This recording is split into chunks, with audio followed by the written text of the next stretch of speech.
Hello there, collective.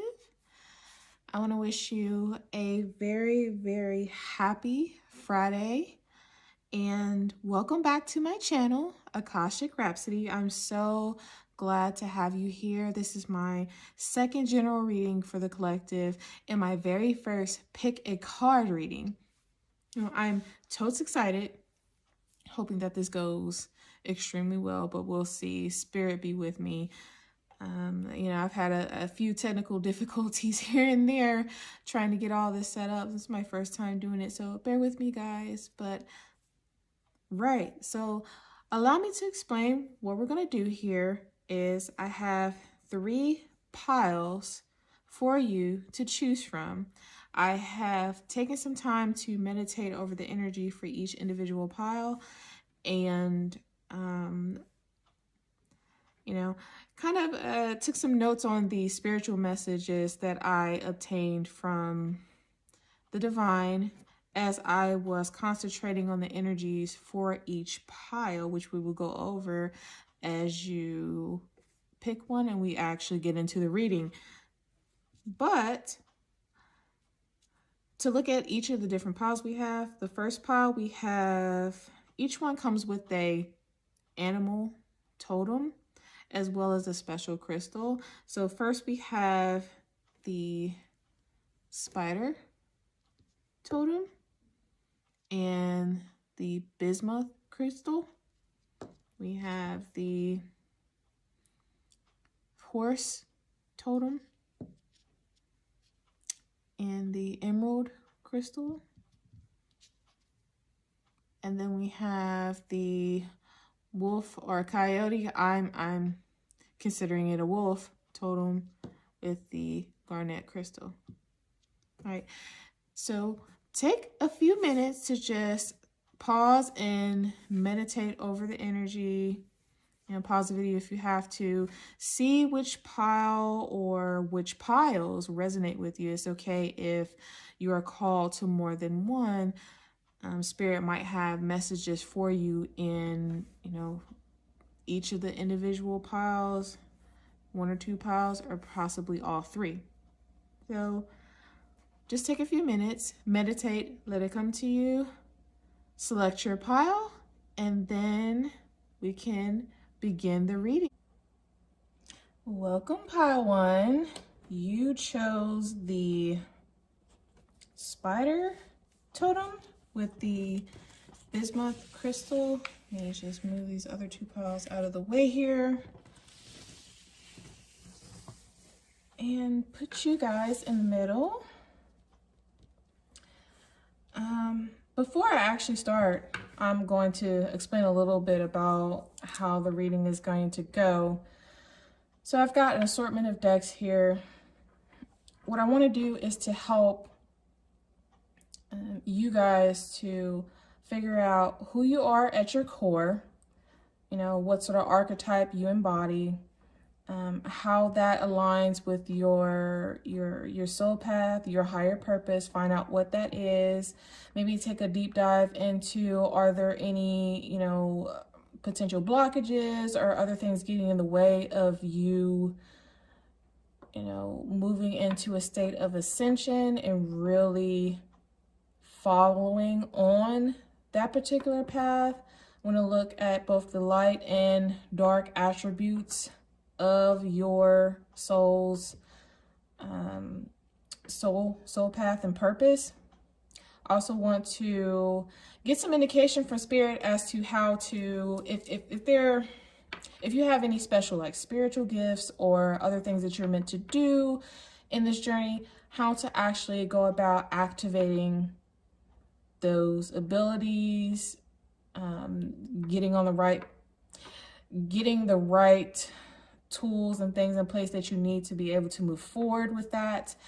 Also want to get some additional messages from your higher level self, as well as your spirit guides, your ancient ancestors, the ascended masters who might be coming through to share some additional insight with you. We're going to look at that.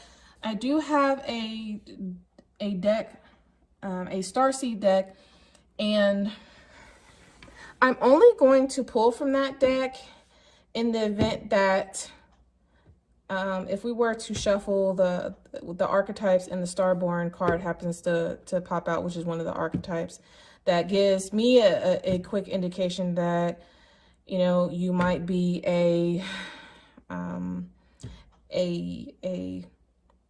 divine being having a human experience, very special, celestial, angelic being, or perhaps, you know, you have some interstellar properties in your lineage.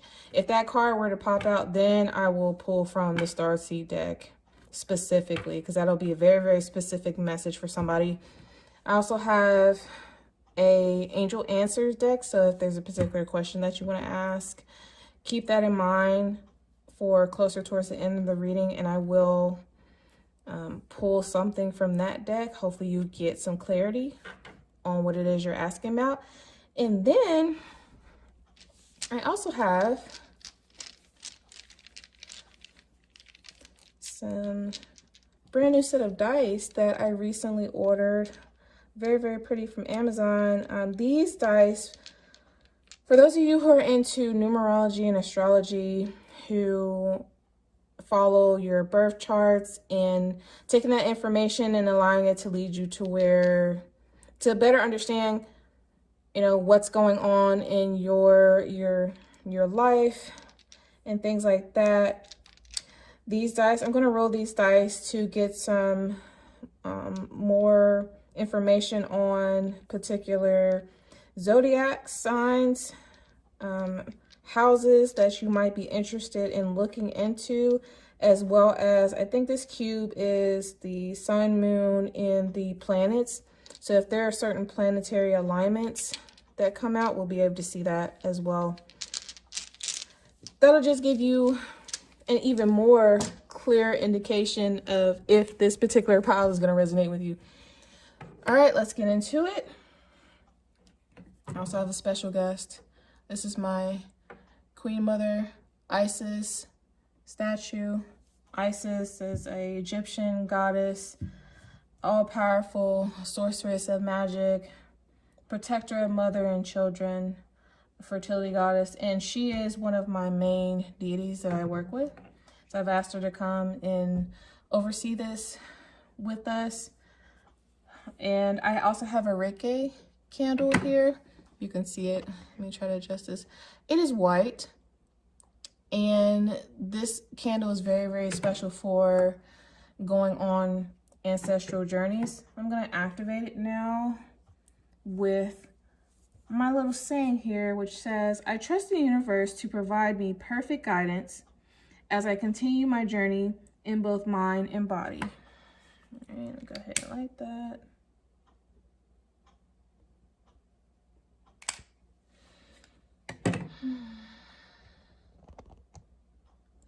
And I'm also going to use my bowl here to call in spirit.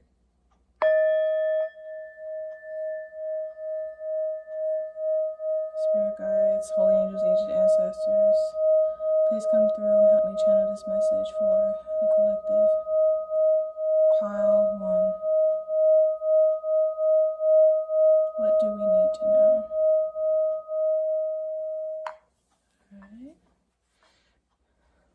All right, pile 1, you selected the spider totem. In particular, this stone is made out of Unakite, and we'll get a little bit more into the properties of that in just a little bit. But first thing I'm getting off the bat, just channeling as I'm holding this, is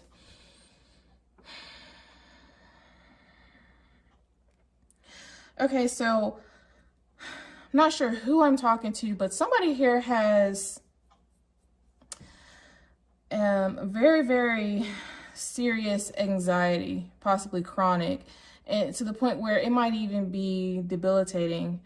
I mean, just starting off, my chest is very tight. I feel like I'm out of breath. My mind is racing. It just feeling very triggered.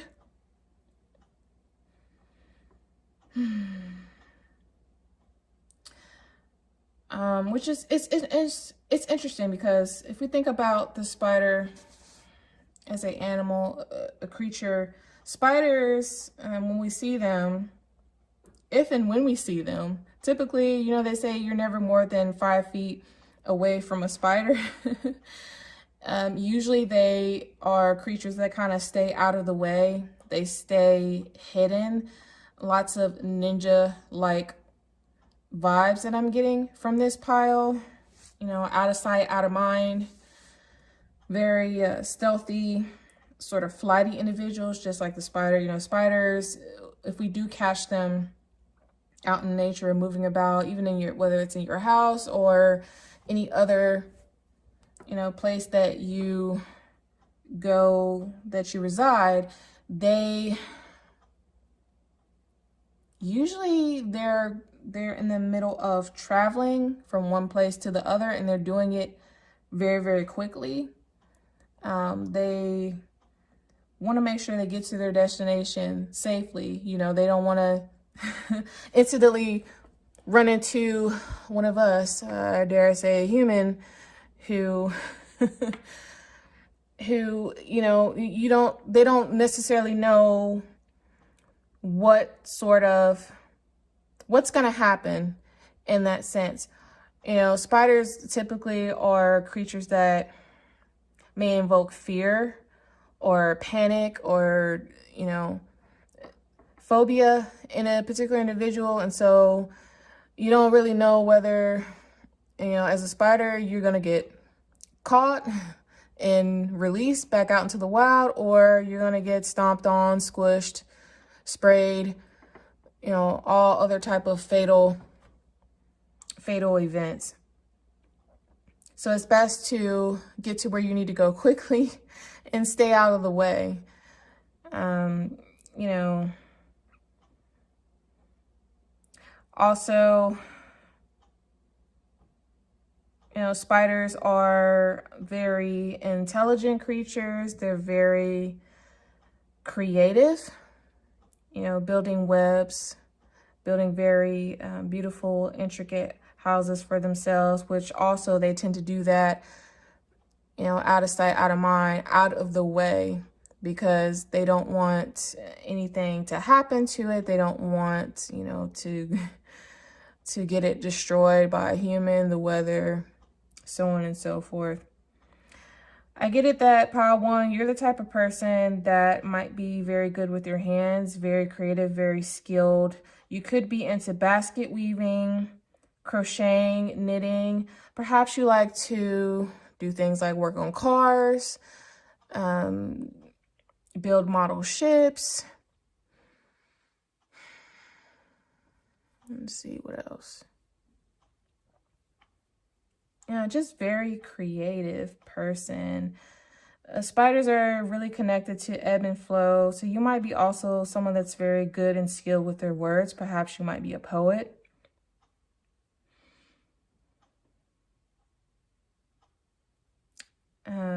You might be, going back to what I was saying about the anxiety and spiders being sort of creatures that are aloof, you could be someone who is highly misunderstood. I'm definitely getting this is my misfit pile.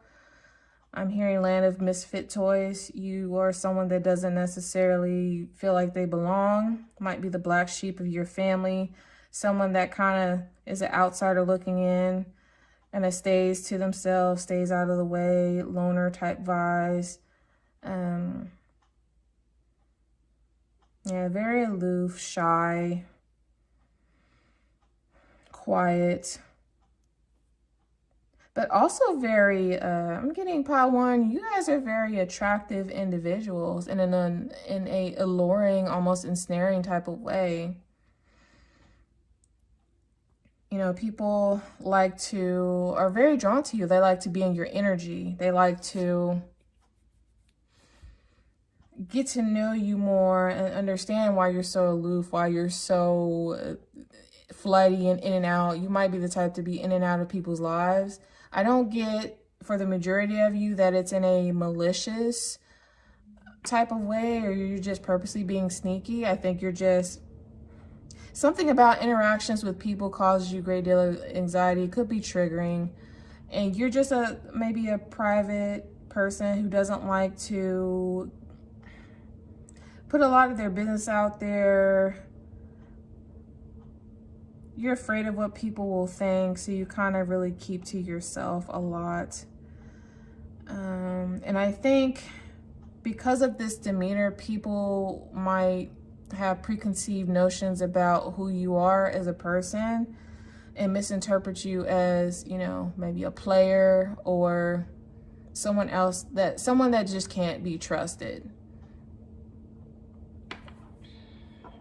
All right, let's see what else we got. We have the Bismuth crystal, which I'll talk more about the properties there. But the thing that you'll notice about this, depending on how I turn and move the crystal, you can see various different colors, very iridescent type of hues, because of the way that this is a type of metal, the way that the metal oxidizes. Basically, what's meant by oxidizing is when the metal hits the oxygen in the air, it causes the outside surface to turn various different colors. You can see there's like almost like a rainbow hue here. So what that's telling me is someone here might be a part of the LGBTQ plus community. Hopefully I didn't miss any of the parts of the acronym there. If I do, I deeply apologize.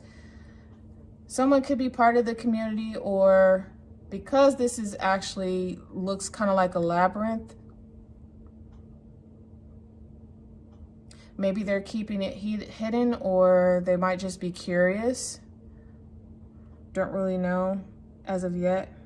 All right, let's get into some more messages that I channeled as I was meditating over the energy before. Oh, what a tangled web we weave was like the main message that I got. So I'm getting here, pile one, there could be a possibility that your journey involves some sort of, I'm hearing web of lies or web of secrets, some sort of hidden truths or secret knowledge you're meant to find. It could be also,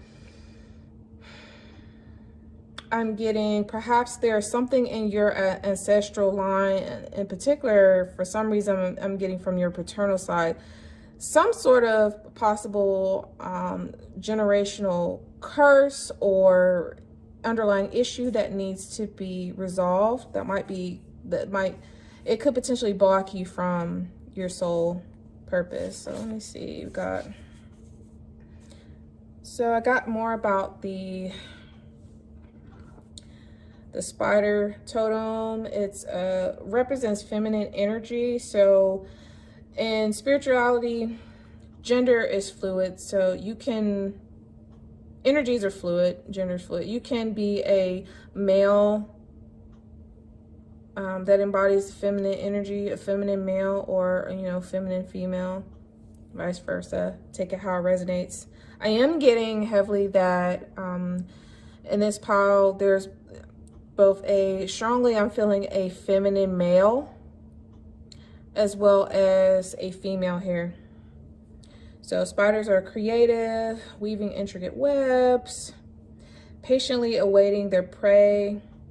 You're the type of person that has a high amount of receptivity.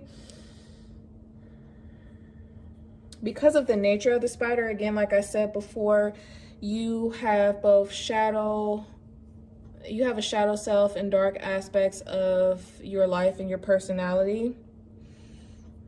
Spiders have both dark and light attributes. Overall, you have the spirit of creation. This could guide you to, the spirit totem might be trying to guide you towards some piece of your personal puzzle that you need to gain more inherent perspective on. And since I talked about spiders do inspire fear and aversion, especially in humans, this sense of unease, there might be some sort of unease and as an aspect of your soul or personality that you don't like or you're repressing that might need to come to the surface. Let's see, what else do we have? So you might be somebody that is very captivating, someone that's able to put two and two together easily, connect the dots. You could be a detective. I'm seeing an image of, you know, in those homicide shows or movies where you've got the person that is on the case to catch a, you know, a killer or whatnot, and they've got all these clues and pictures, and they put them all up on the wall in bunch of pins and string it up, and then you got like this big web of just, you know, connected photos and ideas, all for the sake of trying to get to one particular conclusion of who the person they're trying to catch is. Spirit says to be mindful, careful not to get caught up in the hunt. You're hunting for something, or making sure that you're not going to catch the wrong things in your web. You might be in need of cleansing or clearing something, especially in regards to your shadow self. Let's see, yeah, you might be someone that feels small, lost, and just misunderstood. Yeah, that's what I get for the spider. And Unakite in particular is a stone of vision and balance. So you might have to bring some sort of balance to your emotions. It also is a stone for opening up your third eye and psychic vision. You might have some very special psychic gifts. I'm sorry. I'm hearing clairaudient and clairvoyant. So folks in this pile, you might be clairaudient or clairvoyant. Being able to hear beyond the physical human senses and to see, basically precognition, have a knowing of things before they happen. Spiders also have connections to ancient Egypt, in particular the goddess, I hope I don't mispronounce this, Neith, maybe. And indigenous people saw the spider as a creator, connection to the spiritual world, divine creator. You could be of Egyptian descent, or Egypt could resonate with you. You could be like me, have deities or ancestors from ancient Egypt, maybe even a past life.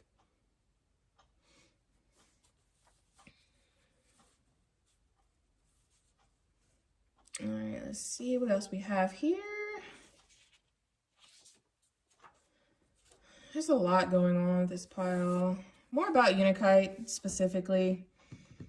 It's a rebirthing stone. So bringing to light, integrating insights from the past about, you know, cause of blockages. Again, like I just mentioned, past life. So maybe there's something there in terms of perhaps there might be a carryover from a past life, some sort of karmic debt that you're meant to fulfill, or again, ancestral, generational blockages that just, unfortunately, your ancestors, those who came before you, were unable to resolve, and they're hoping that it will die with you.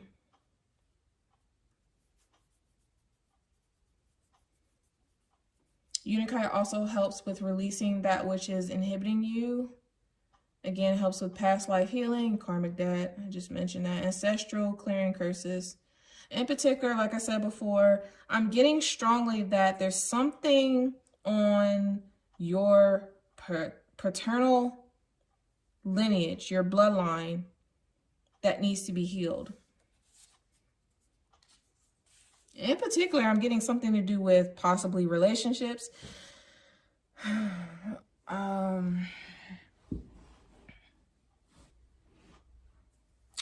It's gonna sound bad, but I'm gonna say it. Someone here might have the men in their family might be chauvinistic or misogynistic. They have a certain way in which they treat women that is not ideal. That's not okay. You might be the type of person that grew up in childhood. You had a father who wasn't very receptive to your insights and your opinions, especially if you were female. They kind of just took whatever you said as a grain of salt and kind of threw it to the side, you know. But if someone who was male came around and said the same thing, basically they would believe whatever they would back it, they would greenlight it. And you might have been sitting there thinking, oh, I just said the same damn thing. Like, why? What's up with that? That type of issue might be going on with you. It could be a male dealing with this too. Take it how it resonates. But I am getting strongly for that particular scenario. That might be for like 1 or 2 people specifically. But something is going on with the yeah, the men folk. Y'all need to get that together. Oh, I'm also picking up if we go back to the feminine male that I was referring to, something kind of the same issue, and you are going to be the one, if not you, your son is going to be the one to break the, I'm hearing non-committal, cheating, treating women like objects, trophies. This could have been a behavior that you observed in your father. He could have got it from his father and his father. I'm getting that this goes back probably about at least 3 generations. Right now, it's on you to try to figure out how you could possibly fix it. If not, then your next of kin, your son, has to be the one to clear that up. All right, more on the bismuth. I know you guys are probably like, Brittany, you're getting a lot heavily into symbolism. Let's get into the reading. There's a lot of messages that Spirit wants me to convey here, and I just want to make sure that I get it in such a way that, you know, it's going to help someone. So bear with me. This is gonna be one of those readings that's gonna be kind of long. Bismuth is a stone of transformation, progression, and order. Zodiac sign that might resonate is Aquarius. Maybe you are Aquarius, sun, moon, or rising, or perhaps you just have Aquarius somewhere in your chart. It helps to stimulate energy, vitality, help to achieve your goals, aids in travel between the physical and astral planes, realms, astral, spirit realms. Some of you might have the gift of astral projection, and you either are getting ready to find that out, or if you're already doing it and you're just unaware that that's what it is.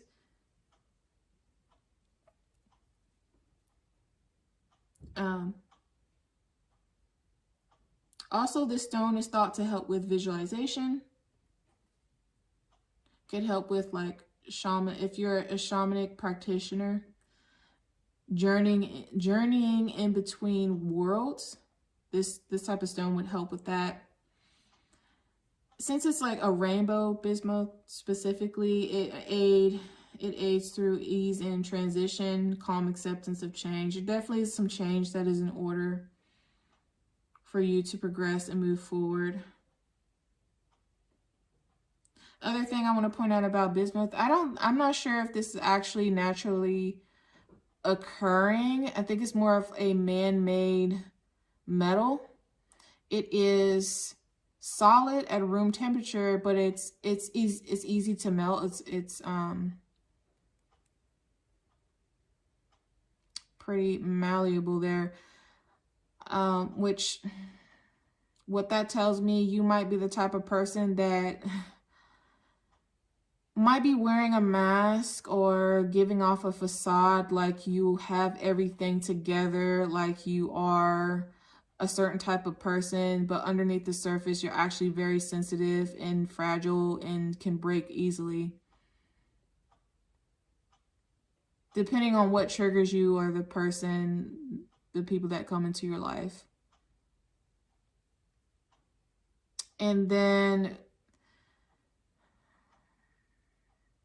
so again, since I mentioned man-made, that's another, I think that's another link to the whole issue with the, so man in the archaic sense can mean both, represent both man and woman, but in this case, I'm getting heavily man. So again, the paternal line here. And then if you notice, this kind of looks like a pyramid. Again, ties, you might have ties to ancient Egypt.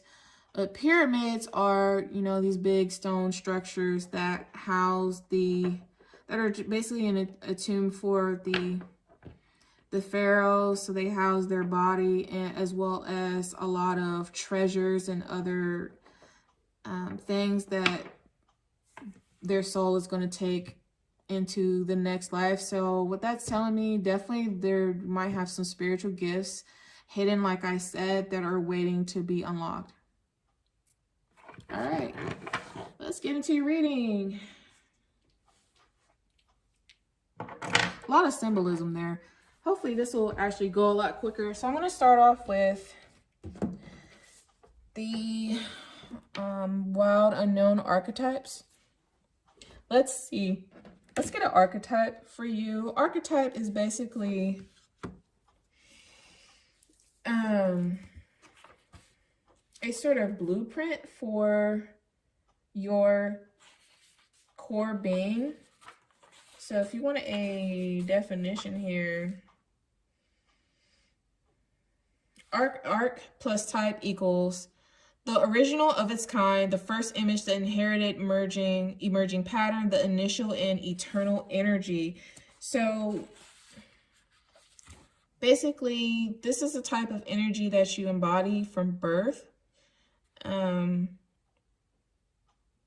This is like your core self, your inner self. All right, let me shuffle really quick. Figure out what is pile one's archetype. I'm gonna try to get one card from this pile, but if more pop out, we'll take it and see what Spirit is trying to tell you. I wouldn't be surprised if for this particular group, the father comes out, the poet, the comic, or the mother. Let's see. All right, Spirit, what is pile one's archetype, please? What is pile one's archetype, please? Pile one's archetype. Pile one's archetype. What is pile one's archetype? Oh. Ooh. Okay, the Mystic. I told y'all had spiritual gifts. Thank you, Spirit. All right, so you guys got this is a very beautiful card. The archetype of the Mystic. I believe that this is either a moth or a butterfly, but they've got like this in this flame that's awakening them, and you see these two sets of eyes there. Again, like I said, I mentioned clairvoyance, you know, clairaudience. You're able to see beyond the 3D, this realm. Let's read up more on the archetype. Forgive me, I do have to cheat and use the book because I don't have all of these memorized. But let's take a look here. Mystic.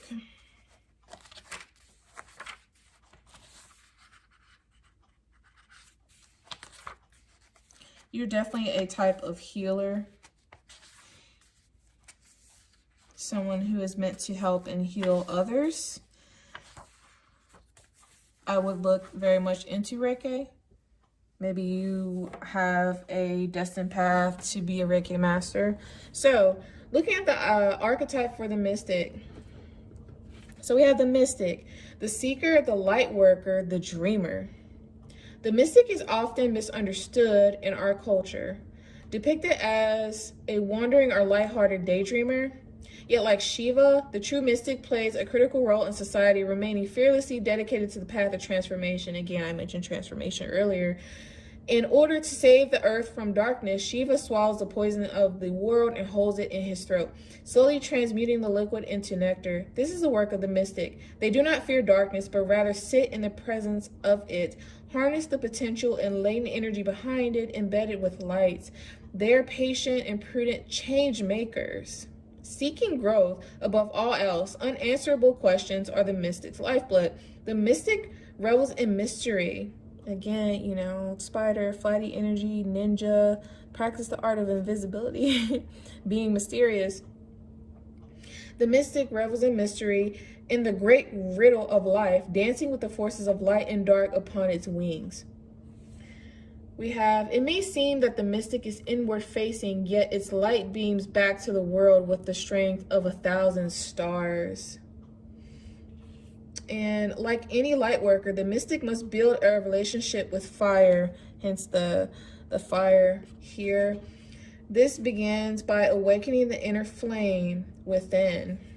Ooh, lots of fiery energy here. Perhaps you might be a Aries, Leo, Sagittarius.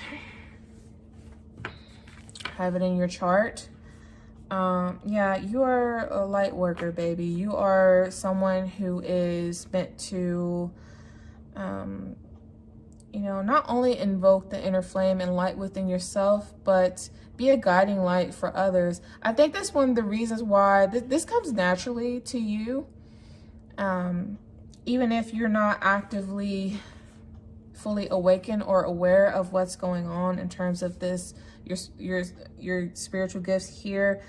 But when I said earlier that people are naturally attracted to you, I think this is one of the reasons why. You give off a lot of light, very, very special type of light that's very healing and soothing to others. You might also be an empath, highly intuitive. And there's just something about your energy that, like I said, is alluring. People want to be near you. They want to be friends with you. They want to be around you because there's something about you specifically that just makes them feel good, makes them feel healed, makes them feel whole. Bring the light to their darkness. And I definitely have some special talents here.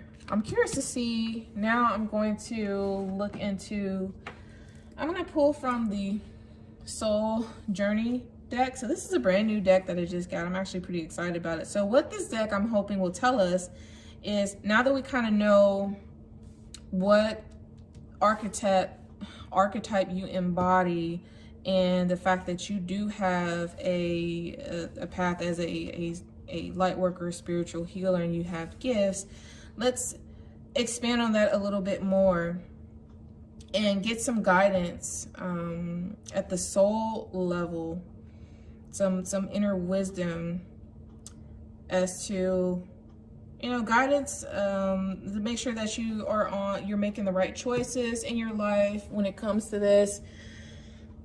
How to actually live as a spiritual being, a light worker in this physical world. You might receive some additional celestial direction, and if there's any soul lessons or, like I said, blockages or things that need to be cleared, I'm hoping that will actually come out in this deck, and we'll be able to move forward from there. Okay, yeah, brand new deck. Shuffling for you on the fly.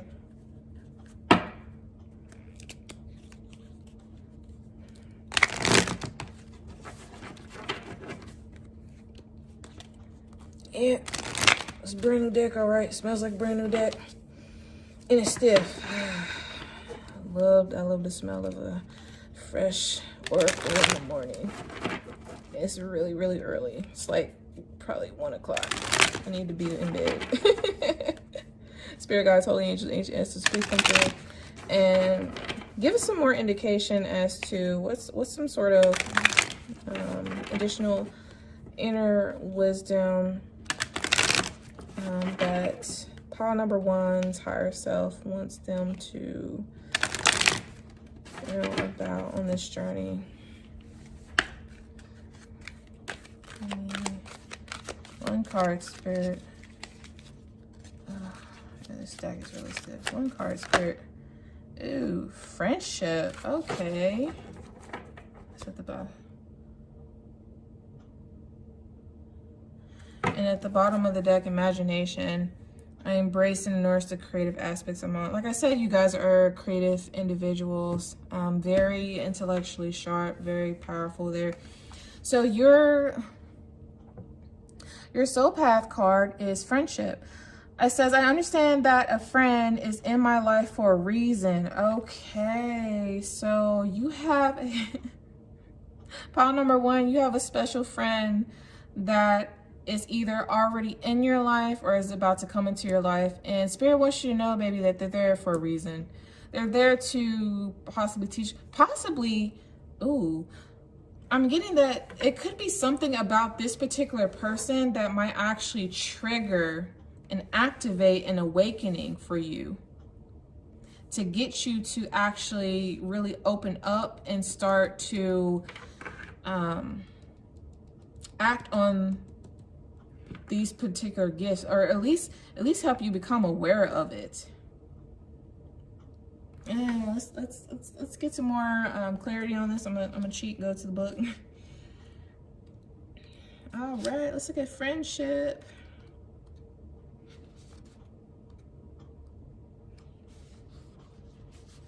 If you are the feminine male that I mentioned earlier, I think that this special friend is a female, a woman, possibly somebody that you have been, you could be,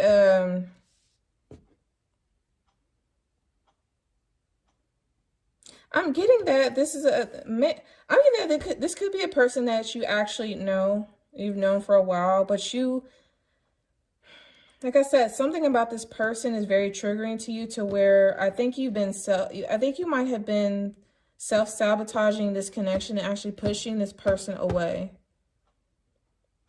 There's some sort of fear here around the connection with this person, this energy that you don't quite understand. So let's see. More about this card. So it says, all humans are created from the same source, but there are some souls that share a unique kinship. Friendship can be the most exciting and beautiful experience on earth, but it can also be frustrating and heartbreaking. Understand that everyone in your path is here to teach you something. And maybe for a year or a lifetime, together you will teach each other various lessons of the heart, such as trust, love, loyalty, and admiration. The bonds of friendship are often stronger than those of family. You have formed a bridge of understanding between the two of you that has stood the test of time and of lifetime. Yet you have a past life with this person, or many past lives with this person. A true friend will illuminate your path instead of dim it. He or she will give advice with your best interests at heart. To be able to communicate at a soul level with another human being is the biggest treasure of the physical dimension. Yeah, this is a very special connection. This is not your ordinary run-of-the-mill friendship. You guys, I think, actually have a soul tie. You know, you were together in a past life. I'm hearing that song, Lovers and Friends. You might have, depending on what past life it was, you might have been going back and forth between being lovers and friends. I'm getting that in the past, you might have actually been lovers. You could have been married to this person. You were married, had children. Or you could have been lovers. In this lifetime, things have changed. It seemed like every lifetime you were, how do I put this? Really intimate with this person on a physical, emotional, possibly sexual level outside of friendship. But in this particular lifetime, you guys are friends. And I'm not sure if Spirit's saying you might end up being together at some later time in life, but it could be that maybe in this lifetime, all you're meant to be is just friends. But this friendship is actually a very special connection sent specifically from the divine to help you on your life journey. And Spirit is saying that for some reason, you're so caught up in your fear, your wanting to hide and be out of the spotlight and kind of aloof, not really letting people in. And, you know, for one or two of you who are actually a player, you might be playing it. You might have been playing this person. You might have been just kind of keeping them on the outside, not really giving them all the information, all the details, telling them whatever you thought you wanted them to hear in order to keep them around so you continue to take from them energetically. But the whole time, Spirit is saying that this is not the type of connection that you should play with. This person is actually here to help you. They actually deeply care about you and want to be a friend. But the purpose of their friendship is to teach you a spiritual lesson, to help initiate you into your process of ascension. They're here to help you ascend. That's deep. I'm gonna pull some cards from the Crystal Healing Oracle. This is an Oracle of Wisdom. I want to understand more about like why this person is sabotaging this connection, might be pushing this away, or just having some issues with this friendship in general. I am getting again that if you are the feminine male, the friend in question is a female, and there's a lot of fear around this connection. You pushing her away. If you are, you know, embodying the chauvinist, again, it goes back to the paternal bloodline and generational curse that you need to break. You need to get that together. Or maybe something happened, and this particular person, I think, is actually very shy and very sensitive, and it could have been something, maybe something happened in childhood in regards to their father, or something might have happened to cause them to just sabotage every relationship that they come across, this one in particular. So spirit guides, Holy Angel Images, can you give me some more insight as to how does Pod 1 go about, or what are some of the deep underlying issues that might be blocking this this friendship here that they need to heal? So we've got Carnelian on the, and one more spirit. Okay.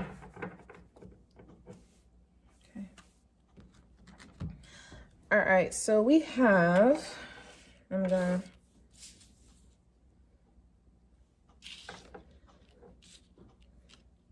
so we have Carnelian, number 7. 7 might be significant to you. Rhodazite.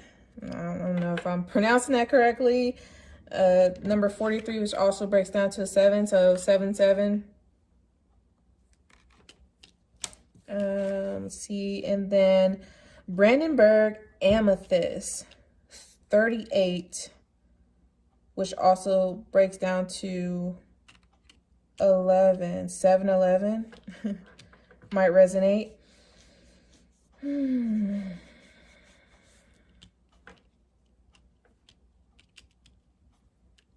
Let's take a look at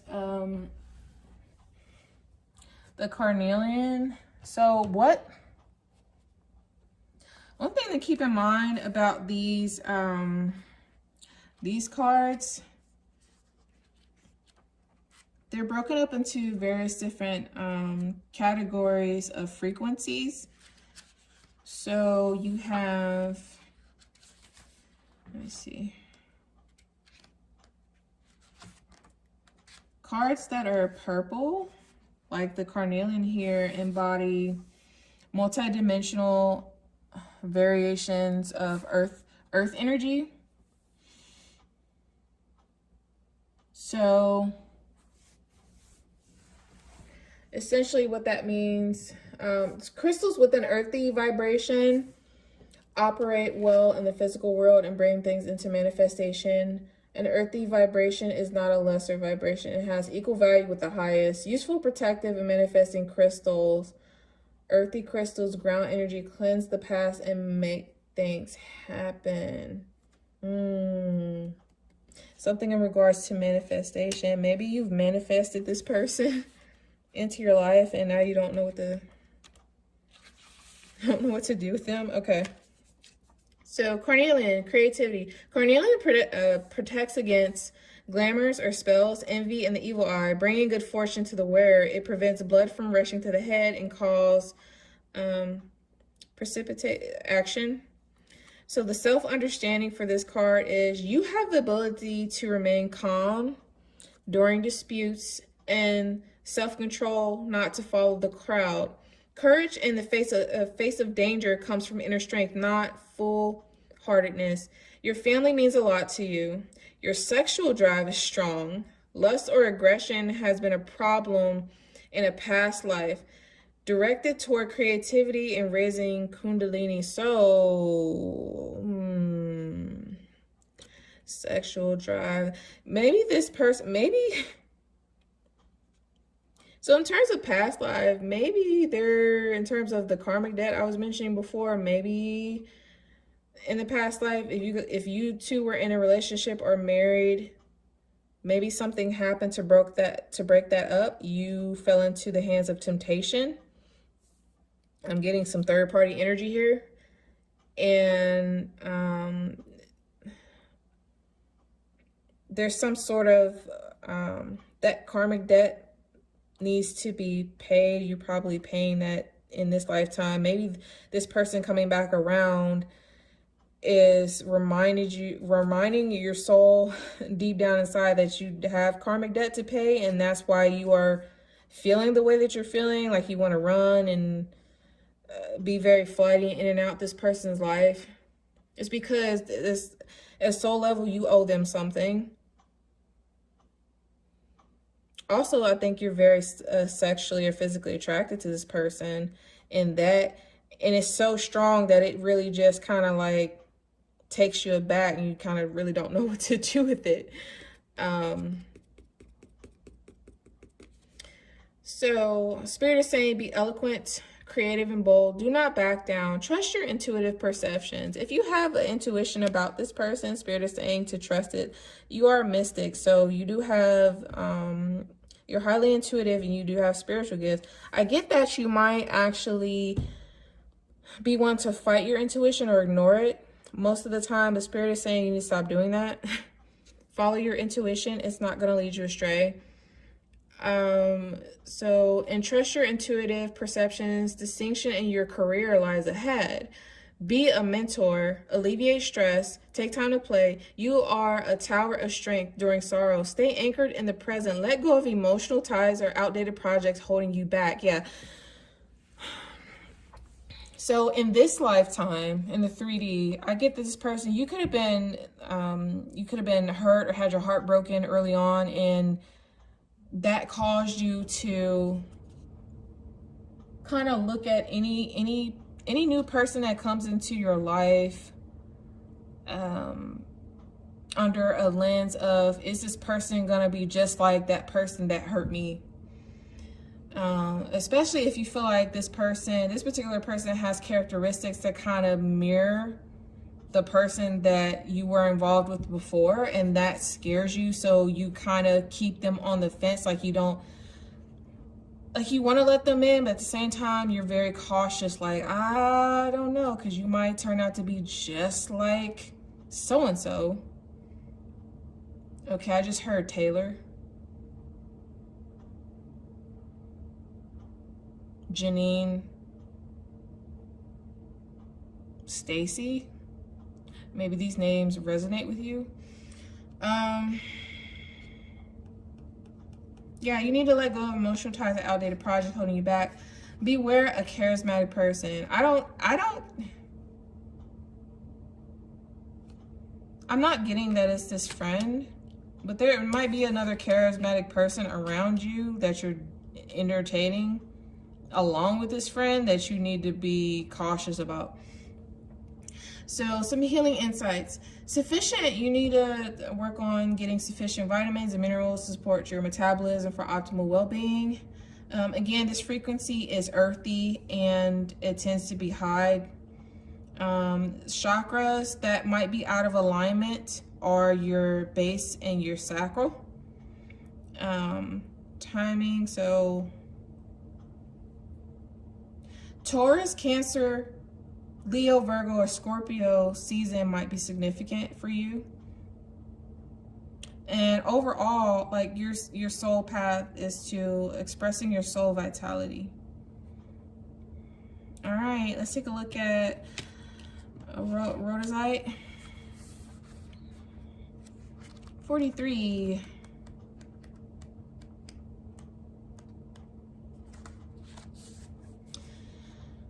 All right, so this particular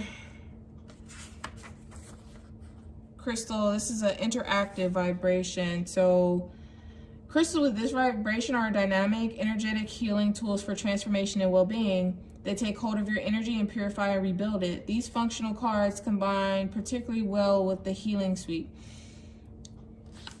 Okay, so rhodozite, if I say that correctly. Mighty Power, Zingy, rhodozite. All right, I have to sit down a little bit. My legs are getting tired. This is excellent for removing blockages and for adding vitality to the physical body. That's so crazy. In the last card, we're talking about your soul path is, you know, through expressing your vitality. So card is actually trying to help you clear blockages so you can add to it. It cleanses, it activates, and powers up all the chakras and harmonizes the etheric bodies. This crystal encourages the flow of Kundalini energy to all the cells and the spaces between. So your self-understanding here is karmic imprints from your past lives or emotional wounds from earlier in your present life. I just said, thank you, Spirit. I love it when, you know, Spirit confirms what I'm channeling and seeing. It's just so crazy. I get excited. I'm sorry. Distracted. Focus breathing. All right. Karmic imprints from your past lives or emotional wounds from earlier in your present life may be creating a state of psychosomatic disease. Your own negative or compulsive thought patterns also play a part, as can those of other people directed toward you.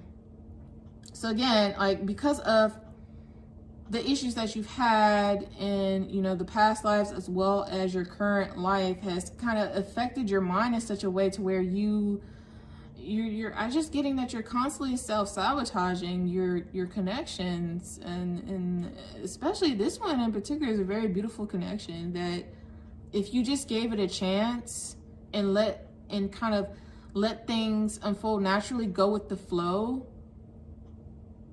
you might find that it's actually this is something that can stand the test of time.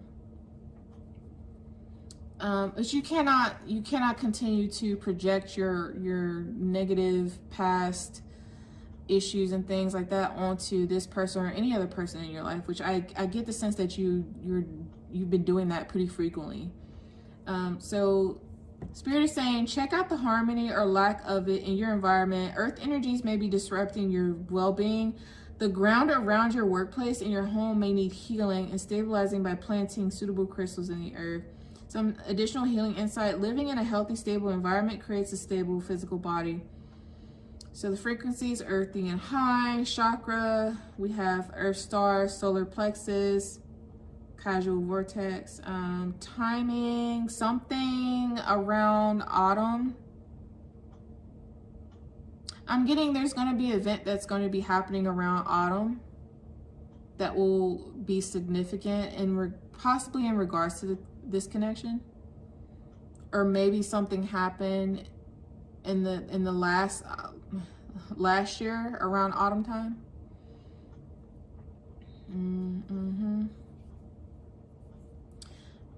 Your soul path, healing the earth. So we have, you know, expressing your vitality, healing the earth. I'm getting you might be a person that actually is very connected to the earth, has a love for nature, animals, a humanitarian. Okay, so let's look at Brandenburg Amethyst. This is our last crystal, and then we'll move on to getting into the activation of light and other messages. Hang in there, guys. We're almost there. I'm actually going to start wrapping this up. But this is getting pretty deep. I love it. So Brandenburg Amethyst. So this crystal falls in the category of integration. So bridging crystals bring the wisdom of the divine down to earth, but also manifest wisdom in whichever dimension is appropriate. They help to raise your awareness, access higher dimensional consciousness, and ground that into earth. So this is like a bridging crystal, helping you better, basically helping you to awaken to your path, your spiritual gifts, to ascend and connect with spirit. So Brandenburg Amethyst, the perfect blueprint. This is a master healer. It holds the perfect blueprint of your soul and all that is. It heals physical, mental, emotional, spiritual, karmic, planetary, ancestral, auric layers and imprints that most perfect energetic pattern possible. So you are a being of pure consciousness and are wonderful just the way you are. Yeah, you're wonderful just the way that I'm hearing that Bruno Mars song. Something is not a thing that I would change, because you're amazing just the way you are. I'm sorry, I can't sing. But yeah, you might be very insecure, especially when it comes to, I'm getting that you might be a person that's very caring about your physical outward appearance, or just how people perceive you in general. You're very attractive, very intelligent, but for some reason you doubt yourself. You don't have a lot of confidence. And Spirit is saying that, you know, you're perfect just the way that you are. There's nothing that you need to change in order to get people to accept or love you. Yeah, let's see. Step onto your soul path and seed your future with potential. Self-discipline and clear focus bring your dreams to fruition. Aim for the highest. Yeah, you're perfect exactly the way you are. Frequency extremely high. Chakra, all the chakras, including the highest. Timing. So something, timing here says any moment. Spirit saying any moment now. Any moment now you can wake up and acknowledge us and, you know, move forward and try and take this seriously. Any moment now. Any moment. Soul path, seeing the perfection in each moment. Man, that was deep. That was deep. All right, let's let's move along and get some. I want to pull from the Gateway of Light Activation Oracle. So this is helping to, you know, additionally bridge the energetic gap here in terms of, you know, chakras, your guardian beings, How can we actually, now that we need to know that we have some healing to do and to connect with the divine, the divine is screaming at you that it wants you to connect. How do you actually do that? How do we activate your light? You are a light being, a light worker. Let's see, spirit guides. Holy angels, ancient ancestors, please come through. Help me find out.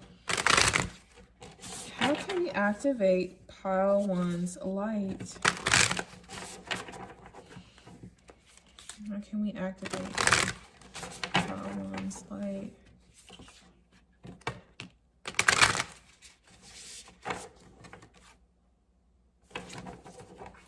Right. Give me one powered spirit. Ooh.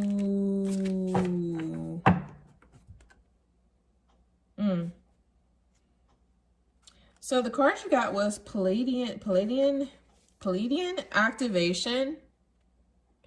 Coming together, harmony in the heavens, resolution. At the bottom of the deck, we have third eye activation, brow chakra, inner vision, clear seeing. Yeah, you're clairvoyant. You have a gift, a very powerful one that Spirit wants you to really work on awakening. So Palladian, oh, I'm getting, oh, you might be a, I'm getting galactic vibes. Maybe you are a starseed. We might have to pull from that deck. Palladian activation, let me see. Give me a moment here. I'm trying to find, here we go. All right, so what does this mean? The Pleiades, also known as the Seven Sisters, is an open star cluster found in the northwest of the constellation Taurus. You might have Taurus somewhere, sun, moon, or rising. Yeah, these bright blue luminous stars, which formed in the last 100 million years, are among the stars closest to Earth and are the cluster most obvious to the naked eye. It is for this reason that they have been connected to many spiritual traditions through the ages. This gateway transports us to a space where we can witness the great coming together of Pleiades, I cannot pronounce that. Each and every single star within the cluster is representative of a nation of divine beings. The Pleiadians are said to be human-like beings who honor the feminine and live in an advanced way that we on Earth could also experience. If we were to accept and honor the holiness of the female body, if we were able to travel to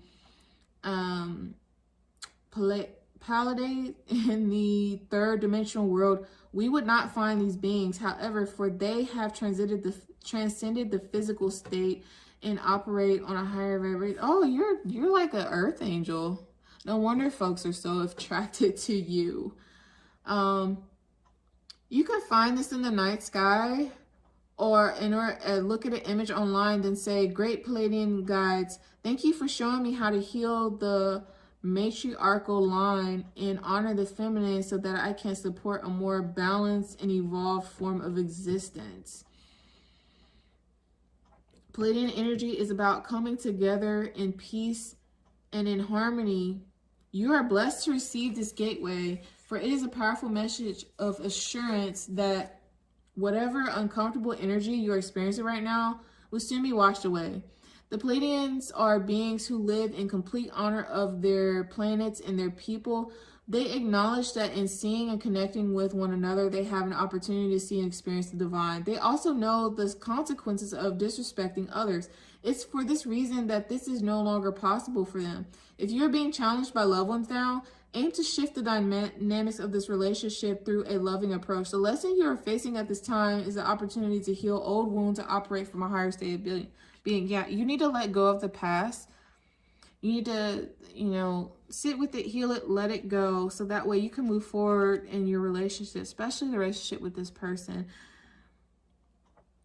Wow, a Pleiadian, I'm just hearing Earth Angel, a very special light being, a being of the stars. That is so beautiful.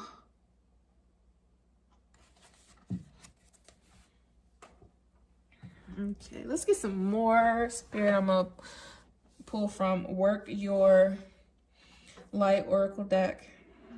What additional things can we learn here in terms of working with your light for pile 1?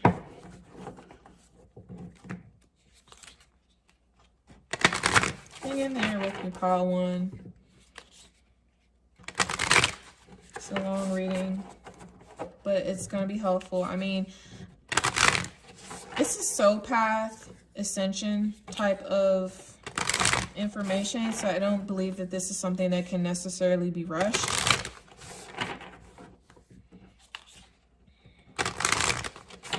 You're just gonna have to bear with me here, okay? Actually, before I do that, let me pull the Starseed Oracle. You're I am curious. You might feel like you don't belong here on this world, on this planet.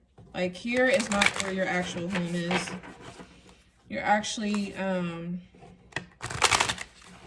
you incarnated here from the cosmos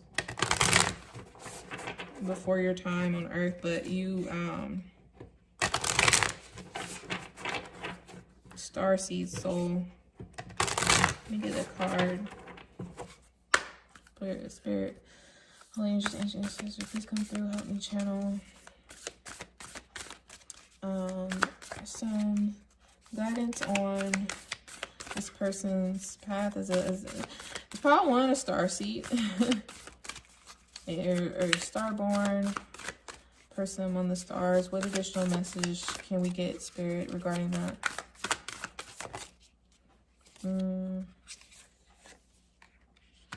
Birth of the Cosmos. My will to thy will. Micromanaging the universe. And then at the bottom of the deck, we have jump in. Andromedian energy, adventure. Say yes to change. Yes, it's time for you to change. It's time for you to change, pile 1. You've been fighting it. The Spirit is saying, yeah, we're done waiting for you. Stop fighting it and just come on. Let's get it. Let's go. All right, quickly. So what this is saying here, when we rely only on our own will, we're micromanaging the universe and resisting the natural flow of life. We're not trusting the mysterious breath of life. We're rejecting the great cosmic intelligence and relying instead on our personal strength. When we do this, we find ourselves attempting to bend things to our will. We spend our time forcing, pushing, and living from a space of trying to. Everyone around us can feel it, and the universe can too. You're being called to stop micromanaging the universe and trust the breath of life, to surrender to the greater will that God has for you, to move from my will to thy will.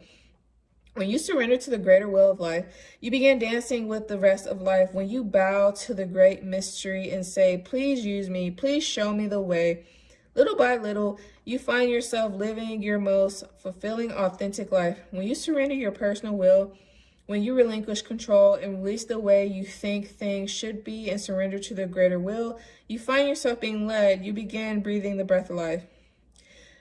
How to activate your starseed. Place the card on the portal of your heart and whisper. Well, in this case, you can't actually hold this card unless you own this deck. You can just put this over your heart, meditate, and whisper, I'm willing to stop relying on my own strength and personal agenda and instead surrender to the breath of life. Dear God, help me move from my will to thy will. Please lead me. Please show me the way. And you need to get out of your ego. Let me get some additional message on how to further work with your light. And card, Spirit. Oh my God, this has just been such a powerful reading. Whoever you are, baby, it's okay. You can, you know, I know you're struggling to open up. The Spirit is saying that it is time for a change. It's time for you to experience new love and a new beginning in your life. And the only way they can do that is you have to surrender to the universe. You have to open up. You gotta heal. It's time to move forward. Spirit guide. Give me one card, Spirit. I'll take this one. Warrior woman, have you answered your deepest calling? Spirit is calling to you. Let's see what's at the back of the deck. We have awakening. What I say, it's time for you to awaken. Energetic upgrades, a new way of being, integration. Yeah, it's a good thing that you're here, Pawan. All right, let's look at warrior woman. Okay. Like I said, oh my God. Thank you, Spirit. What I just say, you're here for a reason. I'm glad that you're here. The first words in this book, you are here for a reason. You are being called to bravely pave a path. Have you answered your highest and deepest calling? Living a heart and soul-led life is not all fluffy and smooth sailing. Living a heart and soul-led life requires courage to triumph over fear. So often our fears are the gatekeepers to our greatest gifts. And the more resistance we have towards answering a call, the more important it is to our soul's growth. Sometimes fear is an indication that we are facing the right way. Joan of Arc was known for her courage and her famous line, "I'm not afraid, I was born to do this." But the thing about courage is that it is not possible without fear. So if you are feeling afraid, what is needed is courage. And courage comes from living from the heart. Think of your fears as opportunities to expand rather than things that are holding you hostage. If you look at your fears in this light, then as uncomfortable as it might feel, it's actually a sign that you are on the right track. Work your light inquiry. Have you answered your deepest calling? Are you going to answer the call, Pawan? Are you answering your calling? Spirit is talking to you. All right. I am going to wrap this up with, so this is the Sacred Light Oracle. I'm going to get some additional messages from the Ascended Masters. Additionally, what do they want you to know, what they want to say, any additional guidance that they have with you during all this. Guys, holy interesting, please come through. Give me a card, a message regarding what additional things might you want to say and guidance to help this person face their fears, invoke change, and ascend to a higher level. Sorry, Spirit.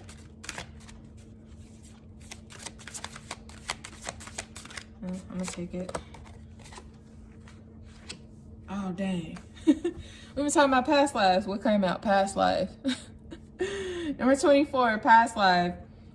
A cultural experience. It is behind you. Regression.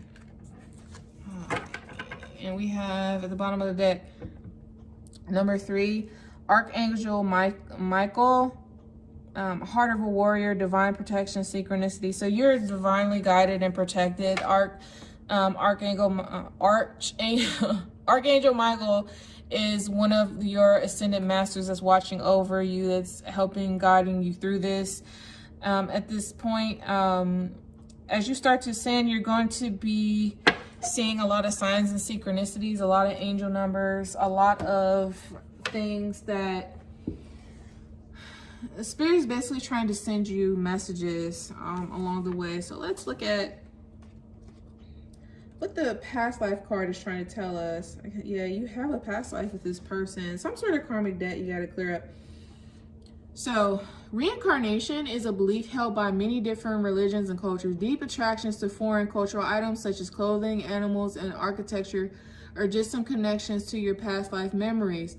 Obsessions with and passion about events, tools, professions, or objects in your soul, reminding you of previous experience that have taught you valuable lessons. While past life regression can be extremely beneficial in understanding your interactions with family, friends, and purpose, understanding these traumas can help identify the reasoning behind debilitating psychological conditions such as phobias and fears in your current life. Didn't I mention at the very beginning someone has like debilitating anxiety and like social phobias or fears? Spirit's confirming that.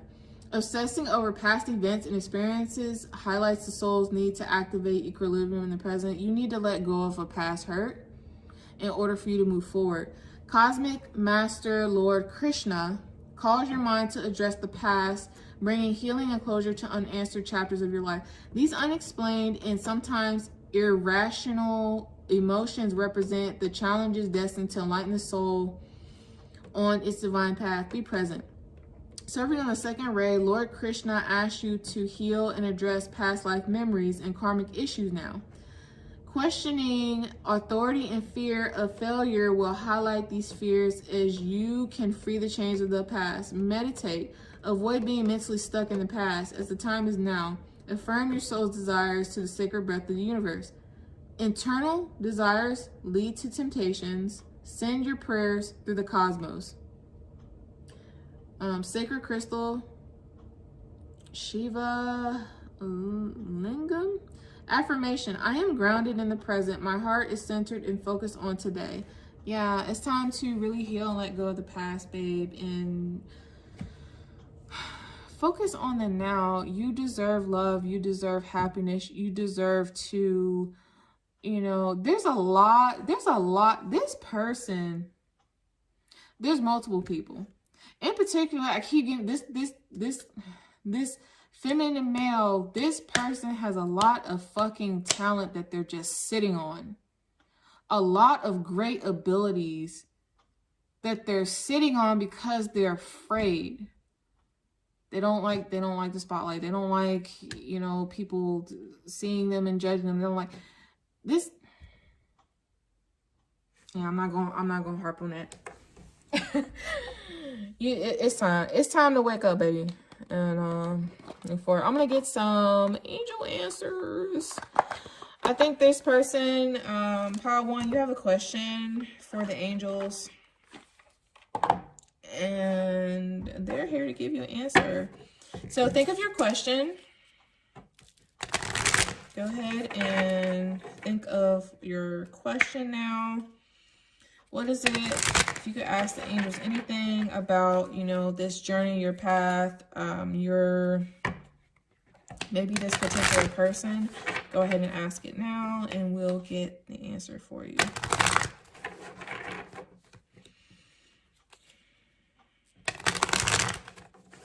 Spirit guides, my angels, each ancestors, what is the answer to Power One's question? I'm feeling that either trust your intuition, yes, or something along the lines is going to come out. Ask for help from others. Okay. So maybe you're struggling with something. Again, the anxiety or not really knowing how to move forward. And Spirit is saying ask for help from others. In particular, you got a friend right here that really loves you and cares about you that can help you. All you need to do is ask. Bottom of the deck. No. Okay. Maybe you had another question in mind. Maybe you're thinking about doing something. Or something specific, and Spirit's like, nah. It's a no, fam. All right. Quickly, I'm going to pull some dice here, and then we're going to wrap this up. Thank you guys so much for coming to the reading today. This is I can't wait to post this. This is excellent. I feel like this is really going to help somebody. Okay.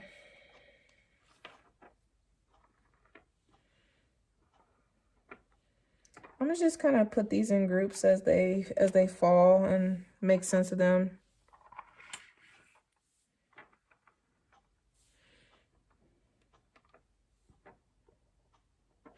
All right, let me bring up my little my little cheat sheet.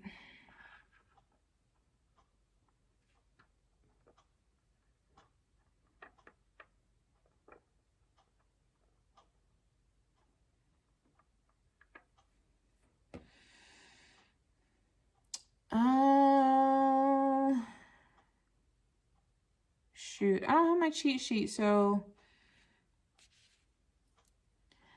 I can't remember which sign this is.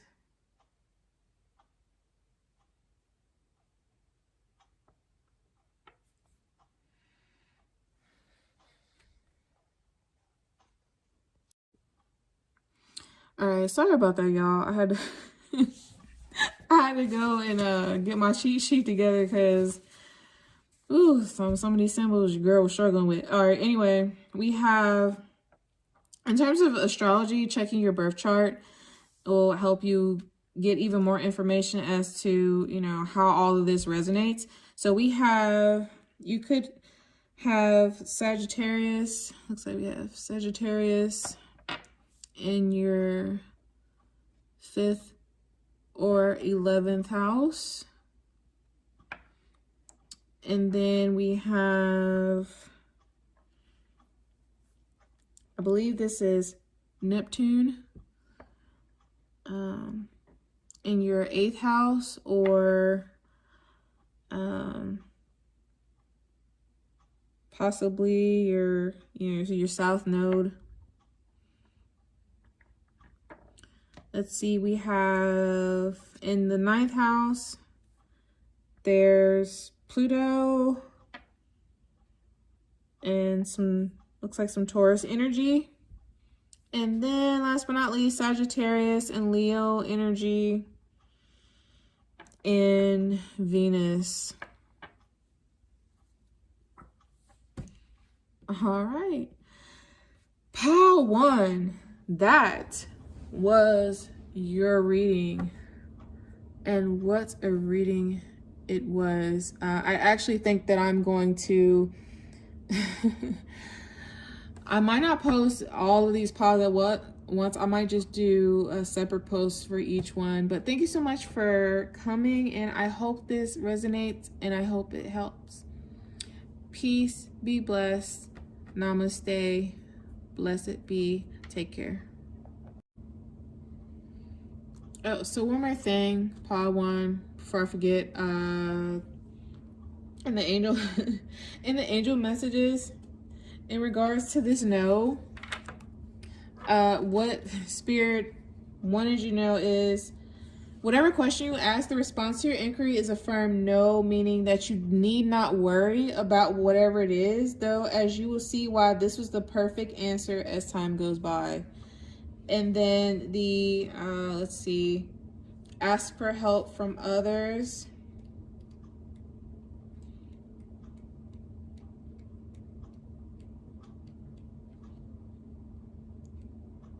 It's not necessary for you to do everything on your own. Your angels are asking you to reach out to those around you for assistance. By allowing others to lend a hand, you greatly increase your chances for success.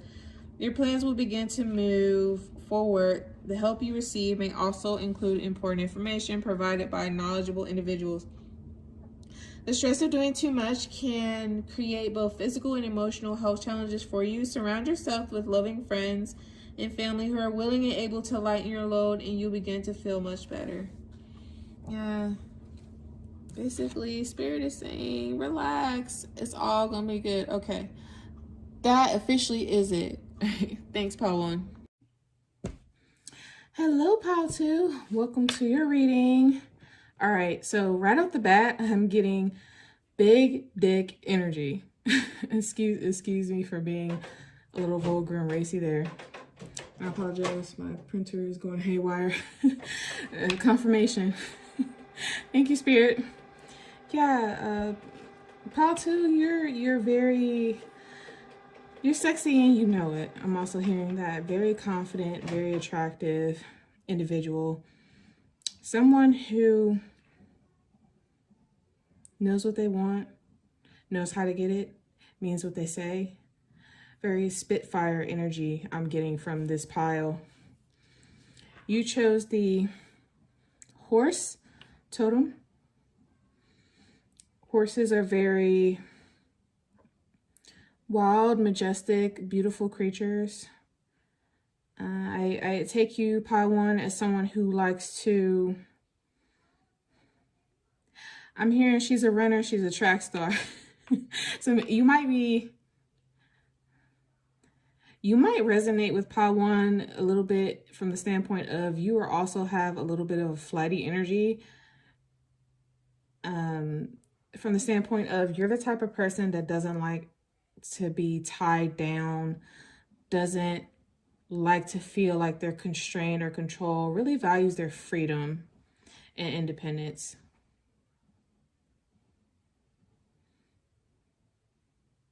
Like someone who just wants to roam free, like you know, a horse, a stallion in the wild.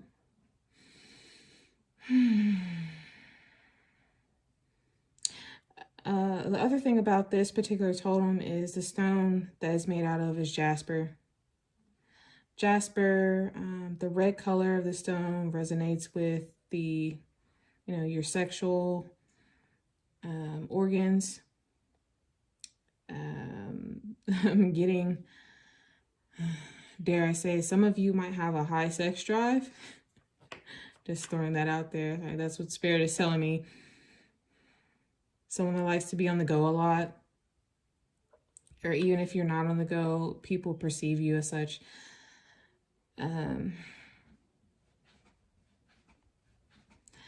So speaking of the organs, there could possibly be some imbalance here. Also, the color red links to your base or root chakra. You need to make sure that those are in alignment. And you also chose the emerald. This is a raw piece of emerald. I love this piece. So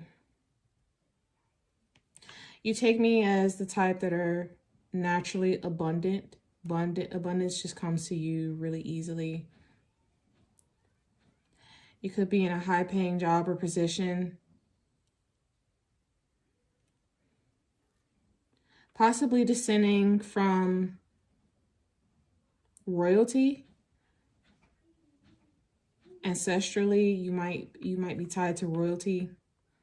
And I think also emeralds, there's some association with ancient Egypt. And it could be a possibility, just kind of like pile 1, you have ancestors also from ancient Egypt.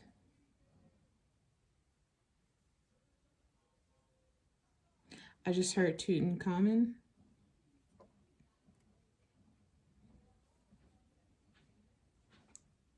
And Nefertiti.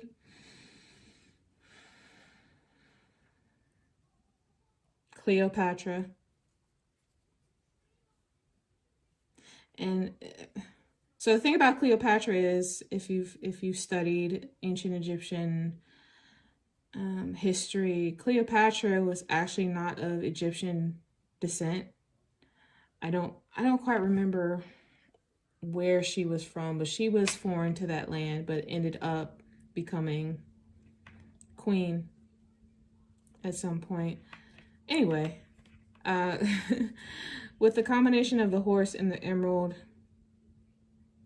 pile 2, you take me as somebody who is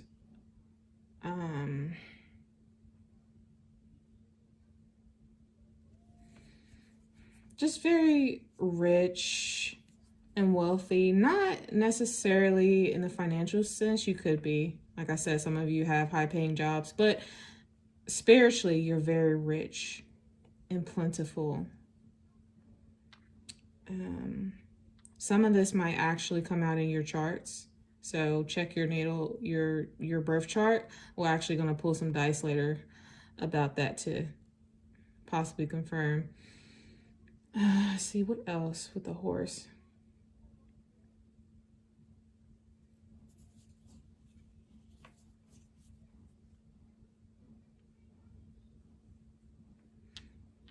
You strike me as someone that's very dedicated to their craft and what they like to do. Also with the, you know, wanting to be kind of out in the open. I'm getting a lot of boom, boom, pow energy, in your face energy. You could have a platform, or potentially thinking about having a platform on social media, you know, YouTube, Snapchat, TikTok, Facebook, Clubhouse. You could have some sort of following, or even if you don't, there's a high potential for you to gain followers easily. And then since horses are the type of animal that like have their own pride and everything, they're very, very loyal. You know, your followers or whoever you're kin to is very loyal. You definitely appreciate family and taking care of your loved ones. All right, let's get some more messages. Let's see what else I channeled. So going back to the big dick energy, the main message that I actually came out when I was channeling on this earlier was, I can't be tamed, I can't be blamed, I can't be changed, I can't be tamed. That's the Miley Cyrus song. Yeah, you definitely are the type of person that just wants to be free to be who they are, express themselves, and to be, even if you're not necessarily accepted for it, I don't think you really care. It's more of, at the end of the day, I'm going to do me. I'm going to be me regardless of what anybody thinks of me. Very, very high amount of confidence in this pile. Very, very straightforward energy. Let's see. Yeah, I was channeling larger than life, sexy pile. A question that you should ask yourself in terms of what type of horse are you? Are you wild or are you tethered? A horse is a talisman of good luck. You have a good heart and soul. It likes to run free. If you are a non-domesticated wild being, you're definitely someone that doesn't want to be captured, locked down, tamed. You need to be free. You might be, in a sense, non-committal,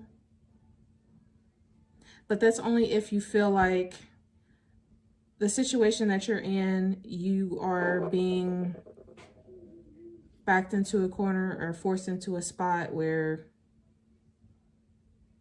you're just bound and bogged down and unable to really still be yourself. Other attributes of the horse: vitality, freedom, no constraints.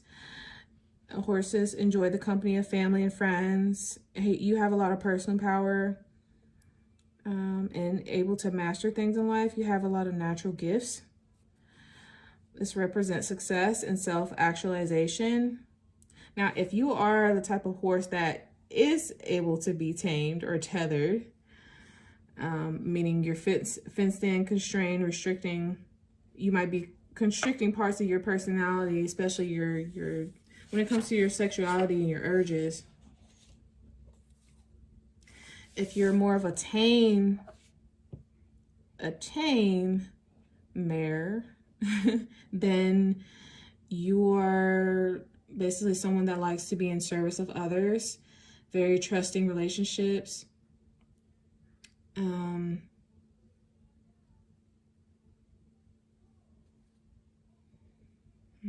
The other thing about being tamed is you might feel like you're in a stable, tied up. There's a message that it's a possibility that something might be holding you back, you feel like, or you're limiting your autonomy. You might have low energy levels. Pay attention to your physical resources, making sure that, you know, some of you could be workhorses, working yourselves to death, literally, to chase a bag or a dream.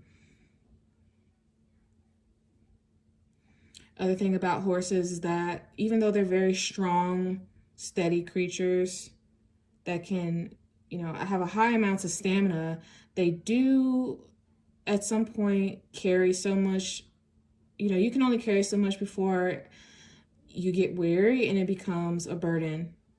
So Spirit might be also asking for a few of you, what do you need to put down in order to lighten your soul?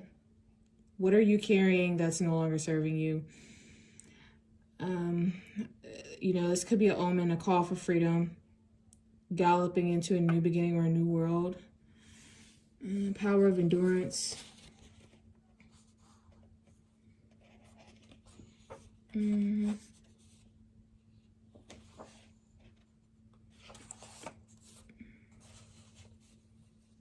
So let's talk a little bit about before we get to the Jasper, a few more things. So this spiritual animal helps to facilitate a spiritual awakening. You could be in the, I feel like a lot of you are in the midst of a spiritual awakening already. If you haven't already started, you will be, but I'm getting heavily that a lot of you are already awakening. You're ascending to a higher level. You might be going through a lot of physical changes. Might be very tired, having issues with your stomach. Again, those internal organs. Sleep might also be an issue. So the horse is here to help you with growth by teaching you how to establish energetic symmetry between independence and duty. And Spirit wants to teach you how to balance a ride and not fall or failing your duty. How to jump over obstacles, stay focused, more forward with direction. And then I'm also was getting a link to shamanism, or you could be a shamanic practitioner. And I say shaman lightly. Shaman is actually, from what I've learned in my studies, shaman is just a umbrella term that us Westerners made up to represent all indigenous healers and spiritual folk. If you are part of a indigenous tribe, which I feel that one or two of you watching this will be, you know that many indigenous tribes actually have a particular name that they call their medicine man, woman, or spiritual practitioner. It's not shaman. It's some other name. Shaman is just, like I said, a term that kind of puts everybody in one bucket that enables us to understand more of what it is. I feel like some of you might be called to be a shamanic practitioner. And horses are very symbolic and significant to that. So in shamanism, a horse is a power animal and carries the medicine person between worlds. You might be also the type of person that's gifted in astral projection or getting into a hypnotic state of gnosis. You might be the type of person that is, and you may not realize it, you could be traveling in your sleep, or even periods of time in your waking life, and healing someone or healing multiple people. And it might be one of the reasons why for some of you, your spirit feels very bogged down, very heavy. Like right now, I'm feeling really tired and just kind of exhausted.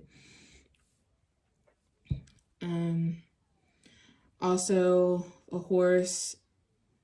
If you know anything about the Chinese zodiac horses, you might be born in the year of the horse.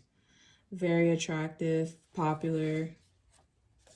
But it's also, you might be someone that needs people from the standpoint of you like to be the center of attention. You like to have that external validation. You don't necessarily need it, but you like to have it to feel on top of the world, pretty much. So let's get into the crystal. So Jasper helps to prolong sexual pleasure. It's known as a supreme nurturer. It sustains, supports times of stress, brings tranquility and wholeness, reminds people to help each other.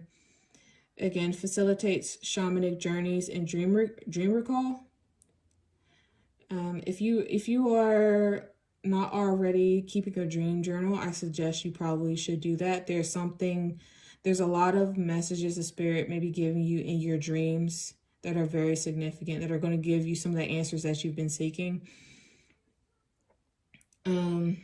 So it facilitates in shamanic journeys and dream recall, provides protection, grounds energies, absorbs negative and cleanses, aligns the chakras, courage grip with problems assertively, encourages honesty with self, aids in quick thinking, seeing projects through to fruition, organizational abilities. Also red, again, connection to the base chakra. This stone also helps in assisting in rebirth, like you're going through an ascension process, so you're going through a spiritual rebirth. It stabilizes your aura and strengthens boundaries. A lot of good things come from Jasper. I highly recommend you get a piece of Jasper and keep it close to you in your pocket, under your pillow when you sleep, or even wear it around your neck as a necklace.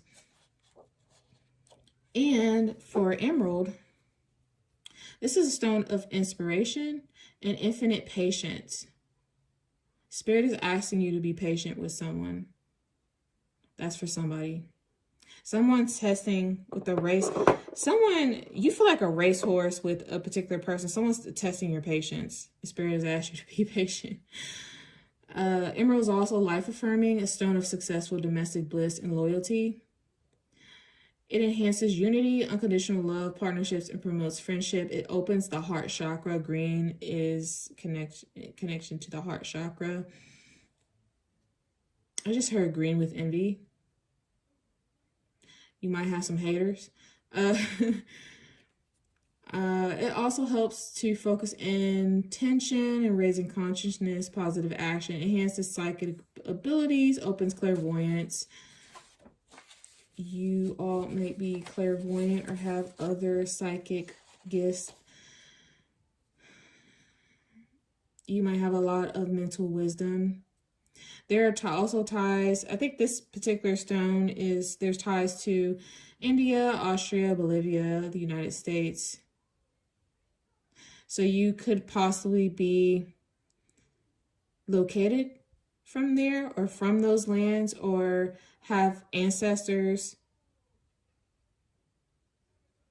of that descent.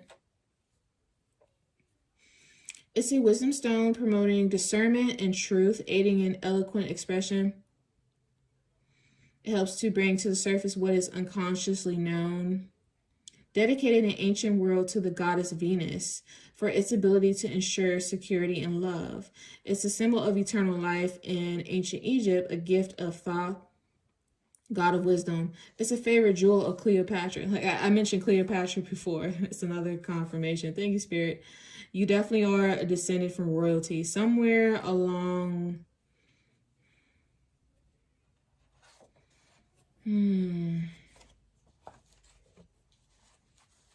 For this part, I'm getting it might be maternal. Your maternal line. Doesn't have to be, but there's a possibility there. All right, so let's get into looking at more about who you are, part 2. So let's draw from the archetypes. What is your internal core blueprint? It'll give us some additional clarity as to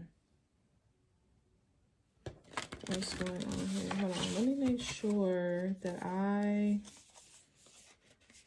have all the right cards here. Okay, that one doesn't belong. I don't know why I had that in there. Give me a moment. This is a bit off script. Sorry. I was playing with these earlier, doing a reading for myself, and I didn't get it organized before I decided to do this. Okay. All right. Okay. All right. Yeah. I think we got everything here. So pile 2, I wouldn't be surprised if your archetype turns out to be, you know, one of the cards that pop out, the shaman, the unseen, also possibly the hunter.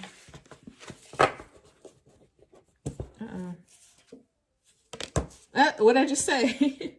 There it is. Thank you, Spirit. The hunter. All right, let's read about the hunter. And it's funny because guess what we have on this card? A horse. And you see like there's a light shining onto reflecting the horse. All right, we got some hunters in the house. What are you hunting for? Let's see.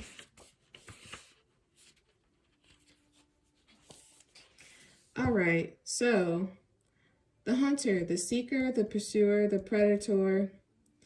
The hunter hunts. They are on a precise mission with an aim to return home empty-handed. To return home empty-handed would be to fail, which is not an option in a hunter's eyes. This archetype will journey far and wide seeking the prize that calls to its heart or stomach. Tales of bravery and feats of strength often result, creating a life full of adventure. The hunter is skillful, quick, decisive, and results-oriented.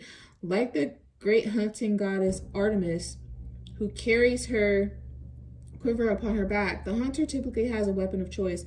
When this card appears, it is critical that you ask 3 questions. What am I hunting? Why am I hunting it? Is the weapon I hold so tightly in my grip truly needed for the task at hand? You guys are searching for something. What are you hunting for, pile 2? When you activate the hunter archetype, you are aligning your energy with the great creatures of the world. The lion, the wolf, the tiger, the shark. Do so with care. Ooh. So you may or may not also resonate with pile number 3, the wolf here. Study the Greek goddess Artemis. Notice her nuanced relationship to the moon, the earth, and the feminine. The predator honors its prey with a precise and skillful hunt.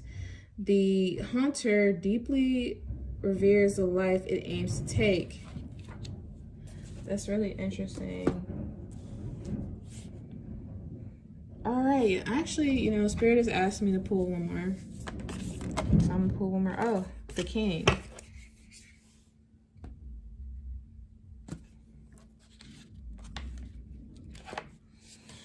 We could have a divine masculine here. And again, in the spiritual realm, there's not really a whole concept of gender or anything.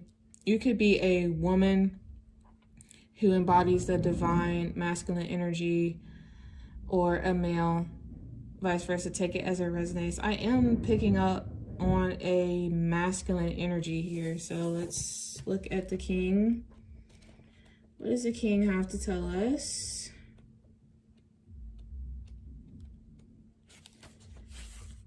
My apologies, there's a lot going on in the background. It's Friday night. It's my doorbell. Somebody rolling up. Possibly my husband. All right, the king, the ruler, the commander, the emperor. Oh yeah, divine, what did I say? Divine masculine. We have an emperor. Emperor here. An emperor. Okay? If our lives are imagined as a kingdom containing the entire spectrum of human experience, the king presides over it all. Through the lens of the king, we assess the state of our land, make decisions, and rule accordingly. Therefore, the king must be thoroughly and regularly vetted so as to avoid corruption. Recognize the dual nature of the king. He is either seated in benevolence and strength, guiding you toward peace, or he is oppressing the weak out of a need to control. There is not much middle ground. Some think of the king as the ultimate expression of the ego. Yet the great kings of mythology and history serve from an egoless place. They take their throne with grace and humility, knowing the divine uses them as a channel to heal deep and long-standing discrepancies in the kingdom. The king is necessary. He is a bridge between the eternal and the day-to-day. It is also said that it is necessary for the king to die. This is an ego death. Once the king's relationship to divinity is broken or challenged, he often acts from a place of fear, scrambling to uphold his image and power. There's also, you see this little dollar sign down at the bottom? Yeah, y'all, access to money. I want to know who y'all are, Patu. Hit me up. How y'all doing? Let's be friends. Yeah. Definitely descend from royalty, nobility, divine leadership. You guys are just, you're leaders. You're someone that's meant to lead, to not necessarily be in the spotlight. You can, but you're meant to be seen and heard, to share some sort of message with the world, to be out there as a example of what divine grace and leadership looks like as a whole. You're an emperor hunting for something, searching for something. Okay, so let's pull some soul journey cards and find out more about what is it. Spirit guides, holy angels, and ancestors, please come through. What is Paul to soul pack? What are they hunting for? What do you want us to know? What are they hunting for?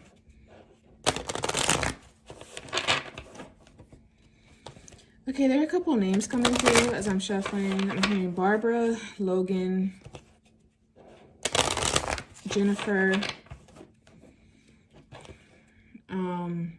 Bridget,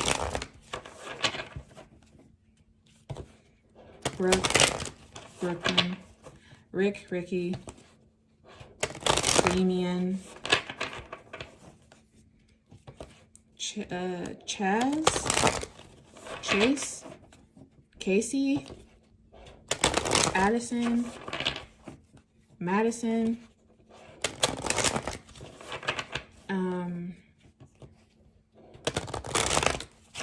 Gypsy, Troy. Okay. Spirit guides, holy angels, please come through. This power ones. Tell us more about Power One. Well, I said Power One. Y'all might want to go watch Power One. And maybe definitely messages there that resonate with you as well. Let's see. Tell us more about the soul path for pile number 2. Spirit. Let it fall out, hit the table, Spirit. Worry. I'm worrying. I am learning that worry doesn't change an outcome. You're worried about something. What are you worried about? Let's see. I'm trying to get maybe another card that would give us an indication of the worry. Denial. Okay. I acknowledge my fear, but I replace it with the insight of awareness. Back of the deck, honesty. I can't always expect the truth from others, but I can expect it for myself. Maybe you're seeking some sort of truth from about a situation or a particular person. You want them to come clean about something and they're not, and you are worrying yourself to death about this and in denial, possibly, or that person might be in denial about something.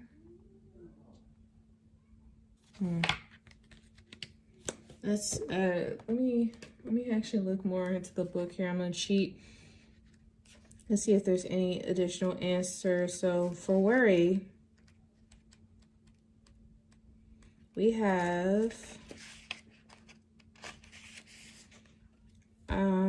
Worry is a wasted emotion. It does nothing other than give you the illusion of control. When you expend too much energy worrying, it limits you and has an adverse effect on the natural energy of the soul. Worrying destroys the hope, faith, and excitement that are wonderful elements of this schoolroom called Earth. Remember that you are what you think, and you have the power to create positive thoughts, which beget positive outcomes. Worry is a negative emotion and sets you up for a negative result. What unnecessary worries are you carrying around with you now? Examine them objectively in the light of love. Help your soul by releasing them and be fully connected to the current moment, which is where your power resides. So it's like, it goes back to what we were saying earlier about the issue with the Emperor is unchecked ego. Your ego is getting in the way of you being able to manifest something positive in your life in regards to a situation or a person. Denial. Let's see.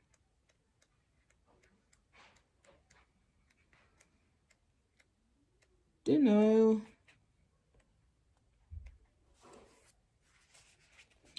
I acknowledge my fear, but I replace it with the insight of awareness. Okay. It is time to open up and be completely honest with yourself at this present moment. Buried fears and resentments do not die.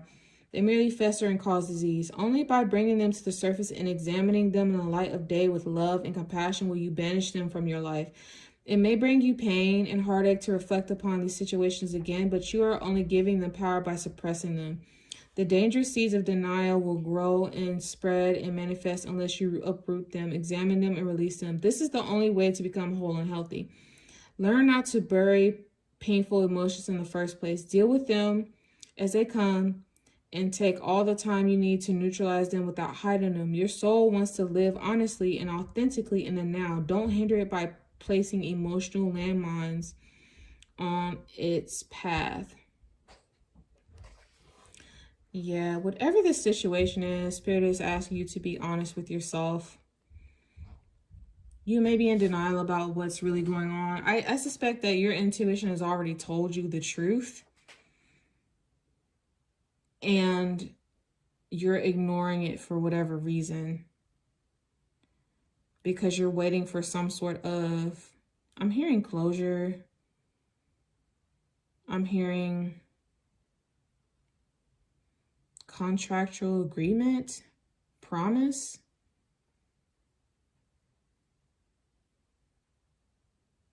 Why won't you open up?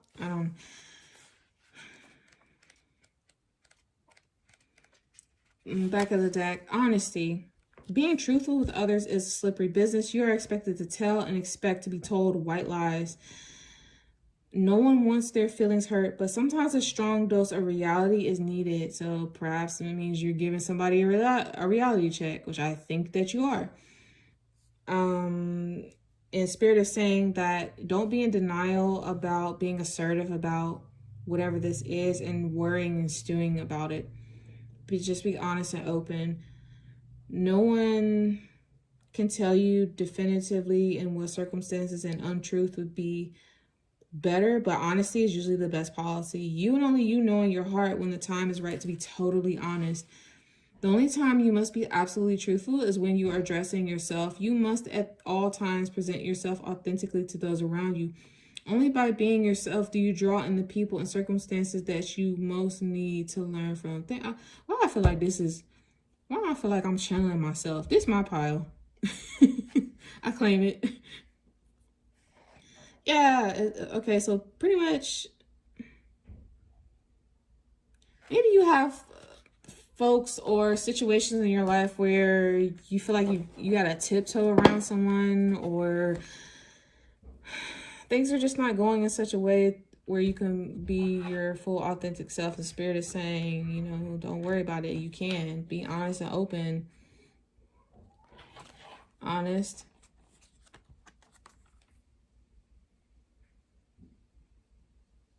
Yeah, just be completely honest. Don't worry. You know, happiness is on the horizon. I'm aware that being happy means that I'm on the right path. You are on the right path. You're doing the right thing. Peace. I'm a being of love, and I release all negative energy. Yeah, you're coming up against some sort of adversity here. I accept that challenges are the best way to learn. Someone is in regret. I know that I cannot change the past. Something happened in the past. Someone's regretting something. Blame. Somebody getting blamed for something. I accept responsibility for my own well-being. Oh, maybe perhaps you're blaming someone else for how you feel or other emotion that you're having in the current moment, but really Spirit is saying that you're responsible for your own internal well-being. And because you're in, it goes back to, because you're in denial, I mean, you already know what the truth is when it comes to this situation, that really you have no one to blame but yourself right now, because again, you're responsible for your own well-being and happiness, and you know how to take charge, how to command, how to execute strategy to move forward to, you know, get what you want and get back to that state of happiness and peace. Spirit is saying, trust your intuition. Accept that my inner voice will always guide me correct. Ooh. Y'all having issues with a friend. I understand that a friend is in my life for a reason. Maybe. Okay. Friend, blame. Okay. Friend, blame, denial, honesty, word. I regret. You having some ups and downs with a friend. You stressing out about something. Death. Maybe there's an ending or something's gonna come to an end, or I don't know. Maybe you're avoiding the inevitable, learning that endings are merely beginnings. Actually, let me get some more on that. I want to know about this death. Where's this death coming from? Oh, death is an illusion. It's a fact of life that the human body we use to travel the earth must eventually stop working. It's not meant to exist forever.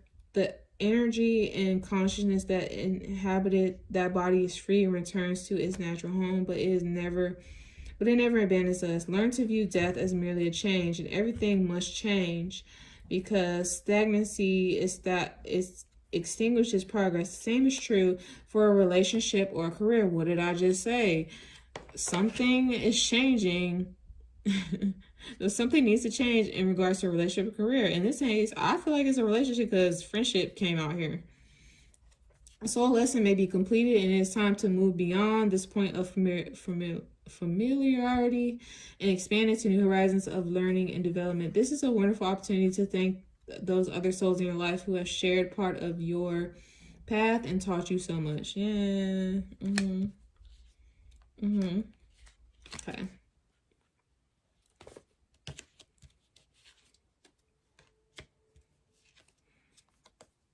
I'm gonna, Spirit also said read blame real quick.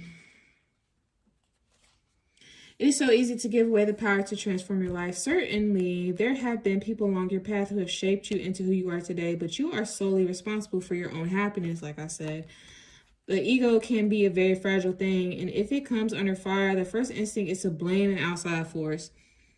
Victim consciousness weakens the connection that you have to your soul source. This mindset says, I don't have the power inside myself to break free because someone else's power is stronger. Maybe you feel like someone has power over you. They're bewitching you in some way, shape, or form. This is an illusion. When you believe that someone else is responsible for your problems, that belief is the problem. Personal responsibility can empower you to change your reality. Lasting transformation always begins on the inside and works its way out. There's a difference between a reason and an excuse. Ooh. A reason is valid and unavoidable. An excuse is an attempt to shift blame. You trying to shift the blame? You in denial? Need to be honest with yourself. And this person You can't handle a little adversity. You regret? Yeah. Okay. We spend way too much time on that. Let's move forward. All right, let's get some.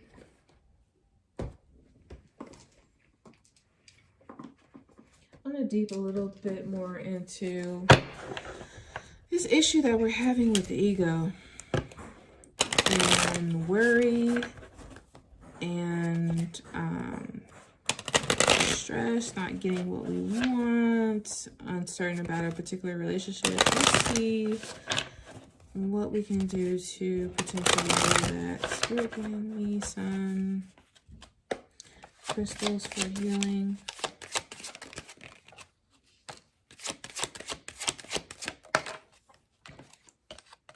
Carnelian, aquamarine.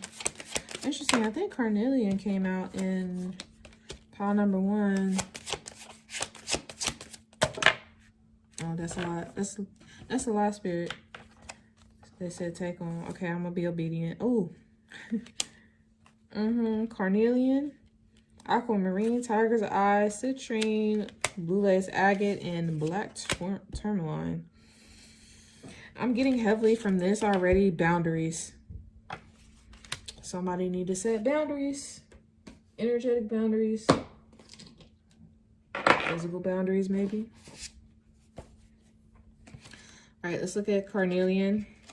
So again, each of these crystals harbor different vibrations. So with the purple crystals, it's the earthy vibration.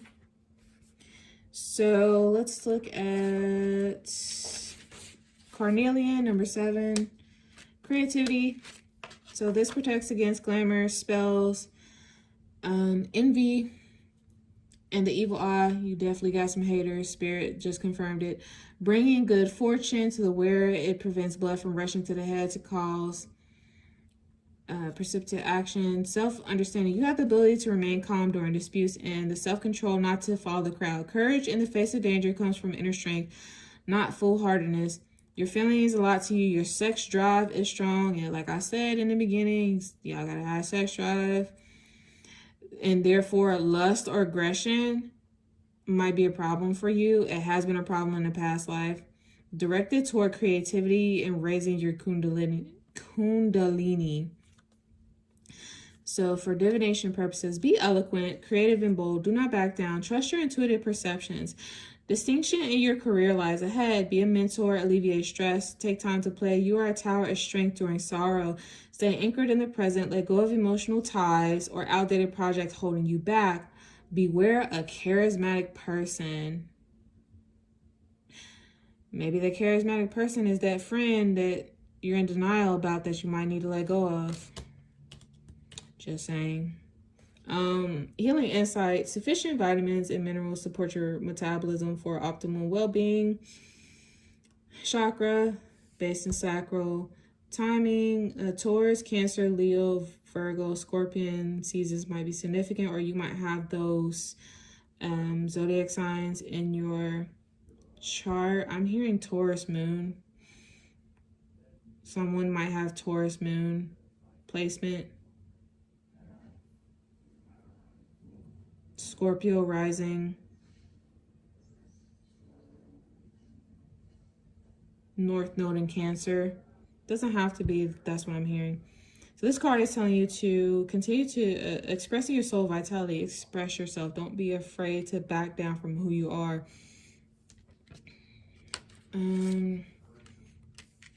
Aquamarine. So 1-6 breaks down to 7-7, just like pile 1. Don't tell me.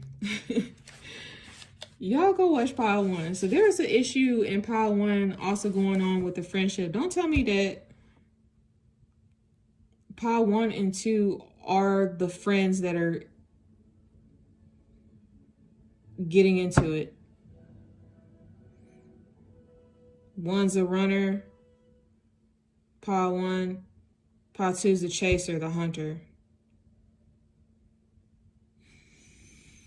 All right, this is a healing stone.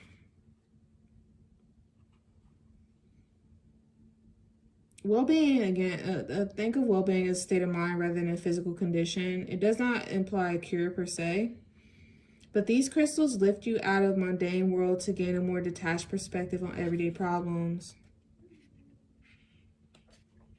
I'm hearing it's not all about you. It's not what you think. Aquamarine, hope. Aquamarine has long been a healing gem associated with the sea and also with stimulating psychic abilities. You are psychically gifted. It's very strong. It was believed to protect against seduction. Oh, maybe. Ooh, scandal. maybe pile 2, you feel seduced by the person in pile 1. And Spirit is saying you need to protect yourself from that. You need to set some boundaries. Let's see. You are deeply intuitive, but you need to assess this realistically. Do not be seduced by vivid imaginations, wishful thinking, or spiritual claptrap. Use your imagination to create what is for your highest good and well-being follows. If you fall into depression, remember that hope shines into the darkest places. Release self-defeating programs. Listen to your inner guidance, but be objective. Accept what's on offer. Watch out for idle gossip. Tie up loose ends before moving on. Remain emotionally detached. Avoid procrastination. Success may come in a court case. I don't know who's going to court here, but God bless you. But if you go to court, you will win. Stay positive and remember your family.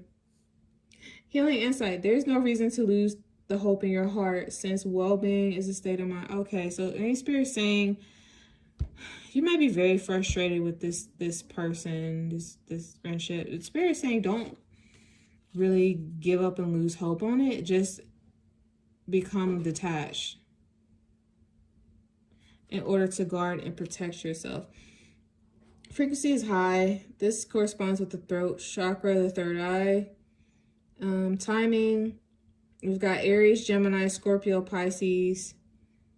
You could be those have placements in your chart. I am getting with this particular pile Gemini.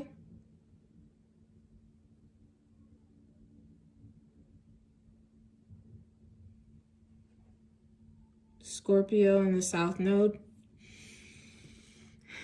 Doesn't have to be, but take it as it resonates. So past, seeing beyond consensual reality or illusion. And maybe you have some wishful thing. Maybe you are looking at this relationship. You want it to be more than what it is. And as a result, it's causing like a clash. It's causing some conflict. Let's look at, all right, let's move on to citrine.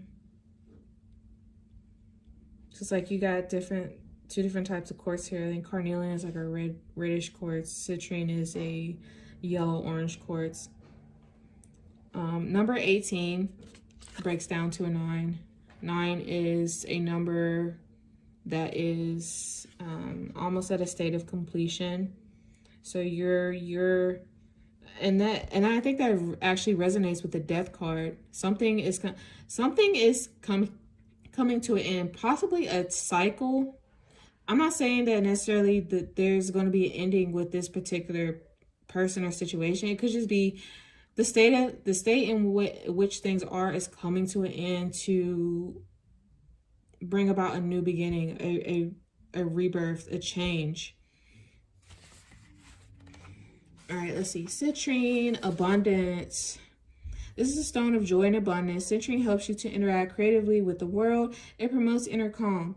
Self-understanding. You spend too much time worrying about home, family, and finances. Remember, you are an abundant being who manifests what you need. Yeah, you're a rapid, strong manifester. I'm getting very strong manifester with this pile. You are an innocent, wise child who yearns to play. Joyful play creates a wonderful world. Be grateful, for you are blessed. Accept constructive criticism. Become emotionally balanced, letting feelings flow naturally. Divination. Take time out for joyful play. Self-regard heals a damaged child. Abundance is all around you. You attract success and prosperity. Stop worrying. Be optimistic and allow life to happen. I think that goes back to, like, since you embodied the king, the emperor, I think you, pile 2, have an issue with always wanting to be in control of a particular situation in order to feel comfortable. And Spirit is saying you need to, like, let up, you need to reduce your ego, let off the reins a little bit, and just let things flow naturally. Yep. Trust your intuition and perception. Consult the wild child within. Your thoughts on the bigger picture are correct. If there's family discord, harmony is restored through praise. Healing insight. True abundance comes from within. If you nurture your desires, you will bring joy to your wise child self. Chakra cleanses, activates, and re-energizes all. That makes sense because citrine is actually a stone that you can use to sort of cleanse and charge other crystals. Timing in Aries, Gemini, Leo, Libra. I'm getting Libra moon. Ah, I'm a Libra moon. This me, this my path. I love it. Soul path, embodying abundance. I think I actually might spend more on inner soul, more on the soul work with you, pile 2. Because I feel like you know more about, like, you have a goal in mind and a mission. You know more about who you are and where you're meant to go. But there's some, like, underlying issues here that really need to be addressed that are blocking you from, like, really seeing your greatness through to fruition. So it's probably why Spirit is having us spend so much time on healing here. You need a lot of healing. Okay, so let's do blue lace agate. Self-expression. So this connects spirit with the intellect. Highlighting integrity, it enhances the ability to communicate effectively what is in your mind and heart.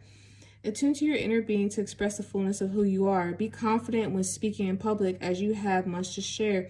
You may have been silenced in the past, and I am getting that because of that. It might be a reason why today your energy is so high, bam, in your face, because it's almost like a defense mechanism, a way to cope from who you used to be in the past. I'm getting this person used to be, like me, was shy early on as a childhood, very shy to the point where, like, at one point I couldn't even look people in the eye. That's how shy I was. That's how it was, like, debilitating. Shy and quiet. And then I just kind of morphed into, I had a whole butterfly glow up transformation and morphed into a very highly passionate, go-getter, confident individual.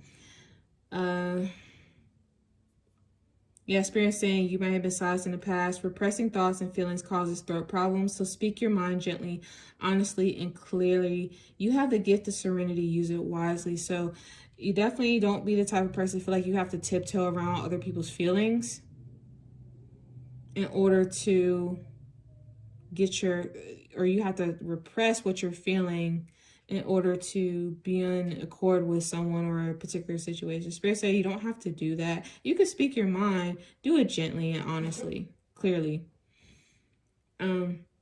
Speak your heartfelt truth with integrity and confidence. Do not fear being judged. Expect news shortly and keep lines of communication open. Maybe you might have just said something to somebody and let's just say you're going to get a response. You're going to get news about something. Events unfold slowly. Return to basics and start again if necessary. Focus your mind and open your intuition. Your life will be long and happy. Accept your sensitive side. Healing insights. Expressing yourself fully releases neck and shoulder tension, thyroid deficiencies, throat, or lymphatic infections. Yeah, definitely. Sometimes you got, no matter how, even with your level of confidence, sometimes, Paul, too, you have trouble really speaking up and speaking out because you don't want to be silenced again.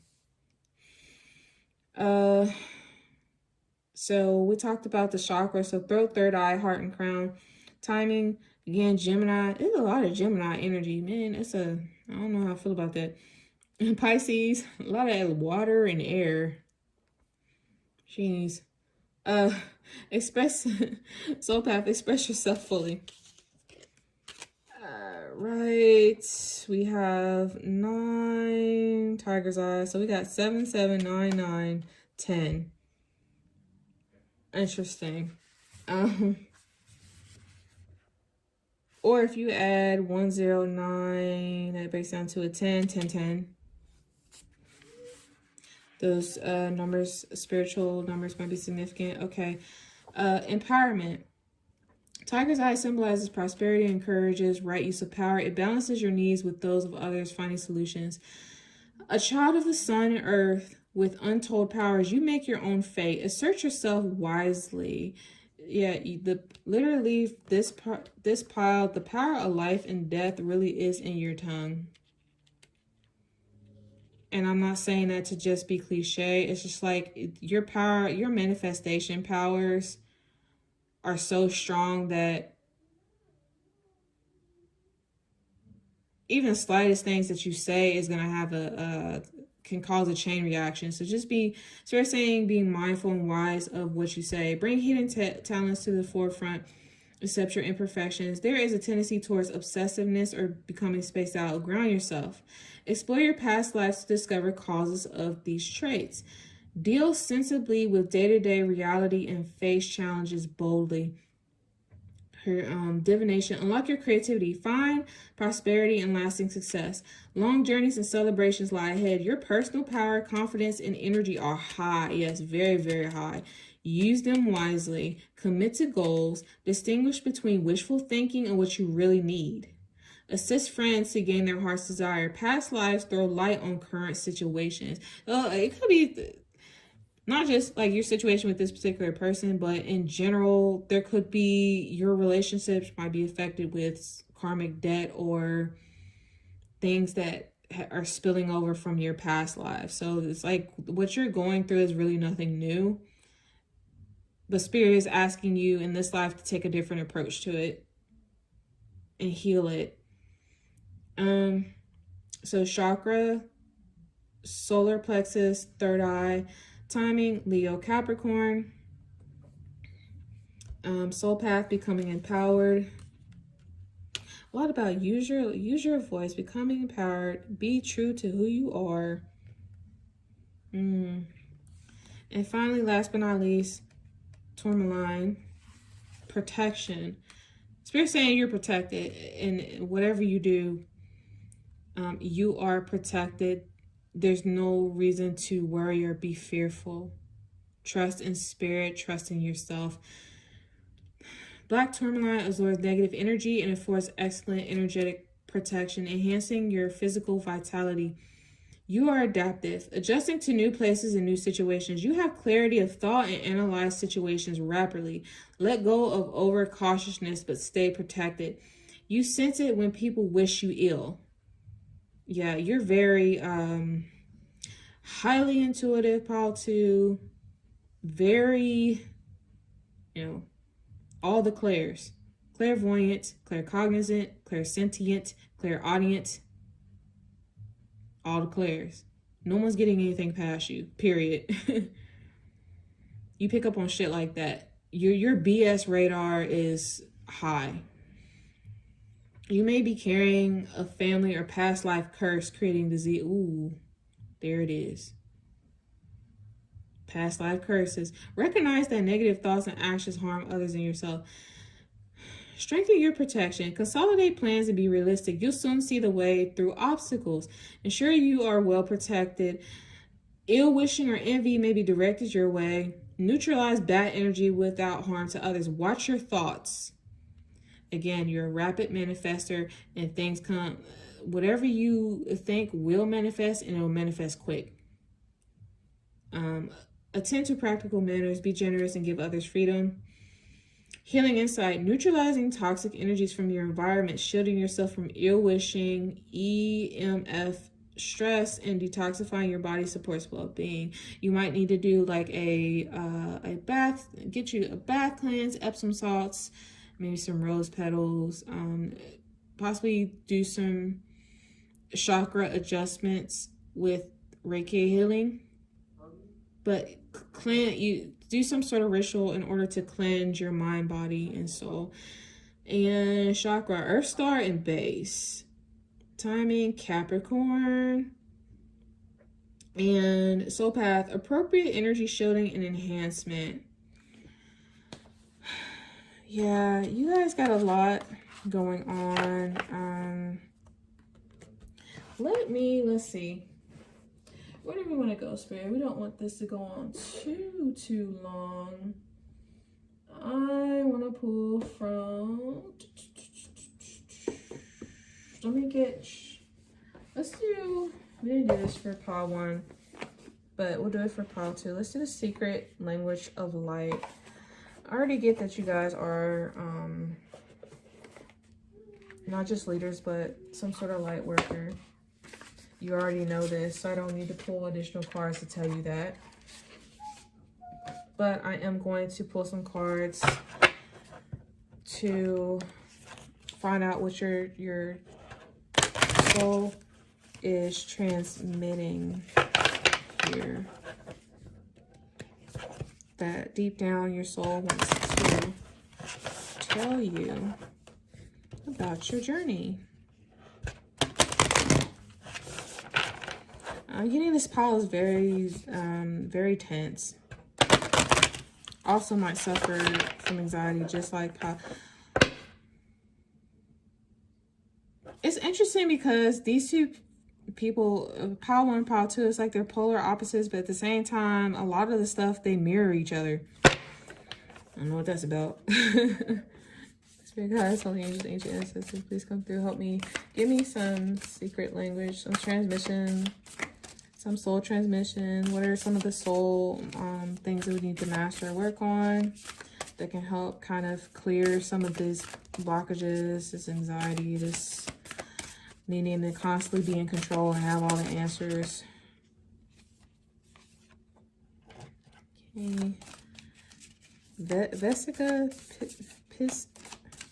Pisces, I can't pronounce that, but y'all can see it, and maybe y'all can pronounce it. I'm not going to say it again because I don't want to sound silly. You know what that says. Soulcraft. All right. Let's hit one more. Actually, Spirit said one more. 4. Okay.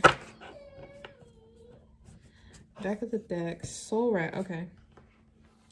Interesting. So we have this card.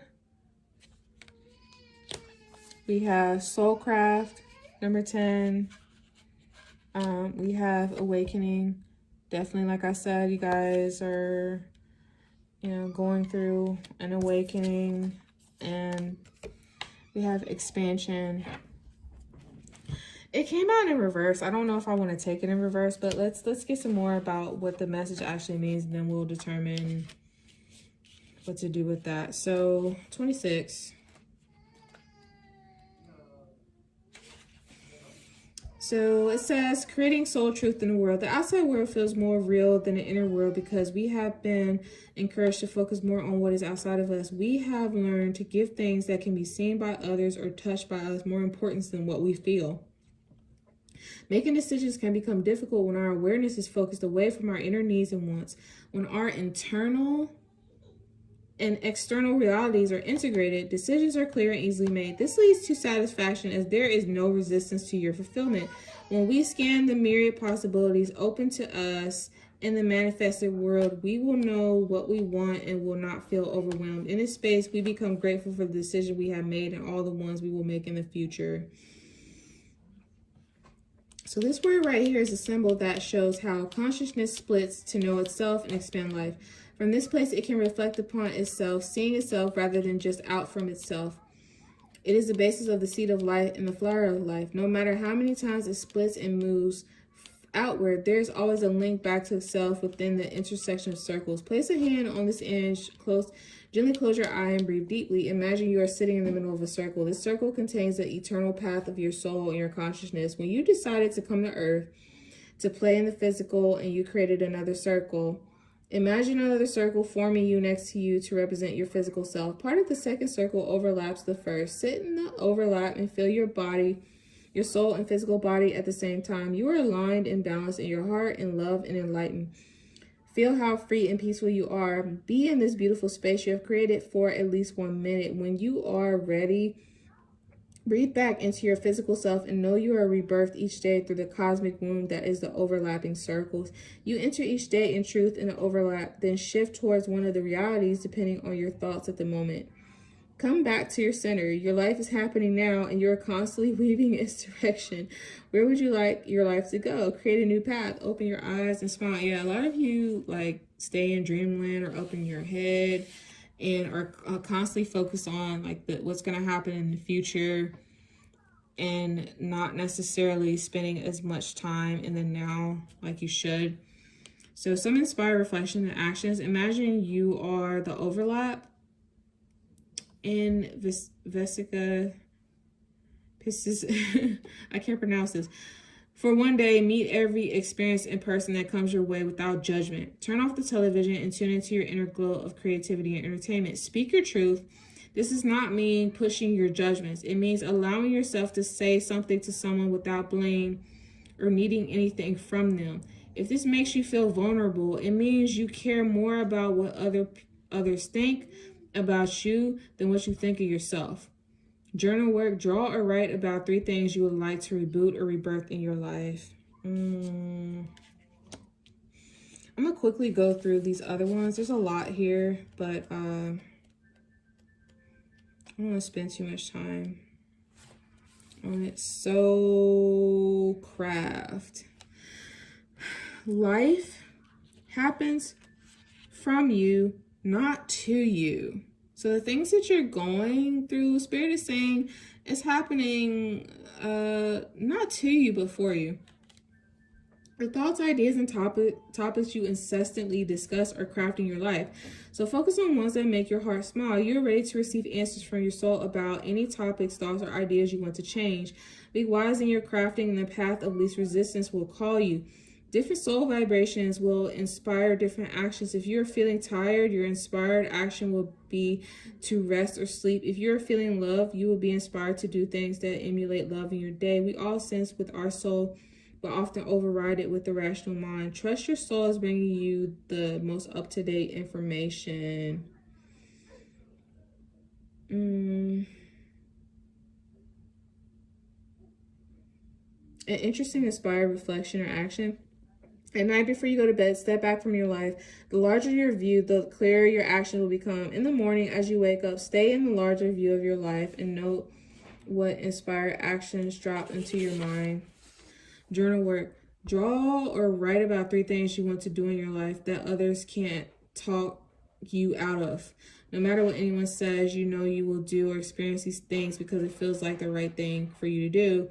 What you focus on, you create, and everything else falls away from lack of attention. Again, you guys are very powerful manifestors. So what you focus on is going to manifest, and you're going to create that reality. So if you're focusing on all the negative, pessimistic stuff, don't be surprised when you're surrounded by that energy. You want something positive to come, focus on the positive, and it will happen for you. And awakening. So you are or about to experience an aha moment. This will come as a feeling of deep truth that seemed to have slipped your mind. You have often thought there must be another way to experience and live this life, and you're about to discover it. You are opening your heart and mind to the full, authentic you. Time-honored ways that have worked in the past are no longer bringing the results you desire and may have become obstacles to your dreams. Beliefs become intermingled with everyday processes and who we think we are. No wonder it can seem hard to let them go. When you rouse from the slumber of conformity, you awaken into the same world, but through the eyes of soul love. You can see beyond fear to the creative possibilities that are everywhere. Relax and enjoy this time. It is your natural evolution. Yeah. Nourish your mind and body with the wisdom of your soul by taking deep breaths often as you like. Close your eyes and smile for a few moments every hour as you enjoy connecting with your soul. Recognize that the same life force flowing through you flows through all of life. Journal work for 7 consecutive days. Write or draw one new thing you learned about yourself today. I'm gonna do that. I know what I'm always curious and interested in learning about me. Because I love me some me. I feel like y'all love y'all some you too. All right, last but not least, expansion. And it came out in reverse. So I'm wondering if there's like a blockage there.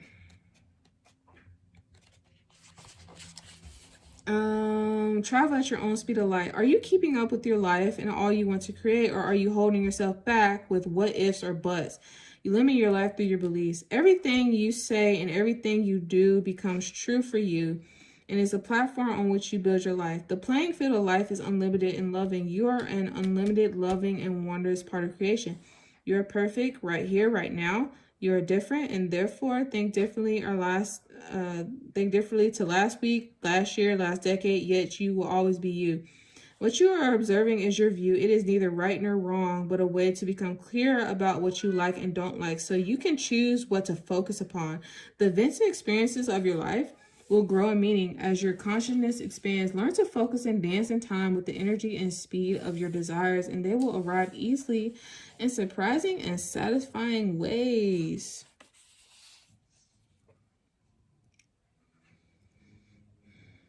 Inspire reflection or action. What are you putting off because you feel time poor? Do what you love. Time will expand and your day will follow. Or your day will flow. Action does not make things happen on its own. Your actions are the way you participate in what you have created with your vibrational focus. Journal work. Draw or write about 3 ways you can feel your dreams and desires right now. For example, by being present and feeling joy, or by noticing what is going well in your life. There's a lot here. Pile 2. At the bottom of the deck, we have soul writing. So much. I'm running out of breath right now, so I am definitely getting that. You guys are workaholics or workhorses. You don't take breaks. You're just constantly going, and running yourself into exhaustion. You need to take a break, babe. You need to slow down and just relax. So soul writing. What you don't see coming, what you're going to learn is you're the author of your story. Write one that inspires you and doesn't let anyone else command the pen. Physical reality is temporary. It is forever changing from one moment to the next. The events and experiences of your life are multidimensional living art. Their purpose and form will shift as your perception of them does. You can view and adjust any stories from your past, present, or future. Let go of justifying or analyzing the events that become your stories and lift yourself into a new way of seeing them. Look at the card and imagine you are the angel rising and connecting to the soul light at the top of the pyramid. From this expanded view, you can see all your stories and their facets from a neutral position. A higher perspective will unveil and reveal what was previously unknown. You may be surprised, shocked, or embarrassed that the story you have identified with is not what you thought it was. Don't stress. This indicates that the stories are shaking loose and healing is occurring. You are doing so well. You're worthy and you are loved. You are loved. Experiment with automatic or intuitive writing. Go for it. There are no limits. I wonder. I might have to look into that. I'm curious about that. Intuitive automatic writing. All right. Let's get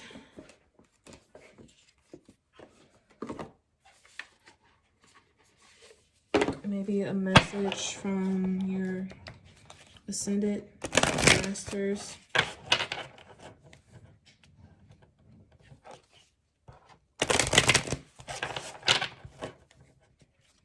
I'm not sure where I'm hearing this from here. Don't ask me again.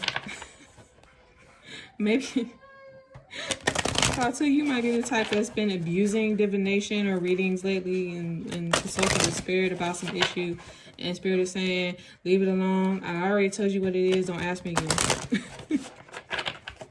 Wait. Message we have from the Ascended Masters. Okay. There's 2 here. Ooh. So these came out in reverse. Let's see. Galactic vibration, personal conviction, raising your resilience, direct channel. I'm not gonna read these in reverse. So there's no reason to. And power of presence, a power struggle. Unlock your potential, authenticity. Are you going through a power struggle, possibly with yourself or somebody?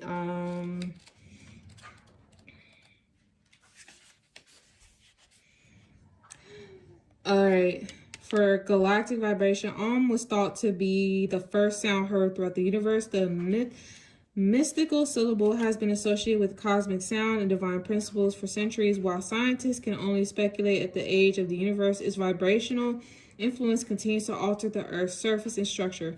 A galactic connection often feels like a lightning bolt shooting down through your higher crown at the speed of light. Being energetically tapped by a higher dimensional galactic energy of evolved consciousness is an intense experience and not one to be taken lightly. These high energies of 100% pure light consciousness operate on a vastly different scale to any other energy form. Those that experience these connections are direct channelers.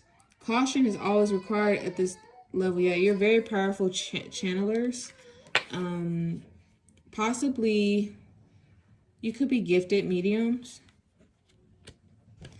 Definitely some grounded is needing, because I suspect from this part, because I feel so exhausted, it could be you are channeling at a rate that it's hard for your body to catch up with, and you haven't done any proper grounding. So it's like you're constantly getting downloads, you're constantly getting messages from Spirit, you're just constantly go, and it's just it's exhausting your mind, and it's affecting you physically. The galactic vibration is one of divine expression. The universe's continual energy expansion alongside the remnants of its early beginnings is the very reality of creative and divine intelligence. Galactic Ascension Master Galadriel is encouraging you to explore your innate connection to the universal God spark. As you are called to a higher purpose, you will be a support and strength for others who experience troubled times. Continuing in the face of your own adversity builds resilience and conviction of spirit.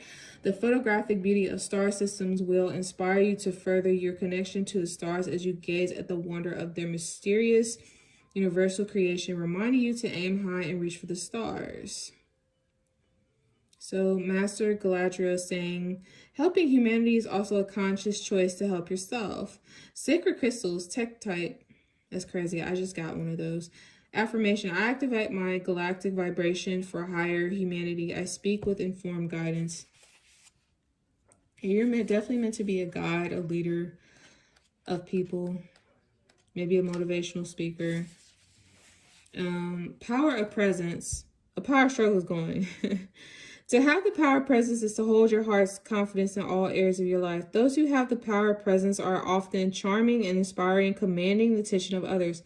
To have influential presence, you must be a great communicator, taking humble pride in your life's achievements and expressing yourself authentically. However, people with presence have the potential to manipulate others who are unsure of their own persona. Cult leaders have mastered their personal presence to influence others for negative reasons. Having a strong presence can create egotistical attitudes. Be cautious of self-proclaimed business people, gurus, and those who seek fame and fortune. The powerful Earth Ascension Master, Chief Sitting Bull, identifies your need to create strong boundaries and personal presence. Yep, those boundaries again. The eagle feathers in his beautiful headdress represent the ancient wisdom between the land and human spirit carried by the light of his soul. He asks you to stand tall and speak from your heart. Words are powerful, but your actions speak louder. Connect to Sitting Bull when you need to enforce a strong mental attitude. You are a catalyst that uplifts and changes those you meet along the way. Although you may appear arrogant and materialistic, stay humble and true to Gratuitous principles. You are divinely designed to empower others with your passion. Quote, sinful actions come from greedy souls, harm none. Sacred crystal is turquoise. Affirmation, I am a powerful presence. I am humble and gracious when communicating with others. Yeah, I'm definitely getting, again, Emperor energy. You know, we talked about the big dick energy. You know, someone that's very charming, very strong-willed, go-getter. Everybody kind of gravitates toward you. All eyes on you when you walk into the room. You definitely are a catalyst for change. That's why Spirit is saying it's so pertinent for you to be careful with your words and your actions. You might unintentionally harm someone's feelings or hurt them without realizing it, because your energy is so strong. And then you're the type of person, Spirit is saying, it's wise for those who come into your life or presence not to cross you or to harm you in any way, because you're highly protected. And then because you're a catalyst for change, it's like once you enter a person's life, there's immediate change. Once you exit their life, there's immediate change. Sometimes, depending on what sort of karma you built up with that person, if it's positive, they're going to get the same amount of abundance that you have. If it's negative, there's going to be a chain of events that unfolds that's definitely going to change them in their ways. And again, because you're a powerful manifester, it's like instant. And then bottom of the deck, energy attachments, energy exchange, negative influences, self-sabotage. Okay. You're a conscious creator. How you address the energy in your life determines how it is directed around you. Emotional energy, spiritual entities, and negative energy frequencies have the potential to disrupt your life force, misdirecting your thoughts toward lower vibrational actions such as addictions, mental and emotional instability, and other non-loving pathways filled with self-sabotage and critical judgment. Forever in a deep state of awareness and tranquility, Lord Shiva is held as the supreme being, is depicted in two poses, meditation and dance.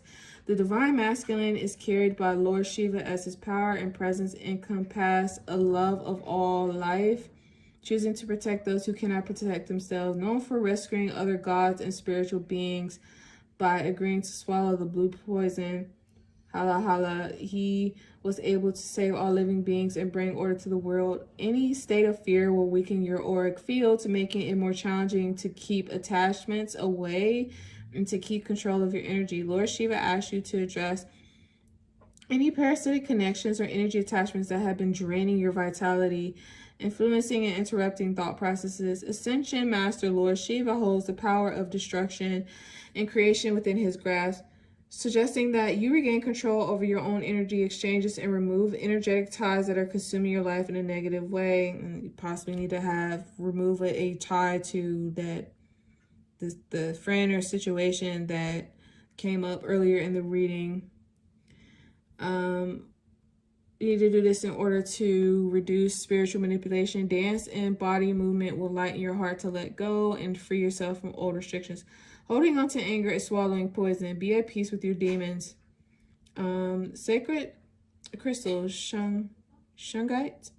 That's funny, I actually just got one of these too. This is my pile. Thank you, Spirit. Affirmation, I remove imbalanced energies with ease. I am secure, I am safe. All right, woo. That is a lot. I'm gonna wrap it up. And speaking of wrap it up, since this power has high sex drive, wrap it up. That's all I'm gonna say. All right, I'm gonna pull an answer from the Angel Answers deck. So if you have a particular question in mind, and maybe it's in regards to the situation or person, maybe it's in regards to something else, think of that question now, and I'm gonna pull a card to get an answer for you. All right, what's the answer to this question, Spirit?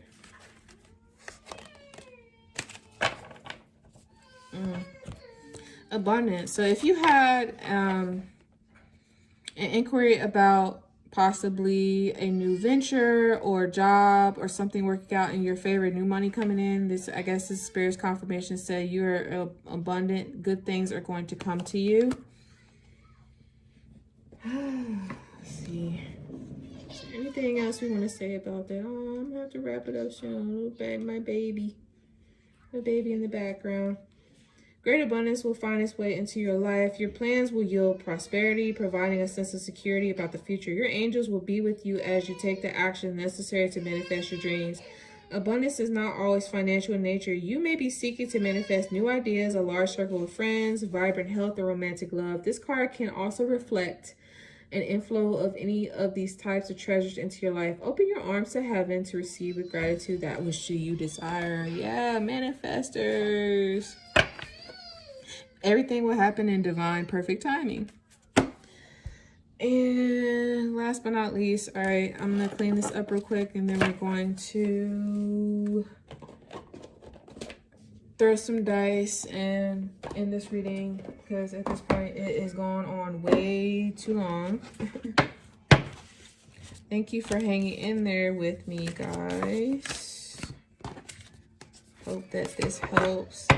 If any of this resonates, please let me know down in the comment section. I definitely want to hear whether or not, you know, I'm getting better with my intuitive skills and abilities. I really appreciate that feedback. All right, let me get this one. This one goes here. Okay. And let's get the... And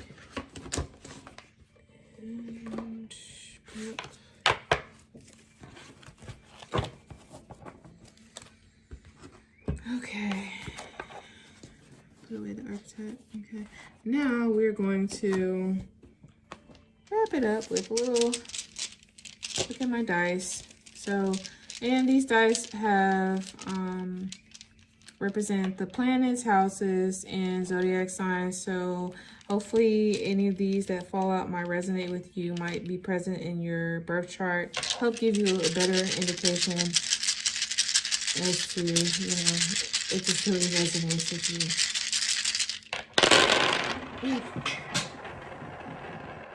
Okay, 2 of them fell. Oh, man, wait a minute. Oh, Jesus. Not all, but sheesh. Okay.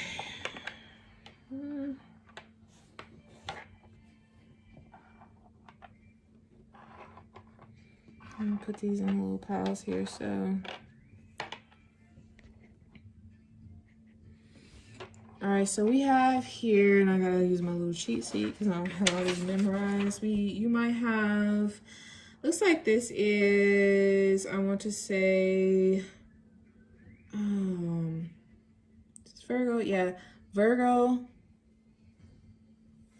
You might have Virgo or Gemini in your second house.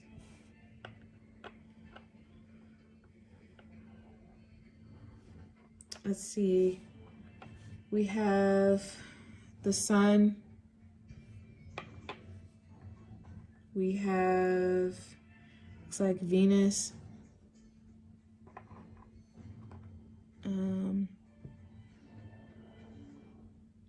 Seventh house might be significant. Maybe sun is in conjunction with something there, or, you know, your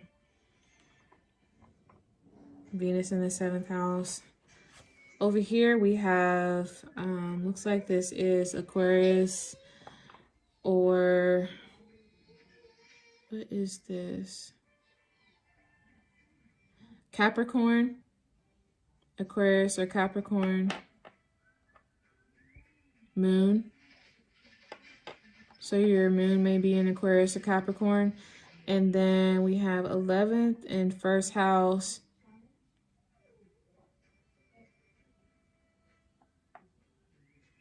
Something significant in your 11th and 1st house. And it looks like this is your north node here. I'm actually going to take, I want to understand more about the North Node. So let me take these here and get some.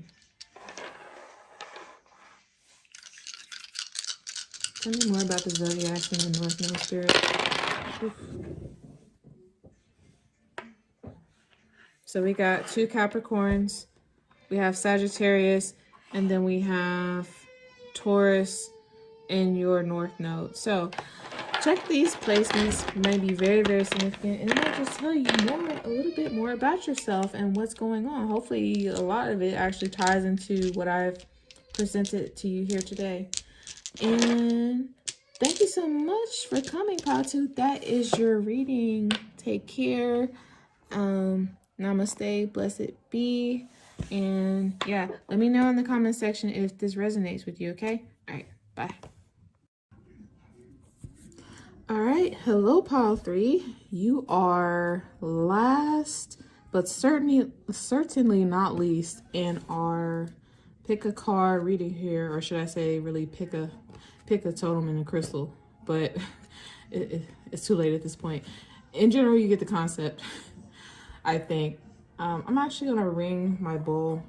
I didn't do that with the last pile, I should have, but since we've just been channeling so much and there's been a lot in the first 2 piles so far, I definitely want to make sure that the energy is clear for this reading. So let's go ahead and do that.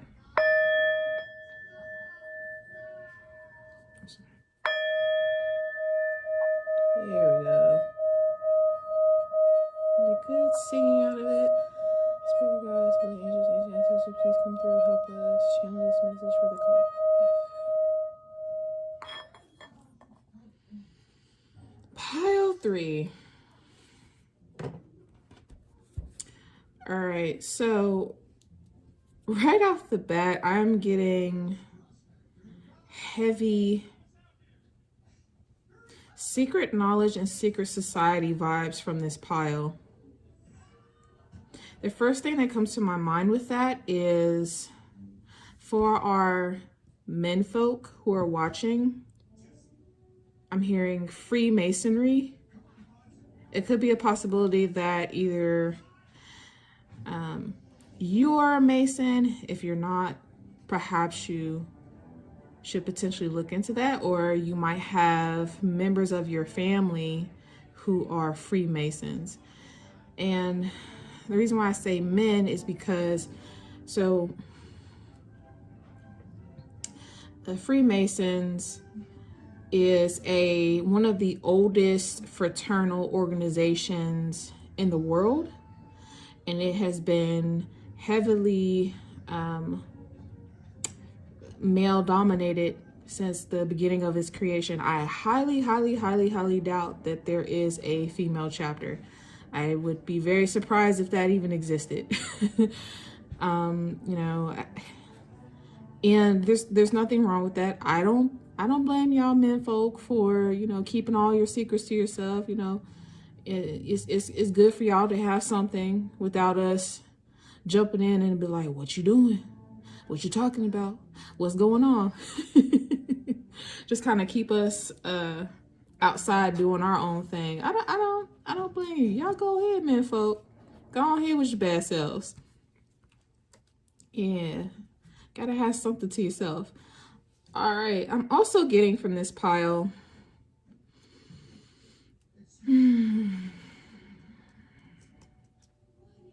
very witchy energy as well. You could be a person that dabbles in the craft or is into some form of mysticism, metaphysical activities. You could be a witch. I'm getting there might be some witches here. And within that, because when we think of the wolf is a pack animal. So it could be a possibility that if you are a witch, you might follow a specific tradition. For some reason, I'm thinking of, I think there is a tradition Dianic tradition under the goddess Diana.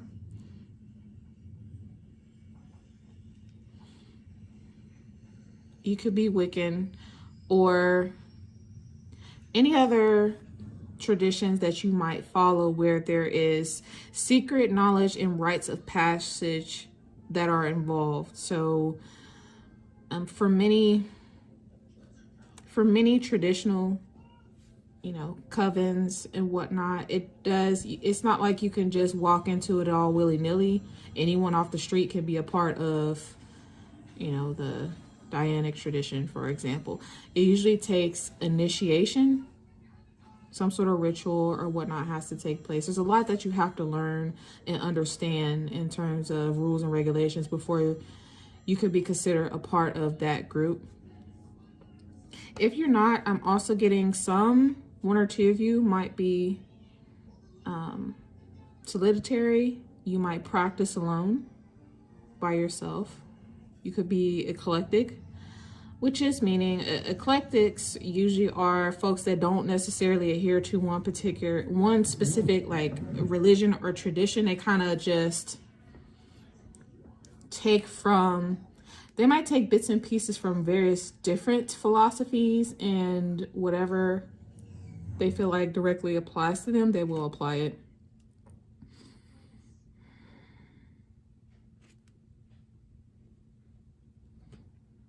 I am also hearing shamanic practitioner. I don't know why. It's like it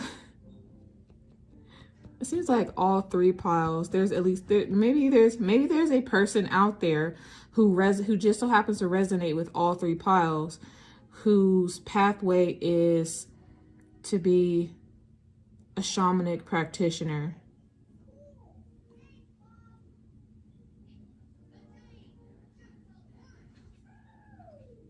If you're a male, possibly, you know, a sage. Female, you know, a traditional medicine woman. Now, I will say, I talked a little bit about why I use the term shamanic practitioner in the last pile. It's because it's to prevent cultural appropriation and to be respectful of indigenous practices, because shaman, I'll say it again here, the term shaman is made up by the Western world to basically lump all indigenous healers and persons into one category. It's just a blank, it's just a umbrella term. It's kind of like if you work in tech, the term agile. But under agile, the methodology, there's like various different frameworks that you can choose from. It's the same thing here. It's like shaman represents, you know, all types of indigenous healers, witch doctors, spiritual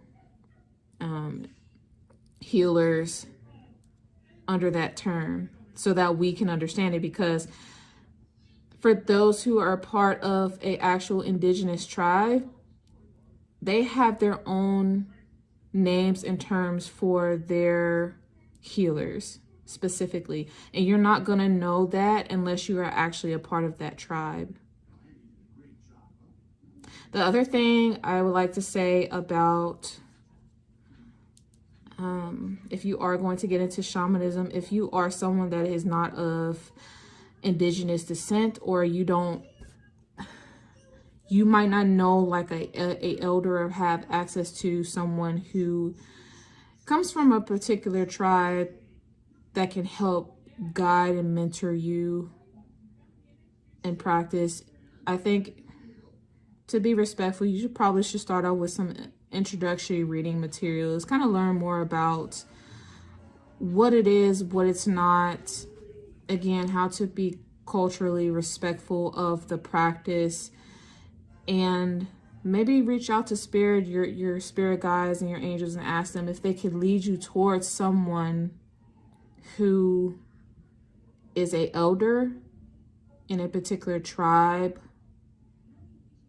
where you could go to that person, ask them respectfully if they would be willing to let you in to learn and understand how to practice it properly and correctly, and really be a true apprentice, a mentee.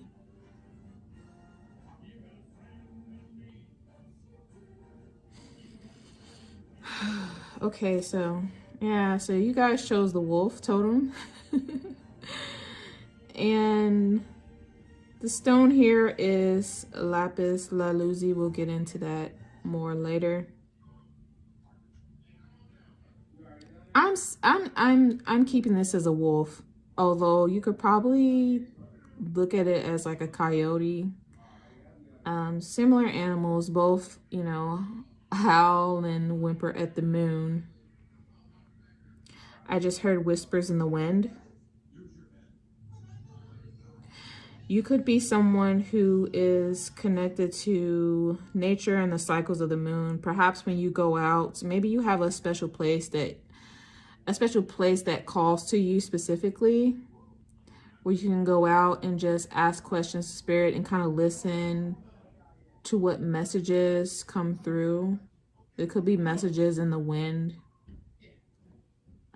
that spirit is trying to give you to help guide you towards something. Yeah, so you definitely have a calling into a particular practice or pathway in regards to healing. And if not, like I said in the beginning, I mentioned like Freemasonry and other secret organizations and societies. Maybe you're meant to be part of a secret organization or society. There's some sort of ancient knowledge or wisdom that you're meant to go and gain there. So wolves are pack animals, usually led by a leader, a alpha. I'm also hearing she-wolf, so maybe there might be a matriarch or a divine feminine here that embodies the she-wolf persona. Also hearing that song by Shakira. Oh, she-wolf. Oh, baby. Confirmation.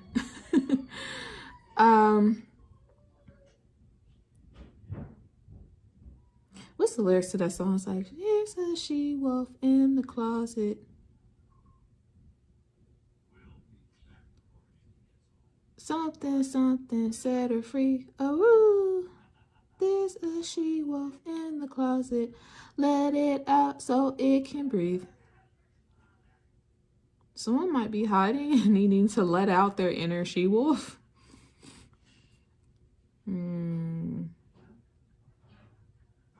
Also, speaking of packs, you might be a lone wolf, since there's only one wolf on this totem. Pretty isolated. You might be a loner, someone who likes to kind of step to the beat of their own drum, follow their own rules and regulations and ways of doing things. You don't necessarily need anybody to feel good, feel comfortable. You're good keeping to yourself.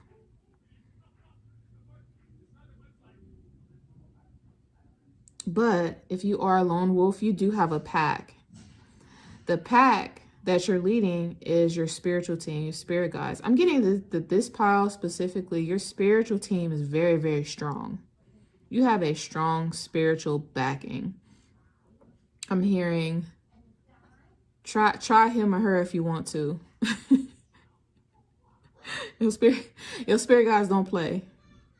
And I heard they petty too. So sound like me. Dang, this might be my pile too. Man. Pile 2. I think I mentioned the pile 2. You might get some messages from pile 3. And here it is. All right, yeah. Wolves are pack animals. They like to hunt in groups.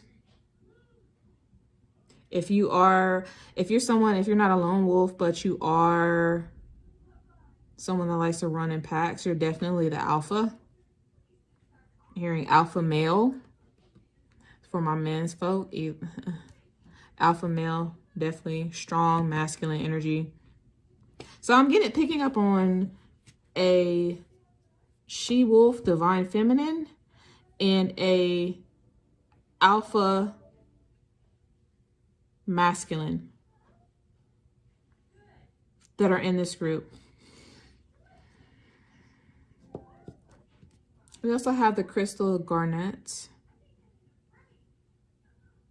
I think the name for garnet originated from pomegranate. I think we'll talk about that a little bit more. It actually, the color of it looks like when you actually open up the fruit of the pomegranate and get to the seeds, the juice, the color of the seeds, the juice is like a very dark wineish color, similar to the crystal here. Other thing I'm getting from that is, if you know how, you know, a pomegranate operates, you usually have to hack it up a bit, you know, open up the fruit, and then there's got like this whitish filmy substance that surrounds the seeds in like various different clusters that you usually have to pull apart, pull the seeds off of it to actually eat the seeds and get the juice. So you strike me, pile 3, as someone that has a lot of layers. Also a pomegranate, the outside of it, the skin is pretty tough. Like I said, the fruit's hard to break into. You usually have to like really cut into it deep to open it up and then kind of pull it apart. So pile 3, you could be somebody who puts off a very tough outward exterior, but on the inside, there's a lot of sweetness to you. Might be a little softy, but you kind of keep that hidden because you don't want people to know you have that side to you. And if they try to get too close, they might get bit. All right, let's get into what additional messages that we have here that I was channeling earlier. Oh, so one of the messages was, this is a line from the Disney song Colors of the Wind from Pocahontas. So, have you ever heard the wolf cry to the blue corn moon? Now, I was researching. Okay, so first let me say, you could resonate with Disney. You might be a Disney fan. I am getting that, you know, we got some Disney fans here. Maybe Pocahontas is your favorite movie. Maybe you are of indigenous descent, possibly. Someone that's into animation in general. So Pocahontas is one of Disney's two-dimensional animated films. Perhaps you might feel like you're living your life in the 2D, but you're trying to get to the 3D and even to the higher realms. And so Spirit is leading you here to try to figure out what are the next steps to actually go about doing that.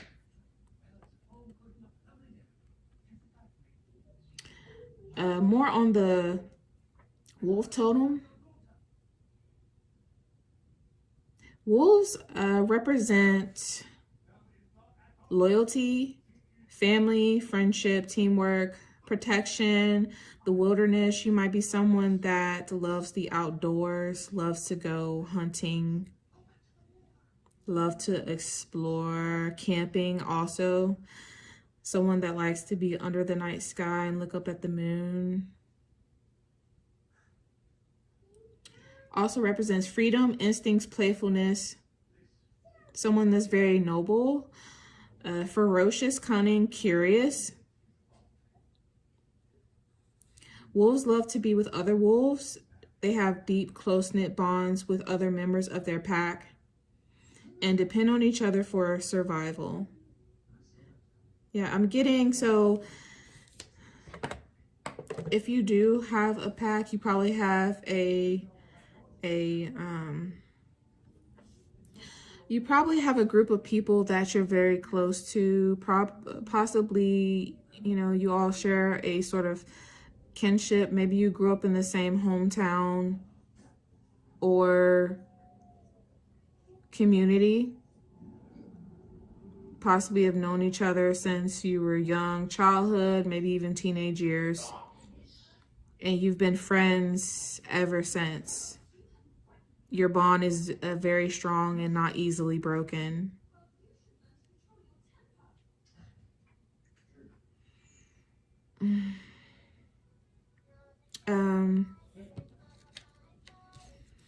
Let's see, what else? So when you're in a pack, wolves tend to put the pack, the alpha tends to put the pack first above all interests. Some may be, like I said, lone wolf, and your pack is your spirit team. I'm also getting heavily with this that since it is a symbol of protection, that you specifically, pile 3, are protected. You're like I said, your spirit team don't play, they on point. Anybody even attempts to breathe wrong in your direction, and they're just like all types of signs and synchronicities, like do not pass go, do not collect $200, don't do it. Don't do it, you're gonna regret it.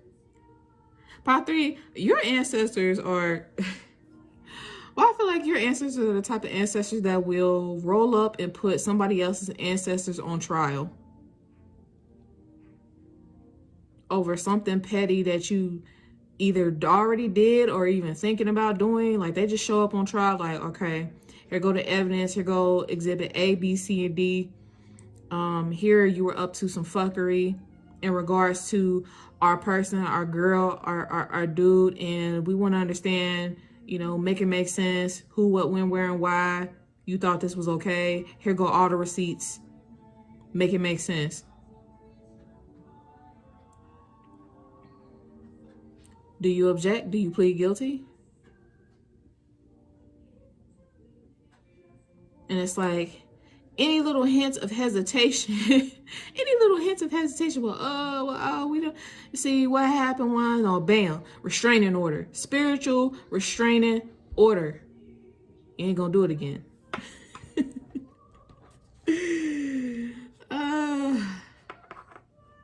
So going back to the feminine archetype, she-wolf.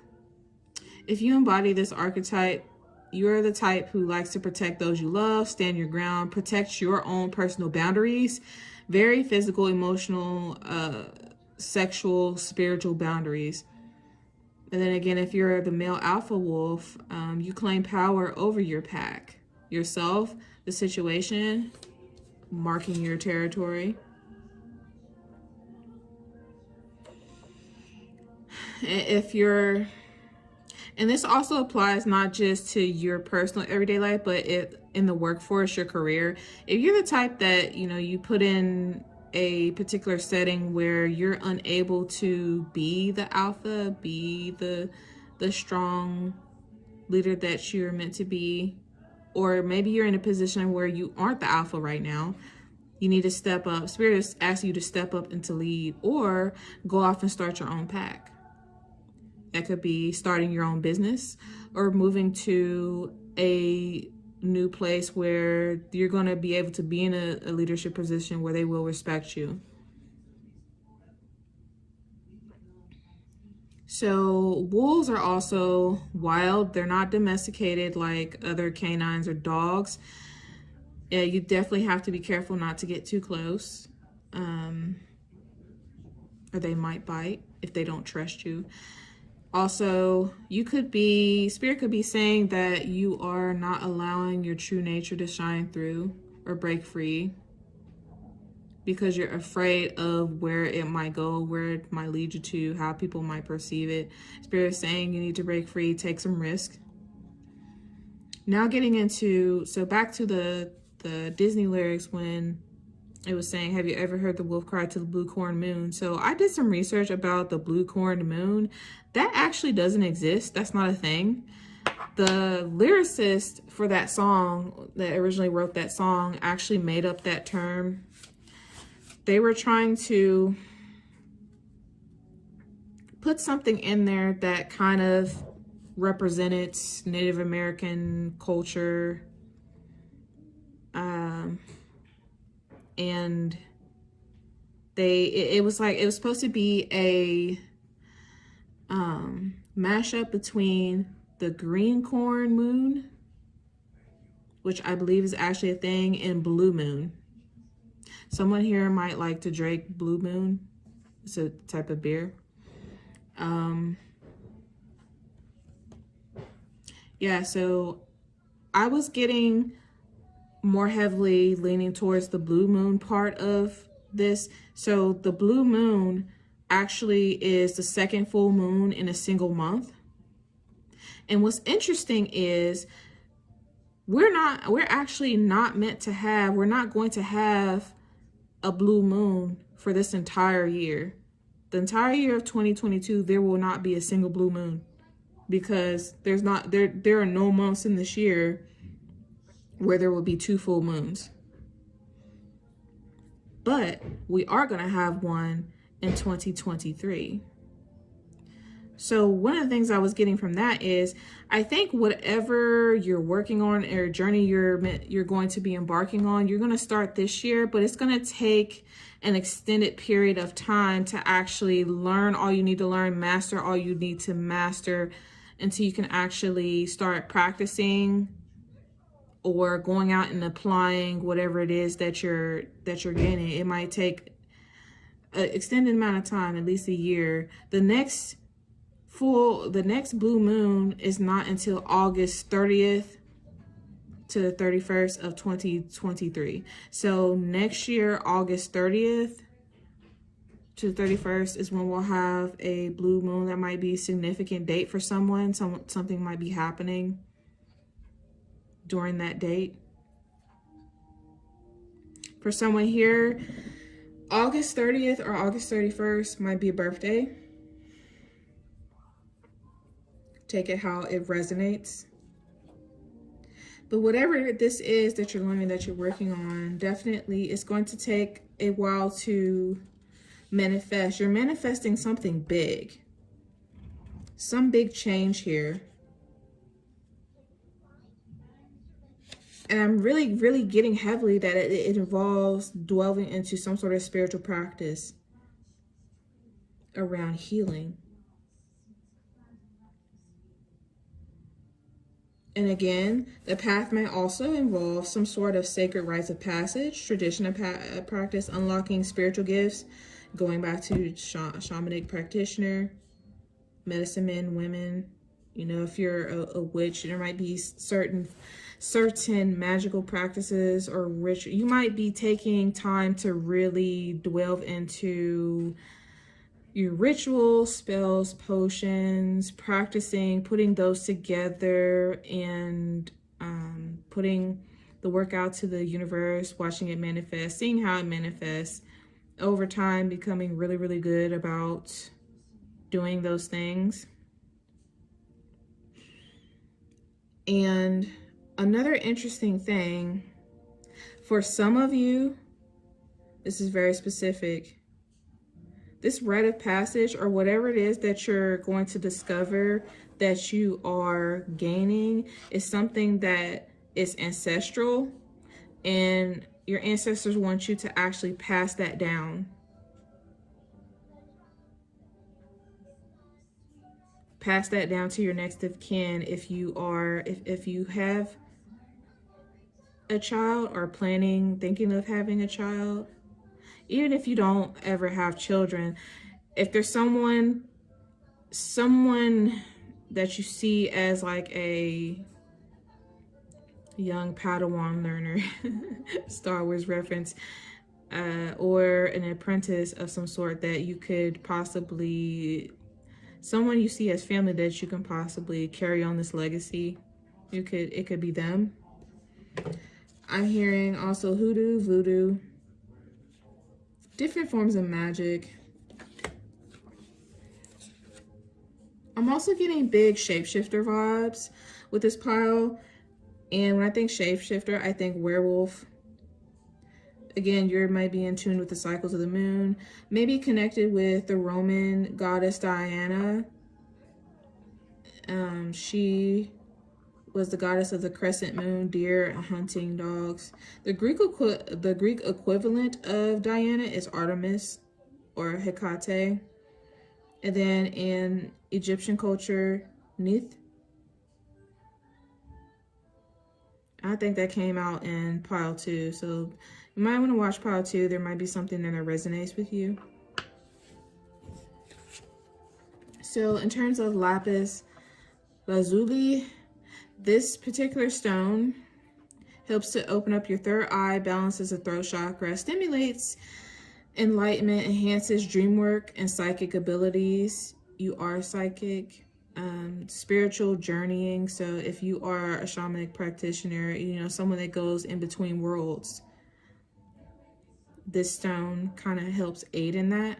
It's a protective stone that contacts spiritual guardians or guardians of the galaxy. So some of your guardians may actually be interstellar. You may be getting messages from galactic cosmic beings.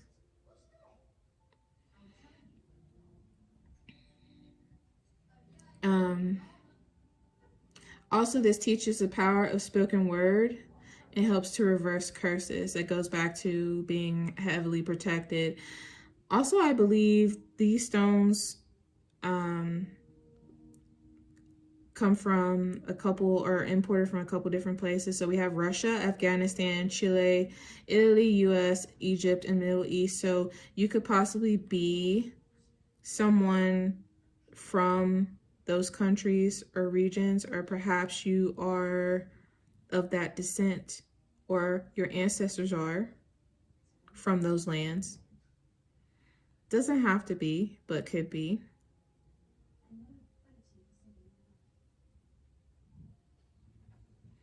Okay, so for some reason I just heard, we talk about lone wolf, I just heard orphan. Maybe some of you here might be adopted, which changes things a little bit in terms of fully understanding your lineage and where you come from. So back to the Garnet. This is the birthstone for January. So some of you could be born in January. It's a sacred, it was coined after the sacred fruit pomegranate, known for healing properties. It's a symbol of love and friendship. It's a way to promote protection and healing, protection abilities. It was used as a form of protection and a favorite amongst royalty. Possibly you could descend from, there might be some royal ties to your bloodline. Indigenous healers use it to possess the ability to protect against injury and poison. And Egypt thought it to ward off bad dreams and cure depression. It also aids in past life regression. So if you're curious about whether or not you had past lives, which I do definitely believe, pile 3, that you've had, your soul is very old. You've had many, many, many, many, many past lives, at least 50. I'm getting 40 to 50, if not more. Your soul has been around for a very long time, and hence the access to the type of knowledge that you're going to be delving into, that your soul is going to remember in this lifetime, is going to be next level stuff. And also this aids in success in business. So like I said before, if you were thinking about becoming an entrepreneur, opening up a business, Spirit is saying that you will be successful. All right, so let us get into the reading. I did a lot of channeling there. That was fun. So let's get your archetype, pile 3. I wouldn't be surprised if you got the shaman. So different archetypes come to mind for this pile. I'm thinking shaman might pop out, the pilgrim, let's see, the Queen for our Divine Feminines, Mentor, or the Shapeshifter. We shall see. All right, Spirit Guides, Holy Angels, Ancient Ancestors, please come through, help me see what is Pile 3's archetype, please. What is Pile 3's archetype? What is Pile 3's archetype? Sometimes these cards are hard to shuffle because they're round.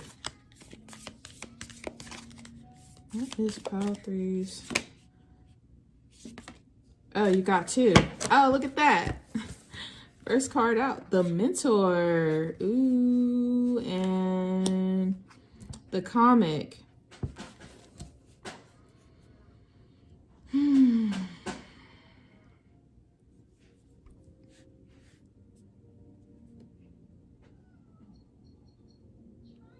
So the numbers on these cards, for the Mentor, we have Roman numeral 6. And for the Comic, Roman numeral 20, 26, 6 and 26. 6 and 26. The difference there is 20. 6 might be a significant number. 22. 222.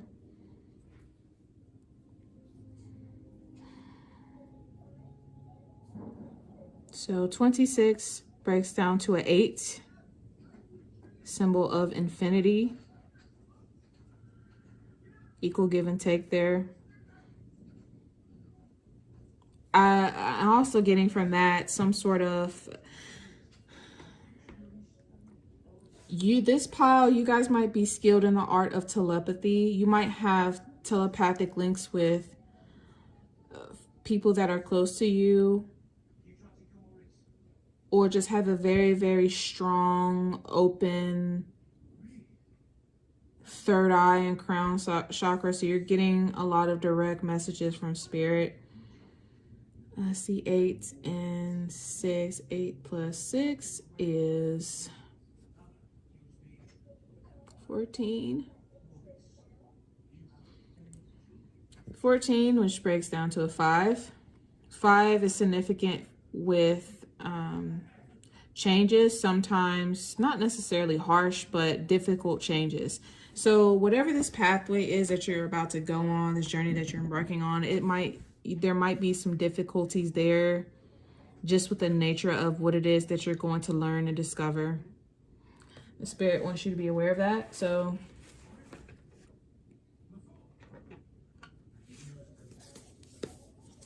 other interesting thing, I didn't really do this with the other two piles. I wasn't paying too much attention, but Spirit's telling me to pay attention with this one. So typically you can read these cards like in various different ways, you know, forward, reverse. And really, because they're round, I usually like to look at the progression of what's going on in the card based off of I usually start clockwise and go around. So for this particular card, since it's all the way upright, either that tells me either you're just getting started in this journey or you've already come full circle with embodying this particular archetype. This one in particular, like you're kind of like right in the middle right here. Okay, so let's take a look at the Mentor.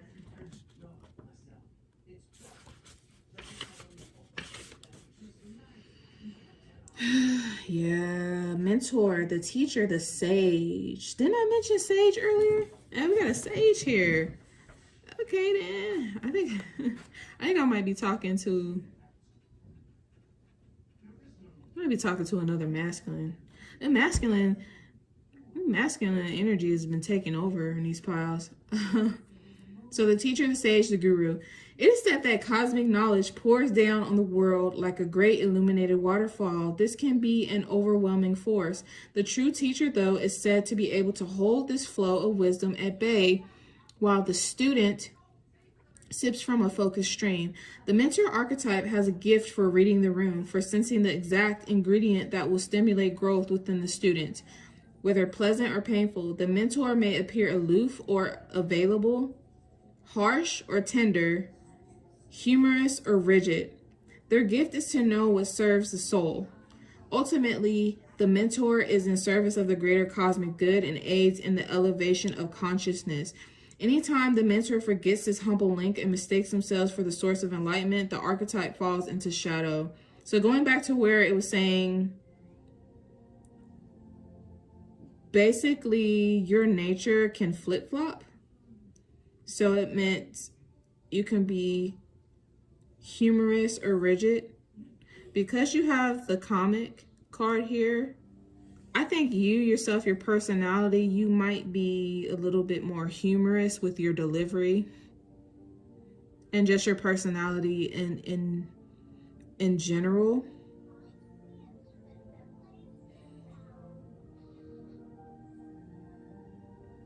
Typically, but I think since this card is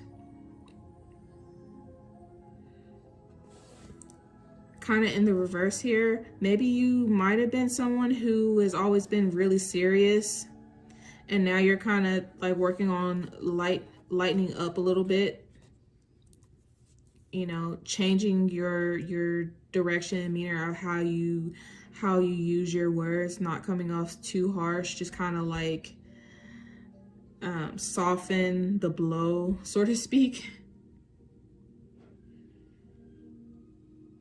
Or just being more fun and bright. So we also have, although it's typically true that parents are our initial teachers, the child will eventually seek a mentor figure outside of the home to assist their growth. Keep in mind how easy it is to project power onto another. The expressions feet of clay and cult of personality exist for a reason. That's interesting. So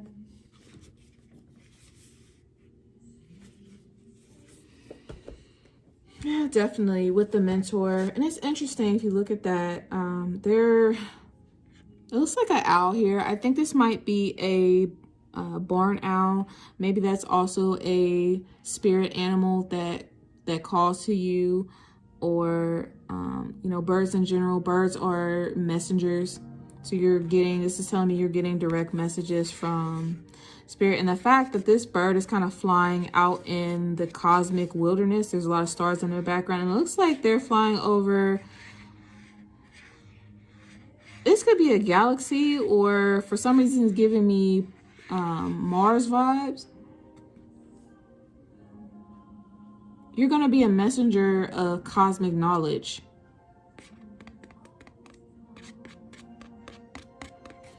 And Spirit is saying you need to find yourself a good mentor to help you through this journey. All right, let's look more at the comic.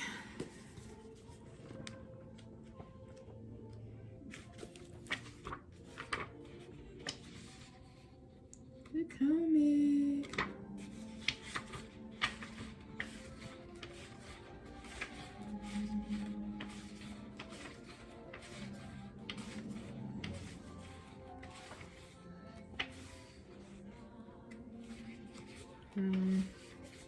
So here's somewhere.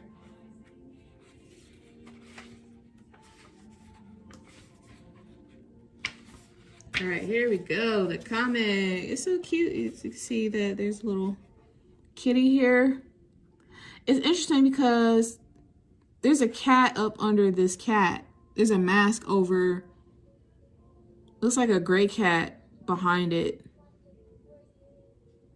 Maybe you're hiding something or wearing a mask, and you got all these pretty colors, rainbow. You could be a part of the LGBTQ community or thinking about it, curious. So the comic is the Joker, the Clown, the Fool.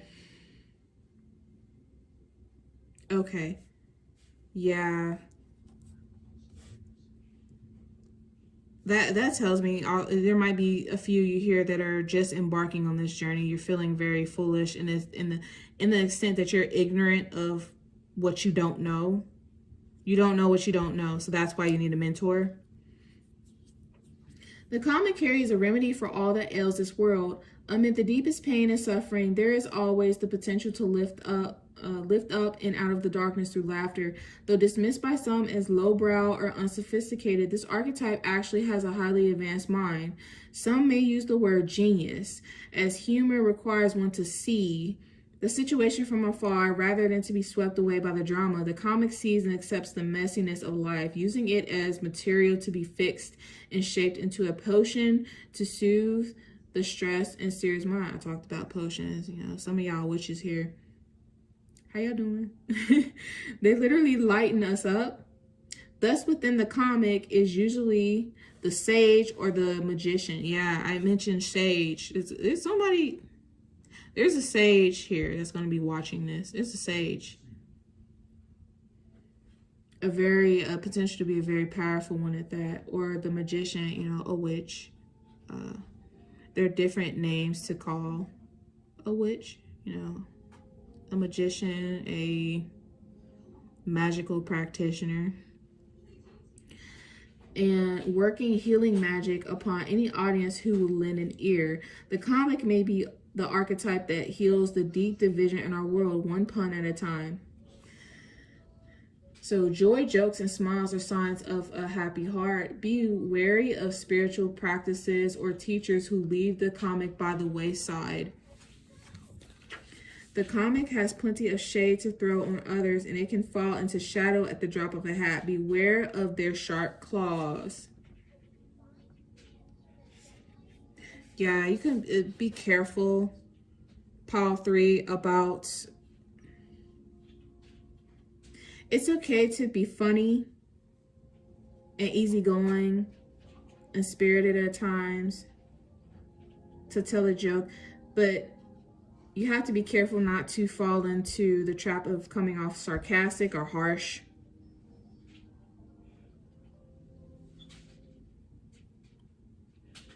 Think about the images that come to mind, the laughing Buddha, stand-up or improv comedy.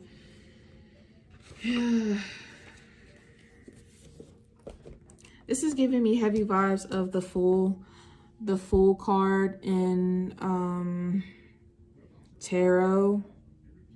Someone that's embarking on a brand new journey, but they're kind of not really watching where they're going, about to fall off a ledge. Because they just don't have a care anywhere. They're so excited about what's going on that they're just not paying attention to where they're going. If it's the Fool in reverse, that could mean, you know, you might be someone that's very naive, already assuming that you have the answer. Someone that makes very impulsive choices, lacking experience. Again, you're somebody that's lacking experience, so you need a mentor to help guide you. Or you can be stuck in analysis paralysis. Because I'm getting this person, you're also very happy-go-lucky. Power 3. And you've got a lot of, like, interesting jokester type energy. But in this case, Spirit is asking you to continue to be yourself, but do take this seriously. And I'm actually going to... So I'm getting, this is our masculine energy that I was talking about before, the alpha. And I'm going to pull 2 more cards for our feminine shadow. Sure, guys, please come through. What is the archetype for our she-wolf feminine?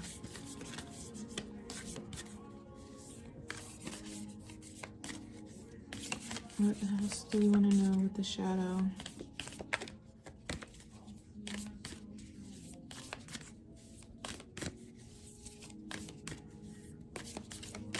This image is kind of eerie.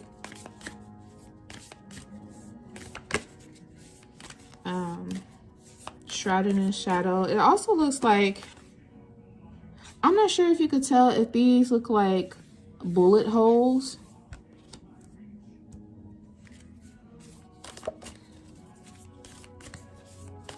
You might be someone that's gotten a lot thrown at you in life. Pile 3. Okay. Come on. Oh. Oh, there we go. Ah, oh, bam, the shapeshifter. Ooh. Spirit is telling me to take this one too. At the bottom of the deck, we have the Siren. Oh. This is the Divine Feminine here, She-Wolf. Y'all are sexy, femme fatale. Very alluring. Oh, okay, let's see, the Siren.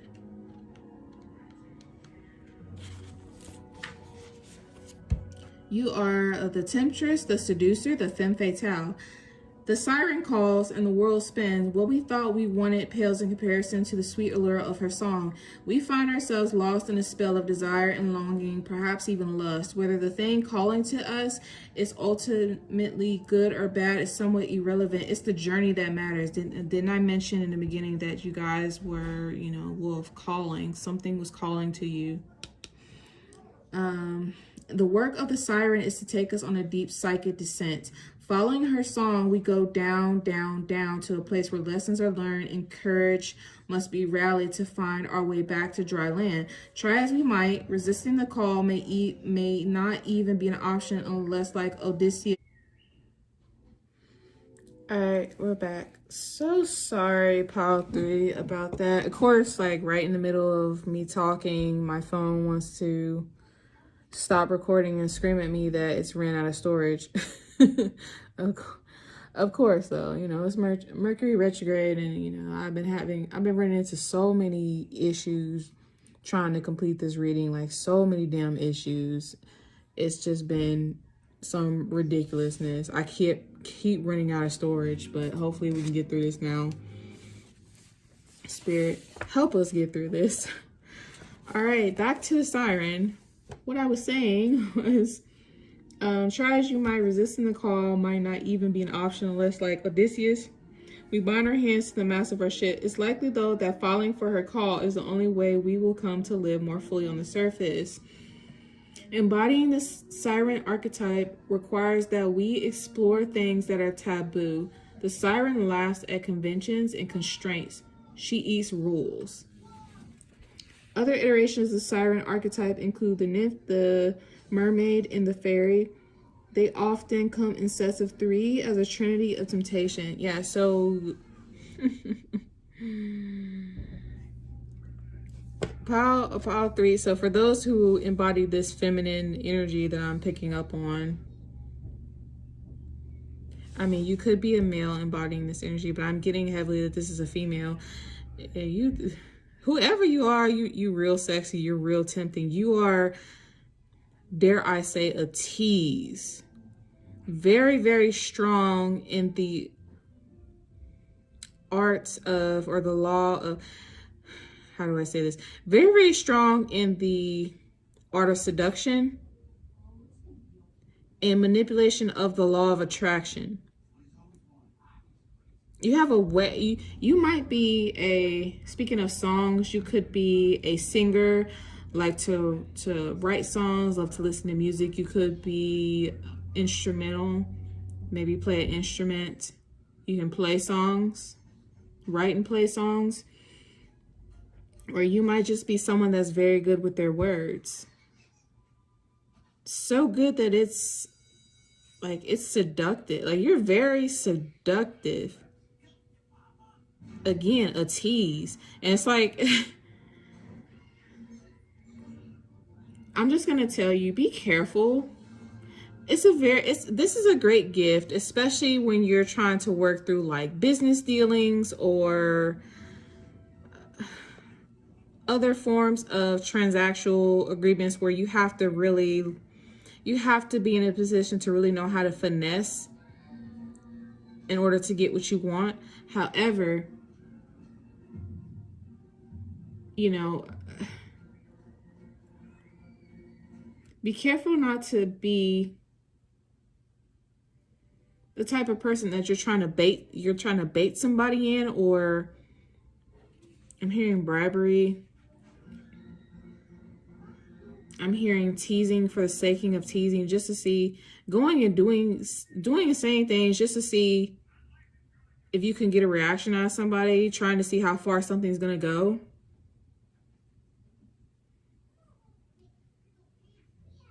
I'm hearing no matter what, I always get what I want eventually. When you're working on your light side, which I'm getting, there's some shadow here we're going to talk about in a minute. When you're operating on your light side, you know, you have an awakened sensuality, arousal, absorption, very, you know, how do I put this? I don't want this to be an 18+ reading, but you got that good, if you know what I mean. I hear that song by Rihanna, Sex With Me. Sex with me so amazing. Sex with me so amazing. Yeah, y'all that one. Y'all that one. Let's see, this Roman numeral is 18. Breaks down to a 9. All right, what else do we have here? Oh, when you're in the dark side, be careful, because it could lead to, you could be very wicked with this. You can provoke, you can be provocative, provoke people to anger. You can have issues with adultery, betrayal. You could get so hooked on the art of seduction and seducing, it becomes a game to you. It becomes fun to the point where it's like a high, and you have to have your fix. And it can lead to, it becomes insatiable. You do it so much, it's insatiable. I just saw a flock of birds fly past my window. There's definitely a message from spirit there. Embodying the siren archetype requires that we explore things that are taboo. The siren laughs at conventions and constrains she eats rules. Other iterations of the siren. Okay, I read this.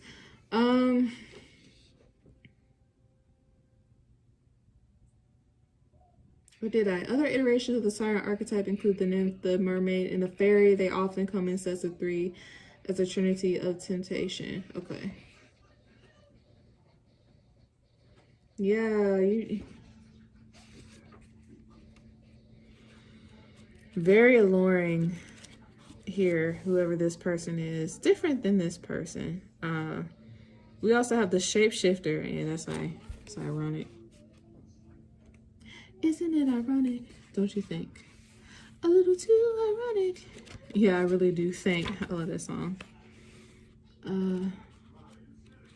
The shapeshifter, the trickster, the elusive, the formless. Yeah, see? Y'all in y'all shadow side. The shapeshifter has a love of theater, games, and trickery. Its energy appears as one thing, only to reveal a more complex story below the surface. The shapeshifter is within all of us to some degree. It's a side of ourselves that is slippery, non-committal, and experimental, and longs to dismiss the rules. We need its energy to adapt to the ever-changing landscape of our existence. When the shapeshifter card appears, it's important to imagine you are looking at life through a kaleidoscope rather than a single focused lens. At any moment, the scene may shift, revealing a more enchanting vision than you imagine. Be wary, though, as the allure of the kaleidoscope can leave you exhausted and yearning for solid ground. Dancing long-term with the shapeshifter requires a central pillar of integrity that links us back to our center. The shapeshifter is related to the mask. Notice if these cards come up together in one reading. If so, you are in the realm of heavy theater, illusion, possibility, deception. The ultimate shapeshifter works undercover in service of the greater good. The diminished shapeshifter becomes a people pleaser. I don't get that this person's a people pleaser at all. I get that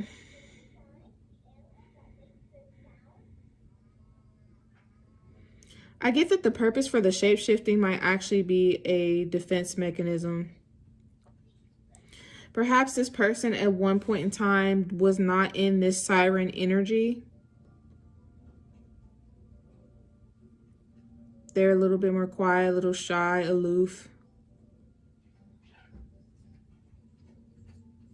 Not really seen.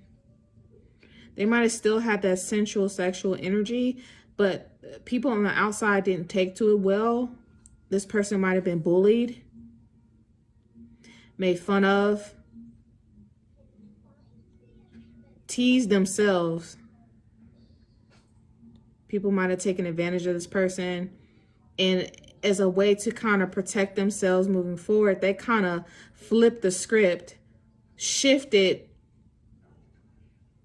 and changed the energy to project that back out onto the people that hurt them, or the people that come into their life. They're lured in because this person's very attractive, not just in a physical sense, but spiritual, emotional, whatever. There's something about this person that just makes people just want to, it just draws you, they draw you in. And it's like once you get a taste, it's not enough. They have you coming back for more and more and more. But you might not never know what you get with this person because they're so protective of their heart and their body, their mind, or whatever. Depending on who they interact with, what situation that they're in, they have a tendency to shift and change on the fly in order to protect themselves. I'm thinking of the X-Men Mystique, how she has the mutant power to change and morph into all different people and different races, culture, and everything. I get that this person is somewhat like that, where they can be whoever you want them to be. I heard, especially in the bedroom. They can be whatever fantasy you want them to be. They can match energy. They can, anything that you might need or you might want out of a person, they can learn how to shape and morph into whatever that is. Or if they are trying to persuade someone else to their way of thinking or interacting with a certain different types of people who they might be at odds with, they know how to put on a mask. Well, it kind of is a mask, but they know who to be and when to be that persona, depending on the time, the place, the situation, the person that they're around. You might not always see 100% who this person is at their core, and they do this on purpose because they don't ever want you to catch on to. They're afraid if you really knew the 100%, the real them at the core, you would take advantage, you would hurt them, you would do something to them that would put them in this shadow energy. I feel like some of you are in this shadow energy right now. It's kind of like I'm gonna get you before you get me type energy, not in a malicious way, but don't underestimate this person. They might be very sweet and caring on the surface and smooth, sweet talker or whatever. You might think that all is well with this person. They can flip it. They can literally flip at any moment, just like that,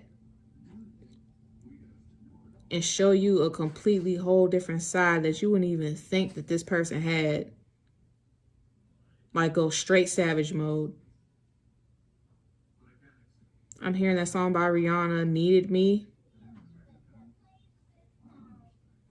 The lyrics go, I was good on my own, that's the way it was. That's the way it was. You were good on the low for a faded fuck. Feeling jaded much.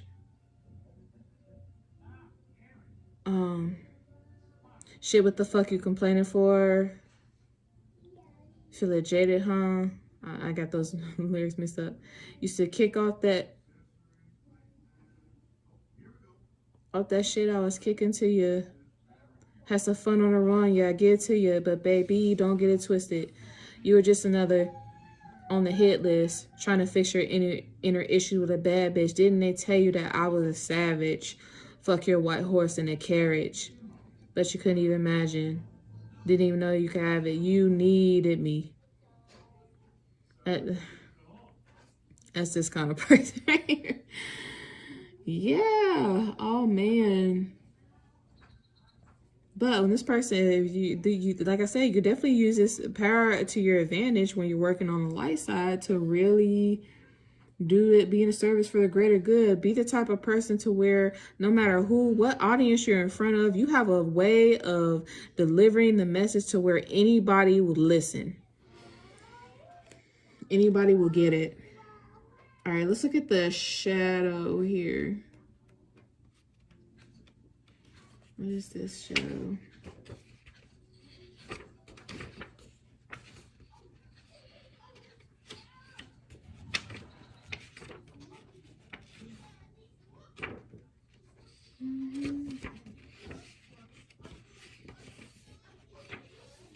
The shadow. This is the unspeakable, the unwelcome, the denied. Although every card in the Archetypes deck has a shadow potential, this card asks us to delve into the qualities of the shadow itself. We often think that the shadow can be purified, illuminated, and made right through effort and achievement. However, it is typically the case that our lofty pursuit of ascension and perfection is the very source of shadow material itself. By rejecting parts of ourselves in the world, we begin to separate from the whole rather than getting to know the qualities and content of our shadow. We busy ourselves with avoiding its presence. This is denial. When this card appears, it is time to take inventory of those things you've been denying. When the mind responds with no, anything but that, you are touching shadow. Find support for this deep inner work and move toward the shadow with patience and compassion. Basically, revealing unconscious aspects of the self and the world in the shadow of the gods or the very gods themselves. Reflect on this statement by James Hillman in A Blue Fire. What do you desire about yourself? By answering, you move toward shadow. Contemplate the following scientific observation. The closer an object, a person, place, or community is to the light, the longer the shadow it casts. So what it's telling me is this person is a light being, but there's a lot of shadow here, shadow work that they might potentially be not running from, but hard for them to admit that they have this side of themselves that just kind of unconsciously, it just kind of comes out. When I go back to this shapeshifter siren energy together and how it can easily lead to doing some damage, I think that's what this person is denying that they embody sometimes. This is your pile 3. If this resonates with you, this is your shadow self that you might be potentially running from, trying to suppress. You don't want to admit that, yeah, I can be a tease. I can be a tease. I like it. I get off on it. It's a high for me. I can be very cruel with it if I'm not careful. I have a lot of power. And unwillingly, I might misuse it at times. And Spirit is saying you don't necessarily ignore that shadow part of yourself. Just acknowledge it and realize, understand that there are potential consequences to allowing that shadow to spill over into your interactions with other people. I'm going to pull one more card for this pile because I feel like, you know, this energy got 3 cards. This other energy needs to get 3 cards. So what do we have for this person? The mother.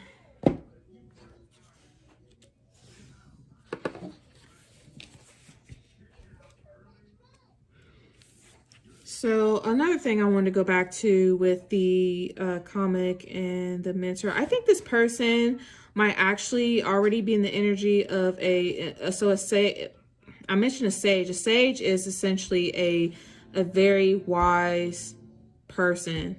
I'm getting this is a very wise, very deeply wise man, very knowledgeable of many things. But with the comic here, they pretend like, how do I say this? I mean no disrespect when I say this. I really don't. But I feel like this person might play stupid on purpose. They might purposely play dumb because for some reason they don't want people to know just how smart that they really are.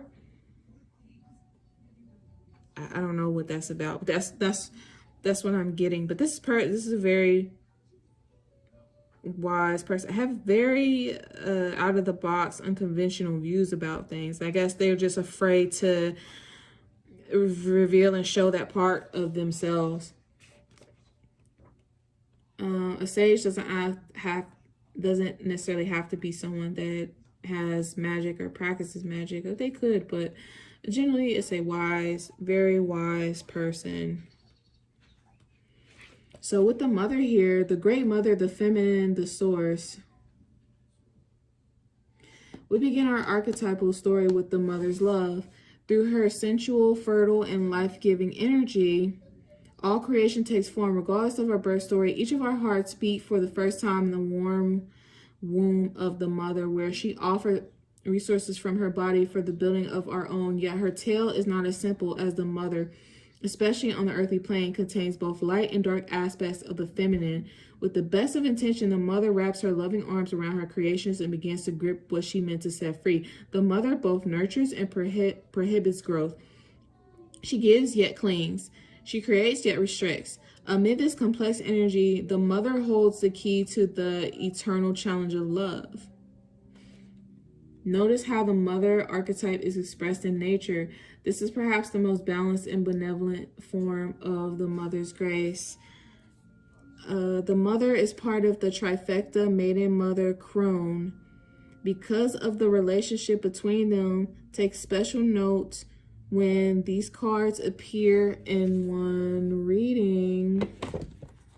Okay, so this person has potential to be very spiritual, magic, whatever. I get that they do have some psychic gifts, but they might not be necessarily aware of it or on that path in particular. But they definitely is a very wise person. Lots of access to deep knowledge. And with the mother here, I see that there is looks like a nest here. Again, birds are maybe significant to you.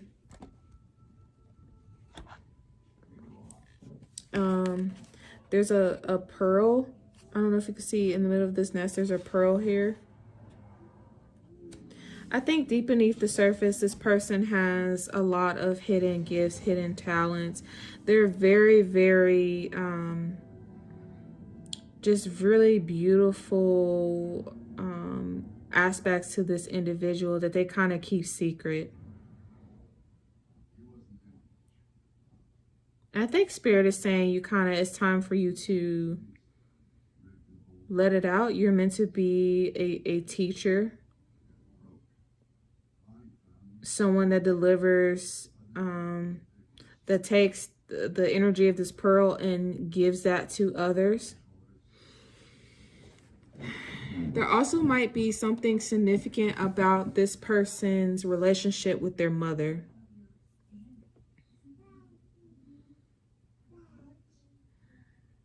Because I see, with the comic in reverse and the mother, maybe they didn't have the best relationship with their mother, and this affects them deeply in their day-to-day life. I think that came out in one of the other piles. And whoever this person is, their energy is coming through very, very heavily in this reading. What I'm going to do is I'm going to get a little bit more clarity. I'm going to start wrapping this up. I'm going to get some additional clarity on So there are other categories of archetypes in this deck, being places. So places that might resonate with you, might be significant on your journey. Tools, what are some sort of tools that need to be put in place in order to realize something? And then initiations is all about, initiation cards are kind of like trump cards. They're similar to those major arcana in tarot. So this is basically, you know, the bigger picture of what's going on. Are there big events coming up that are going to be happening that you might not be aware of, like the big ordeal pretty much. So I'm going to get some more, a couple cards for that. We're going to start wrapping up this, this pile is going pretty long. So Spirit, guys, Holy Angels, Ancient Ancestors, please give me maybe a card or two for this energy right here, this divine masculine that also might have some feminine energy. What additional things we need to know for their, might be blocking their soul journey, or the third. So or any additional things that might aid on the journey. Mountain. One more, Spirit. And we get an initiation, maybe?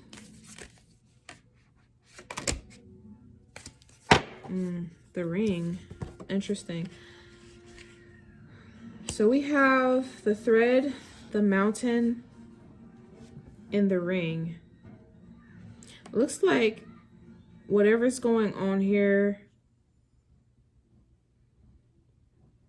this person is just starting on this pathway. So let's look at the thread quickly.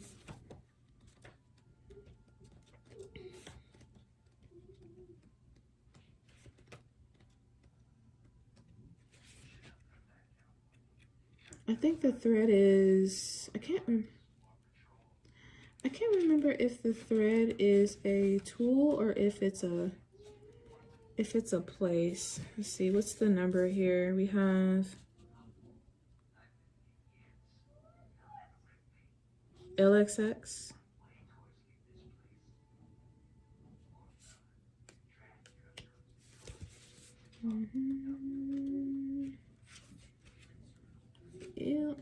So this is a tool, I believe.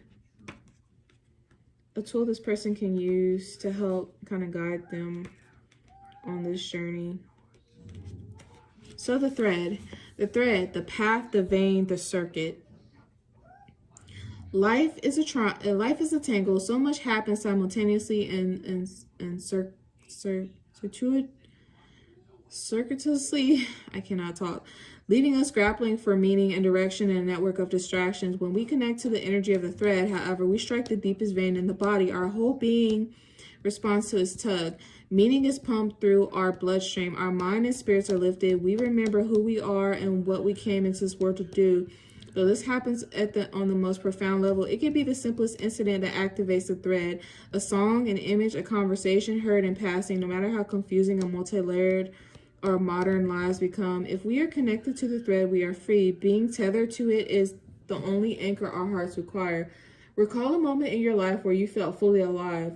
The thread is waiting for you amid the details of that memory, and then you may think you have to find the thread and pull it. Imagine, though, that it's already tied around you, waiting for you to follow it home. This person is currently trying to find meaning in the chaos of their life. Maybe they are just starting to understand what that meaning is. They're waking up to why they're here, what they were called to do, what their purpose is. This is tied into the mountain. So maybe that's the place where they need to go to make all this make sense.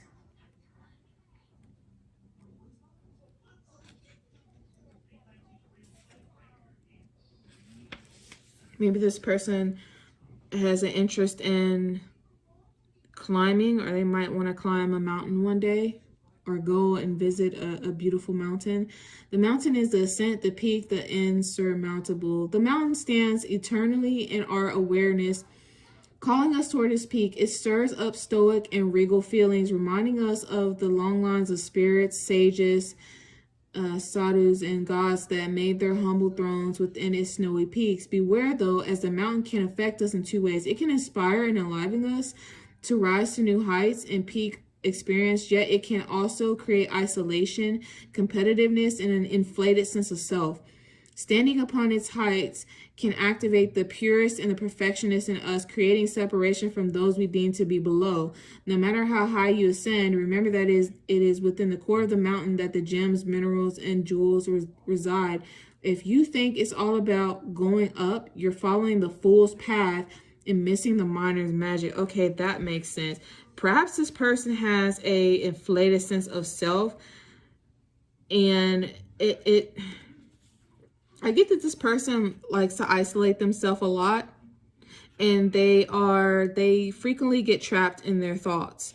This person is a heavy thinker, overanalyzer. They might feel like they're all knowing and have more knowledge than others, or they just view things in such a way that, you know, others just don't understand, like they get it more than other people, or maybe they feel like they don't need anybody in that regard, so they isolate themselves, and potentially, if they're not careful, they might be looking down on others. I think Spirit is asking this person to humble themselves and become more grounded, and don't be so high up in the mountain that you miss that there are gems at the very bottom of it that are waiting for you to mine and explore. Hidden gems. So contemplate Joseph Campbell's suggestion, you are the central mountain, and the central mountain is everywhere. Research mountains. Find one that strikes you and stare at it for a while. Where is it? The pilgrim may be awakening in you. The summit calls. Yeah, you might be being called to go on a journey out in nature, possibly to a particular mountain. Or maybe you've been on top of a mountain. You've climbed a mountain, and maybe there's probably a special place involving a mountain that you've been on top of where you're able to clearly think, and there might be some answers there for you. So maybe Spirit is telling you to go back to it. And then we have the ring. Let's see. What is the ring? I think the ring is a type of tool. The infinite, the wheel, the connection. Ooh, the ring is an image of connectedness. Rather than viewing life as linear, as a series of progressive achievements, the ring challenges us to sense the cyclical, infinite nature of our world and experiences. Beginnings and endings fall by the wayside as we practice seeing ourselves as part of the cosmic circularity of creation. For this reason, it's no surprise a ring is worn on the finger to represent eternal love that surpasses space, time, and worldly things. So much can be projected onto this archetypal image because it mimics the Earth's orbit around our great sun and the intimate bond between two lovers. Ooh, maybe this person has a special bond with a lover. And it is the micro and macro united. This card calls us to deepen connection with self, other, and the world at large. Meanwhile, there may be a literal ring waiting to adorn your finger. Ooh. Getting big marriage vibes. Although at the same time, because this person is like self-isolates and things like that, I think marriage might actually scare this person. And it goes back to the issue from their childhood with involving a mother.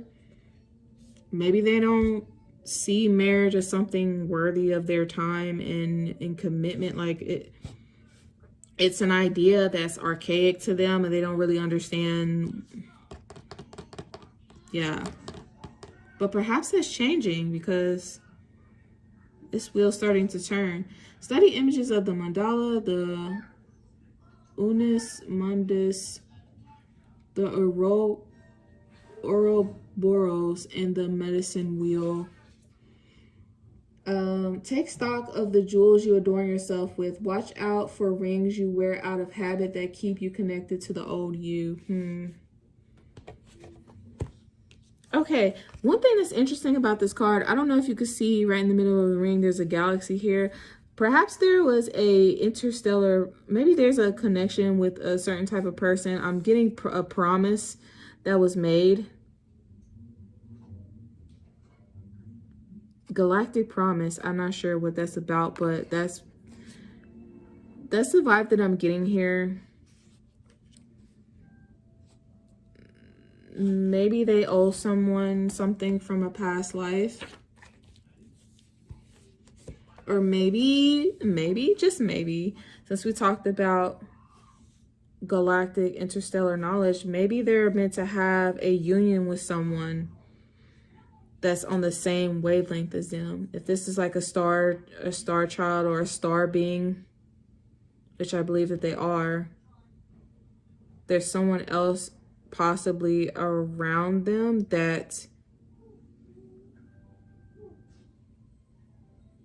might be worth their time and committing to. I don't know. Or maybe they're thinking about settling down and presenting a ring to someone. Could be. Ew, okay. So I'm gonna wrap up that pile and finish up quickly with this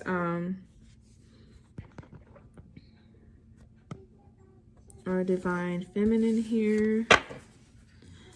Spirit guides, holy angel, ancient ancestors, please give us some indication as to what other things are going on with this person's, what places, tools, and initiation this person might have to deal with in their pathway to ascension here.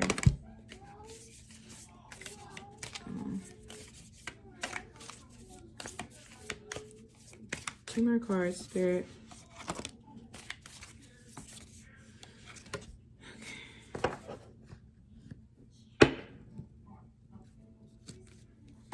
So we have here the tier, the underworld, and the room.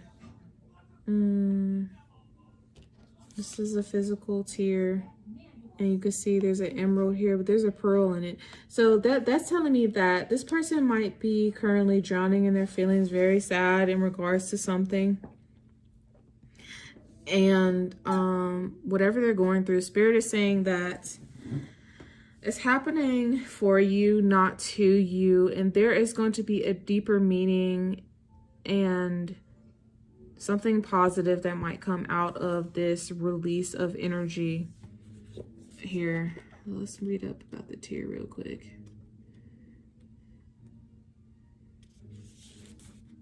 And in the underworld, they're possibly going through the dark time, or I'm just getting like a deep sadness here. Someone's been crying in regards to something. I'm hearing, I just don't understand. I'm confused.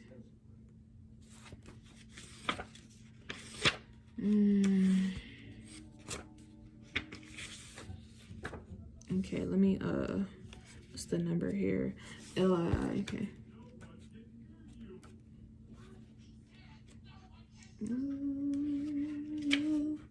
Bear with me. Okay. The tear, the mourning, the release, the ring. Yeah, someone's really sad mourning. Tears are droplets of letting go. Once they begin to fall, we allow the swelling tide of emotion to run its elemental course. Often the tear is what is needed in order for a conversation or situation to break into the next level of intimacy and vulnerability. Some say that tears are so powerful in softening our egos that they open up a portal to the unseen world. Through our watery eyes, the ancestors catch a glimpse of us, and we are reminded of their eternal embrace. We sense our humanity, our humility, and we allow ourselves to be held. It is like this card appears when there is grieving yet to do, sinking down into disappointment or despair that, once acknowledged, will bring a shimmer of clarity to our dewy eyes. If both the tear and the river appear in a reading, this indicates an excess of the water element in our life, as in the Ayurvedic tradition, balance it with fire and earth. The tear is powerful, and it is possible to be subsumed in its waters. Find a supportive place to open the floodgates. Yeah, you know, oh, poor thing. Whoever this is, I really, really feel for you and what you're mourning. Spirit is saying that there's going to be a light at the end of the tunnel. It's all going to be for a reason. You're going to come to some sort of understanding and conclusion soon about this is. Underworld, the nightmare, the ordeal, the bottom. This is no time to mince words. The archetypal territory of the underworld is fraught with nightmare, suffering, and pain. It is the darkest shadow realm which we try vigilantly to avoid or deny at any cost. Try as we might, the darkness pulls us into its depths through disturbing dream images, unexpected accidents, illness, war, conflict, and ultimately death. Not visiting the underworld or denying its existence altogether is what gives its dangerous power. Traversing it forces us to bow humbly to the greater forces that be, while summoning the inner strength we previously underestimated. Take solace that the underworld subsumes everyone from time to time, making us deeper friends, more intimate partners, soldiers of light in our shadowy times. Facing darkness and choosing light is the most profound calling of all. One of the earliest stories on record is that of the goddess Inanna's descent. Turns out descending into the underworld is as old as time itself. And search for images of a map of Dante's Inferno. What does the story of epic descent stir in you? Yeah. This person is in pain. Whoever you are, I love you. You are love. Big hugs. It's going to be okay. Here we have the empty room. This is dark, but then it's kind of calming at the same time. Oh, man. That's, all right. Sorry, pile 3. This is going on pretty long. It might just be because there's two like distinct people and energies on the board, and I need to cover both. Spirit is saying the empty room, the vortex, the abyss, the nothing. The empty room haunts us all. It is the universal and all too frequent feeling of lack, of wanting, of the craving to fill ourselves with something, anything. We too often attempt to remedy the discomfort of the empty room by any means necessary, leading us to a culture of more. Ironically, the empty room is filled to the brim with potential, yet we perceive it as not enough. This card is a cry for patience, for sitting within the barren walls of not knowing, for awaiting true vision and purpose before attaching to what we should do next to save our outward appearance. Be with the nothingness. Be with the impatience. The empty room has immense power. Let others wonder what you are doing. If you can settle in the magic of the emptiness, you will soon hear whispers of wisdom. A day of silence is a surefire way to harness the power of the empty room. The archetype of the empty room is also portrayed as the hungry ghost, always feeding and never satiated. Yeah. All right, this person is in pain, grieving something. I get that they want to know more about something, some sort of answer, something that's not coming through to fruition like they wanted to. Maybe they tried to use their Jedi minds, siren powers on something or someone, thinking that they were going to easily compel this person or this thing in. And it hasn't been working, and they're just sitting idle in this empty room, just ruminating over it and just feeling really sad, really down, trying to understand why. Like, why is it not working? Why am I feeling this way? Why?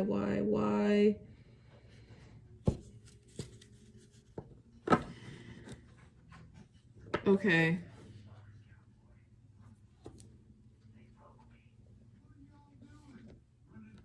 I'm hearing that song by Florence and the Machine, Over the Love of You.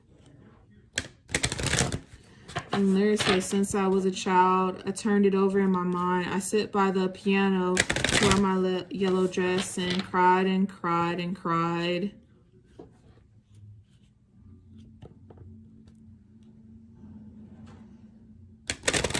I'm also hearing you're a hard soul to save with the ocean in the way, but I'll get around it.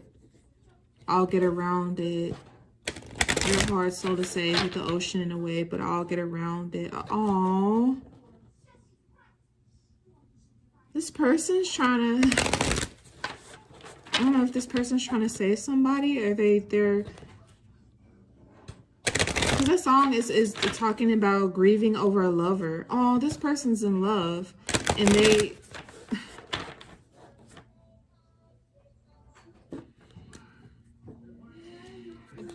Something going on with the object of their affection. They're not... Maybe they're not making progress and it's causing them grief. Let me get more on this, Spirit. Give me a soul path card on this so we can understand more. Oh, there's two. Clean.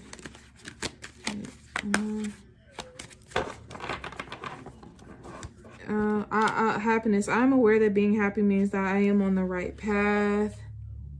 Perhaps whoever this person is they're thinking about feels like they're happy. It makes them, this person makes them happy. But something's not going right. And then we have blame here. I accept responsibility for my own well-being. They're blaming something. And here's judgment. I understand that everyone has their own unique path and challenges. Maybe they're misjudging someone or something, blaming something for how they feel. Oh yeah, this person has some self-esteem issues. Self-esteem. I possess gifts of the soul that benefit me and others.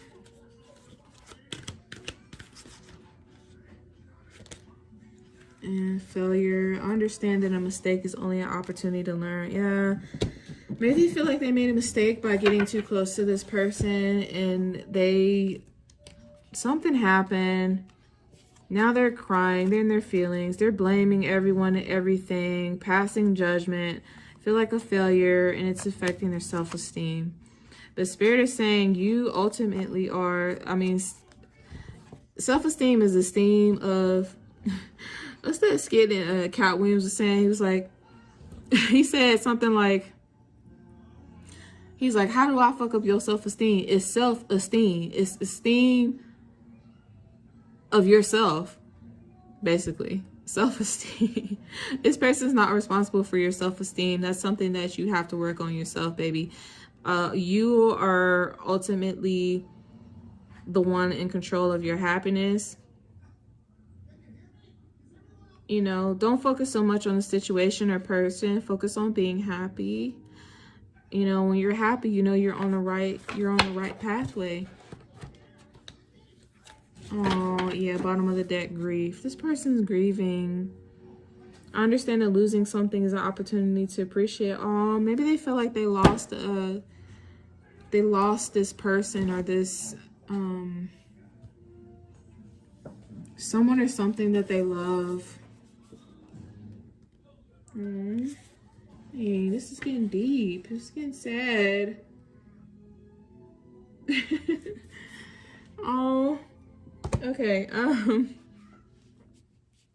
going to pull some soul cards also for the mentor in the comic here. What's going on with the mentor in the comic quickly, Spirit?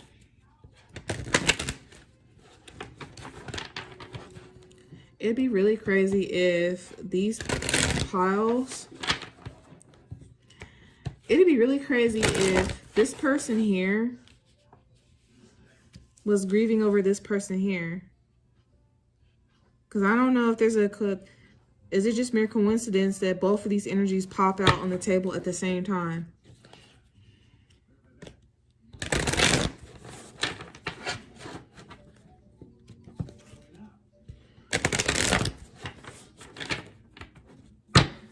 Maybe this person made a promise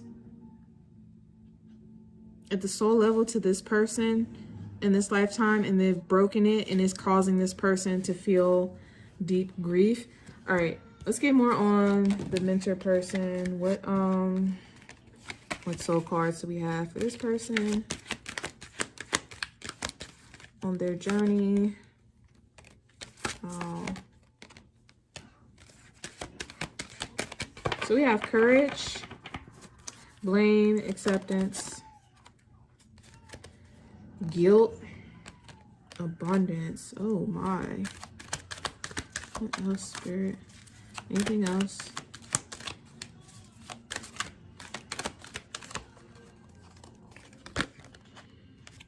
And self-esteem. Bottom of the deck, alone. Oh, okay. So courage. Courage, I find the inner strength to face fear with confidence. Blame, I accept responsibility for my own well-being. Acceptance, I am learning to accept the things that I cannot change. Abundance, I am a limitless being. I can manifest whatever I desire in this physical reality. Guilt, I release any beliefs that no longer assist in my soul's growth. This person feels guilty about something. Maybe they blame themselves for something that happened recently. I mean, this person also self-isolates, so maybe their self-isolation led to some sort of failure or issue that happened, maybe with a person or people in their life. They're very fearful, so Spirit is saying have courage.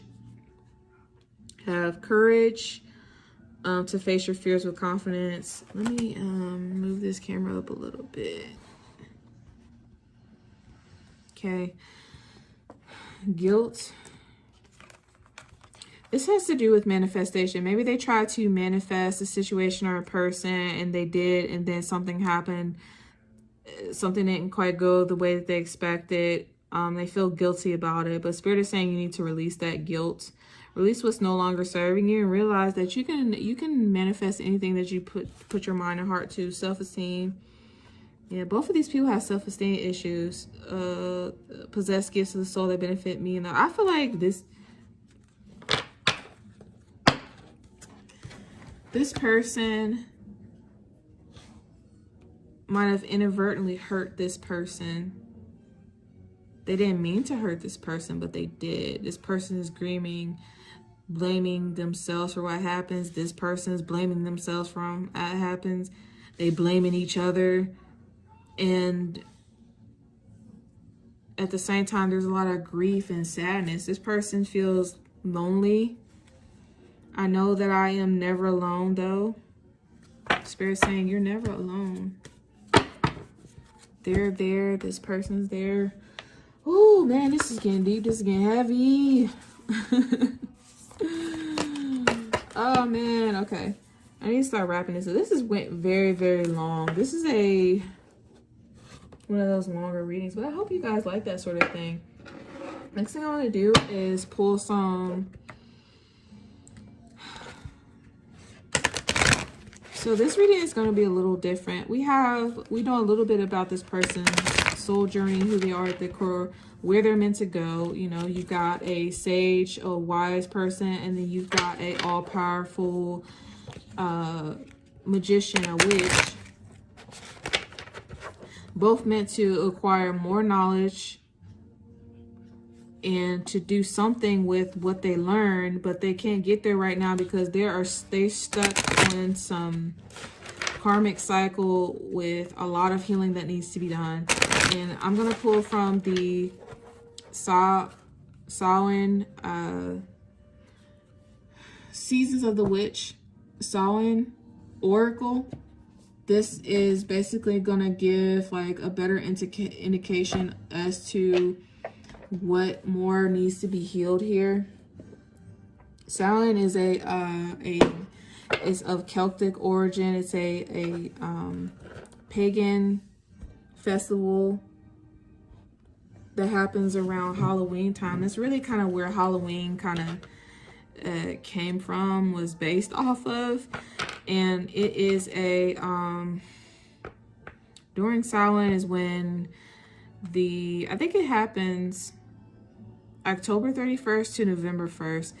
And that's when they believe the veil between the physical and the spiritual world is its thinnest, and there's more. It's more potent for connection between humans and the spirit world, and also it basically represents a time of harvest and to basically say goodbye to summer and going into fall, I believe. So I'm gonna pull a couple cards for each pile to understand what additional messages from spirit in regards to kind of what additional things need to be healed or these two folks need to work on. So for the mentor, we have the owl, and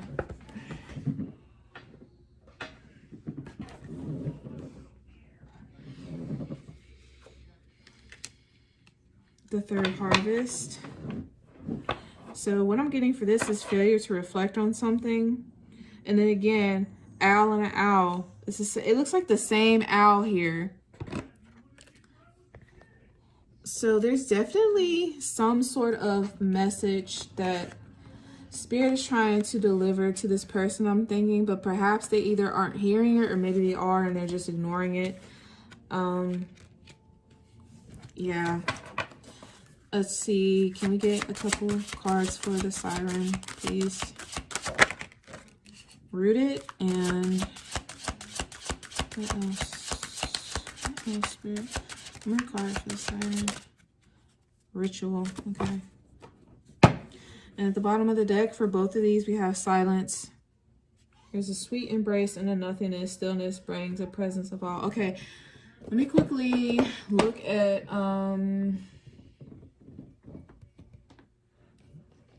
where's my little cheat sheet? Where's my book at? Hold on, guys. I need to get my book real quick. Oh, man.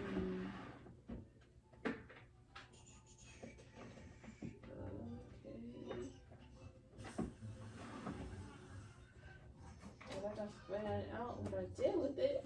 I just had it. I don't know what's happening. No. Spirit, where's my stuff at?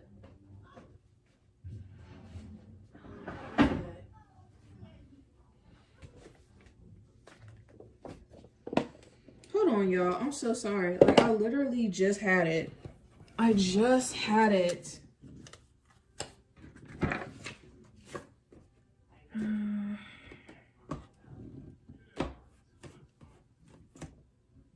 Oh, here it is. It fell. That's interesting.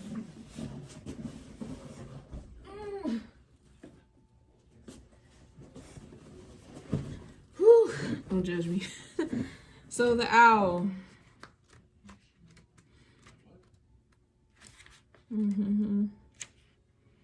Knowledge and observer. Yeah.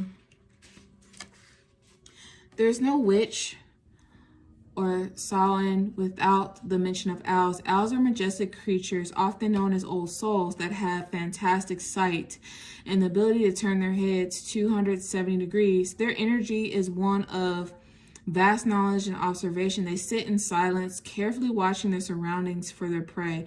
They do not need to search for what they seek endlessly, as they know that what they seek will soon come to them. Owl has called because you are one of the great keepers of wisdom. Even if you don't know it yet, you have knowledge and experience that others need. You have something to share with the world, a voice that must be heard and healing that must be shared. That is a natural path for you. And as the saying goes, when the teacher is ready, the student will appear. You are being asked to expand your spiritual knowledge in the realm of the owl, the night. Some quiet messages and signs wait for you in the unknown void where light is not present. This message is amplified if you have also pulled greet the darkness. Do not be afraid of what you cannot see. Trust in your other senses to pick up the load when your eyes are not enough. Yeah, this person is, like I said, a very wise soul, wise individual. They're sitting on a lot of knowledge that others might need in order to help with healing. and to be successful. And they need to, spirit wants you to start sharing that with the world. That is your pathway. Your purpose is to be a mentor, a teacher for others. All right, the third harvest, gathering abundance, preparation. Daughters of the woods, fill thy sacred swell with suppleness. Taste the gathering of honey's milk, filling your emptiness. So this is in reverse. And they do have a reversal, meaning when the third harvest is in reverse, you are being guided to be better prepared. Now it's not the time to act impulsively. Your situation needs a plan of action, or you may need to learn some new skills. Perhaps you need further advice or time to see if this is something that you truly want. Be sure you know your stuff before making a move. Oh, okay. So that's interesting because maybe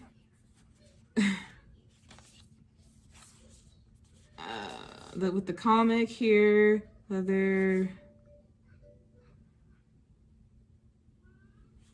maybe this person might be thinking about jumping in to ask for someone's hand in marriage. I don't know.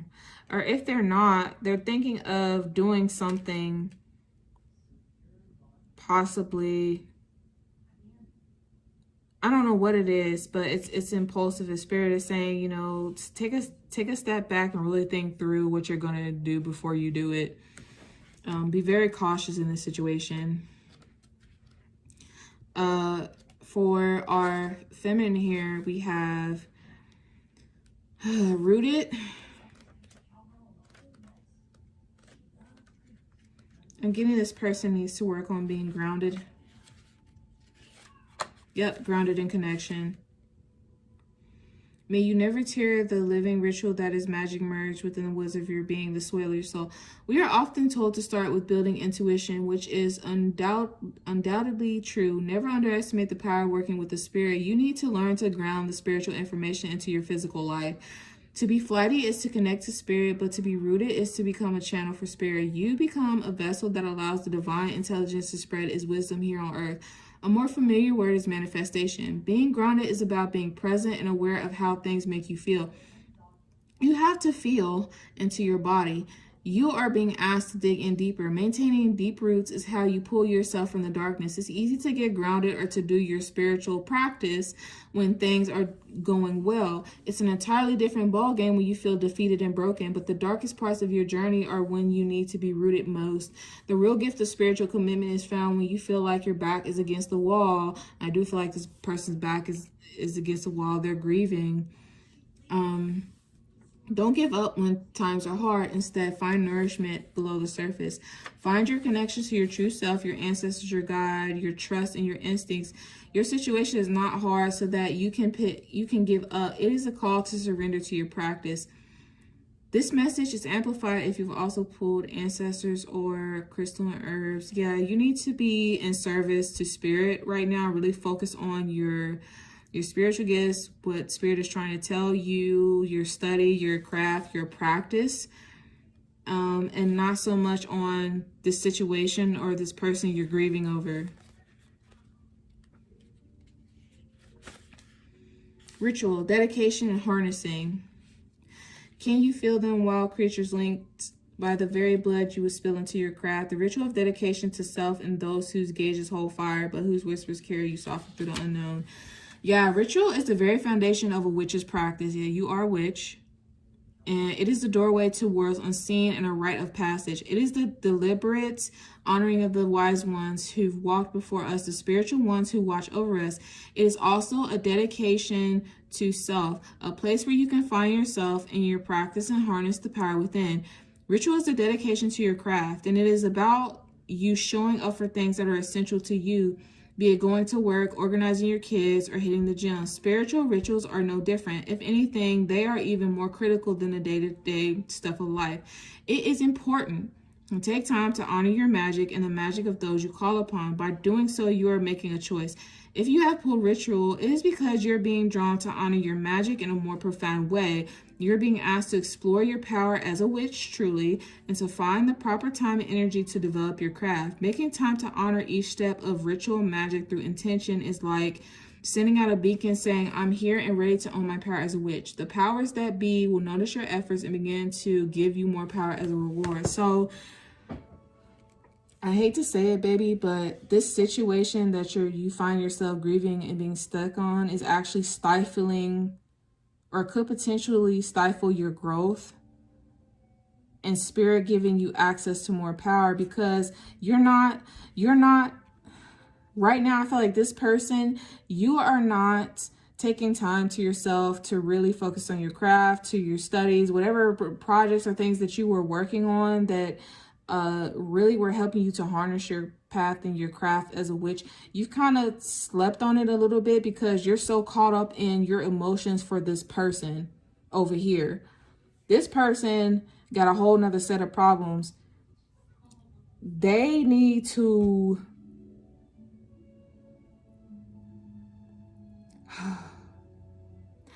go sit and reflect on what it is that they actually want, where it is they actually want to go, because they can't just jump in and out of situations like this on this flighty energy when they haven't fully mastered their intellect and you know, really stop to look at things from a wise perspective, like a wise old owl. And also, this person needs time to actually focus on their craft, to learn what it means to be a wise person, a wise man. I'm getting this as a man, male and female.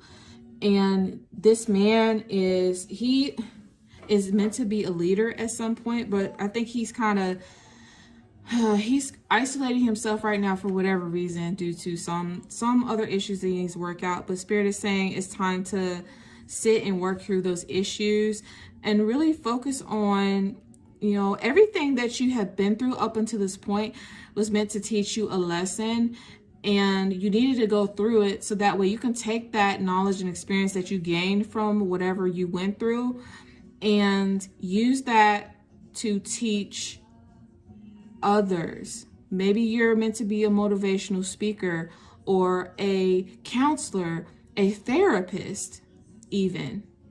I am getting that vibe. Maybe you're meant to be work in the mental health sector, helping other people get through the same situations that you have been through, helping them to get out of their head and live in the now, helping them to trust their intuition, trust their instincts, you know, help them to get over self-isolation and all other things that come with that, and to step outside of their comfort zone and just really embrace the world. And then this person, Missy over here, is a badass, all-powerful witch, and just, yeah, both of y'all need some time apart to work through what you need to work through. Better yourselves. Work on your spirit saying work on yourselves individually. And as you're working on yourself, you're actually going to raise the vibration. You're going to raise your individual vibrations and possibly the vibrations of each other. Because I feel like there is a spiritual connection here between these two people. And I think since I mentioned, yeah, silence, dark moon, it talks to dark night of the soul. Both of you might be going through a dark night of the soul. Voices, you know, ancestors and spirit are trying to communicate with you both. Graveyard, I think, is basically talking about a crossroads, an ending, but not an ending in the sense that this is coming to an end. It's just that a period of separation in order for you to find out who you truly are, what you want out of life, master your individual crafts, and then you could come together, you know, and have a rebirth. But with silence, let's read about silence real quick, and we're gonna wrap this up. Man, this has just been so, oh, wow. That's all I can say is wow. Stillness, nothingness, presence. There's a sweet embrace in the nothingness. Stillness brings a presence of self fully embodied. The world moves at such an alarming rate. Sitting inside a coffee shop, I can hear sirens. cars, construction, people talking and moving. I find myself seeking the quiet of dawn when the earth is still and muted. There's a presence in the silence. There is space to feel with the sound of your voice and the beat of your heart. This is the space where all of creation is free to roam wild. Stillness is the presence of nothing and the potential for everything. A witch knows she must take time to find stillness. It is within nothingness that creation is born. One must be still to hear. One must be still to receive the subtle messages left for us to find.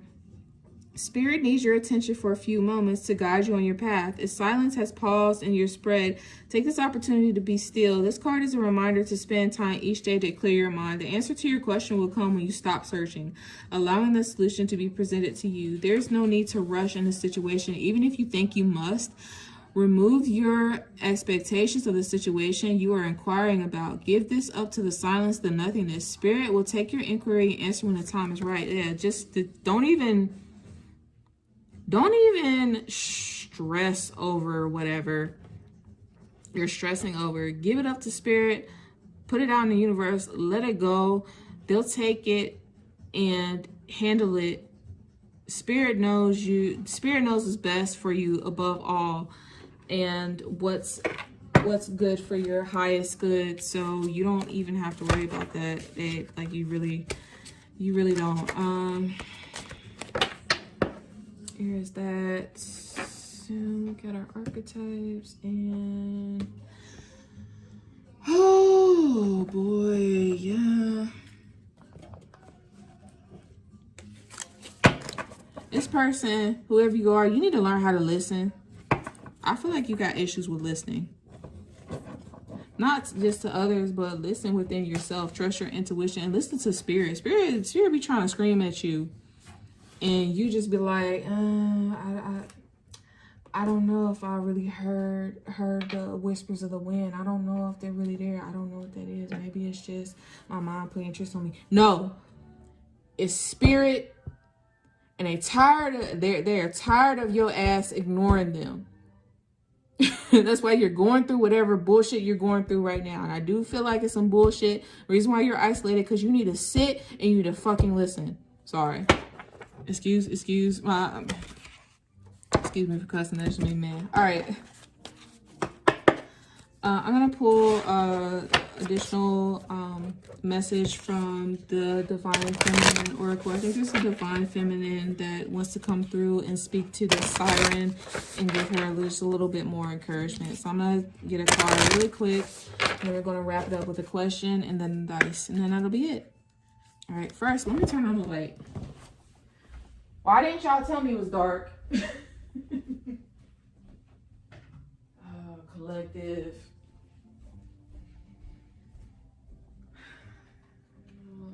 They also want me to pull from Secret Messages of Love, just to put this person's mind at ease.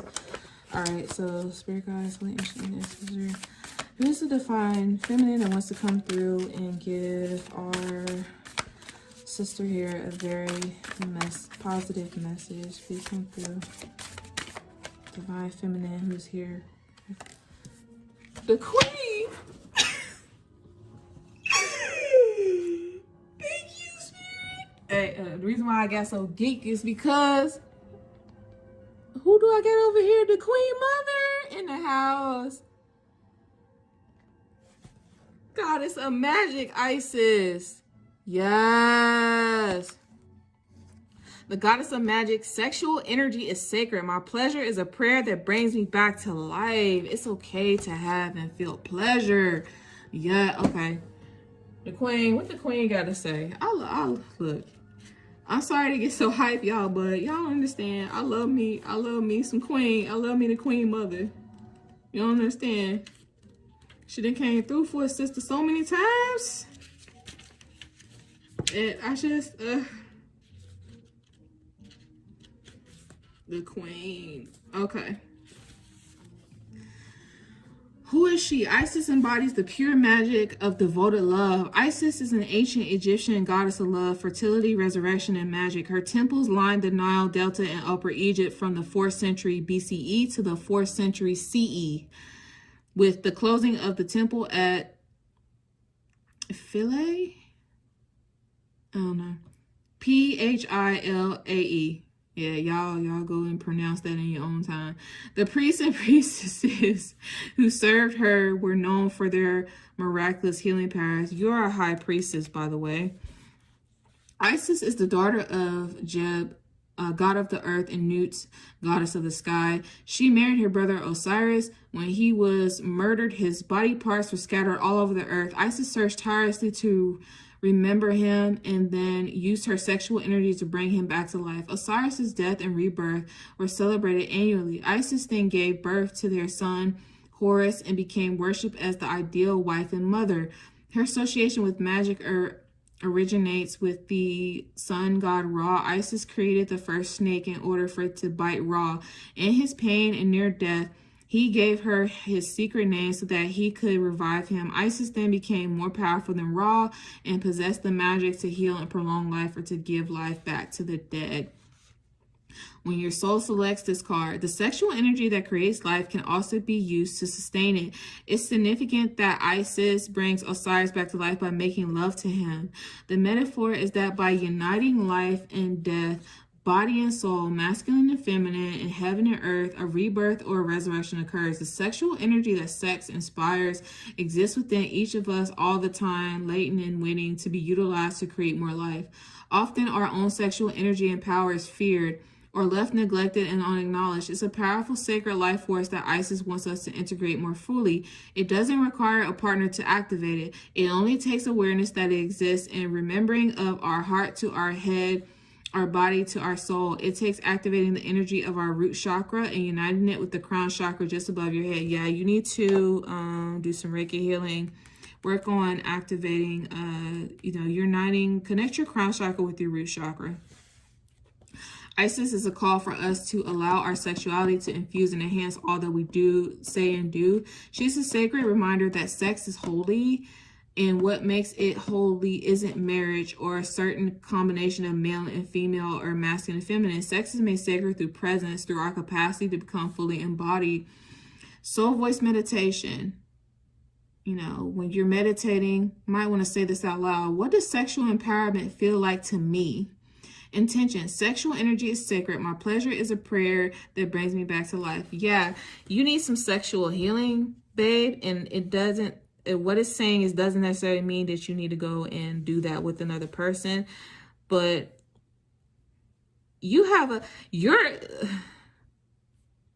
again, I go back to the Rihanna Sex With Me. Something about your sexual energy is healing in of itself, not just for yourself, but for others. In this case, I feel like you can easily heal yourself. So take that sexual energy, play around with it, embody it, treat it as sacred. Don't be embarrassed of it. Don't be ashamed of it. Put that energy back into yourself and use that as a catalyst to kind of bring yourself up out of this rut that you're in, and even throw that sexual energy back out into your creative endeavors, your talents, your whatever it is that you're working on. Give yourself pleasure and bring yourself back to life. Damn, that's powerful. All right. I'm gonna get some messages from the heart, secret messages from the heart. And if you really want to know how this person feels about you deep down inside, I'm gonna give you 1 or 2 messages real quick just to put your mind at ease, so then you can go and you can stop stewing and you can stop fretting and you can just let it go.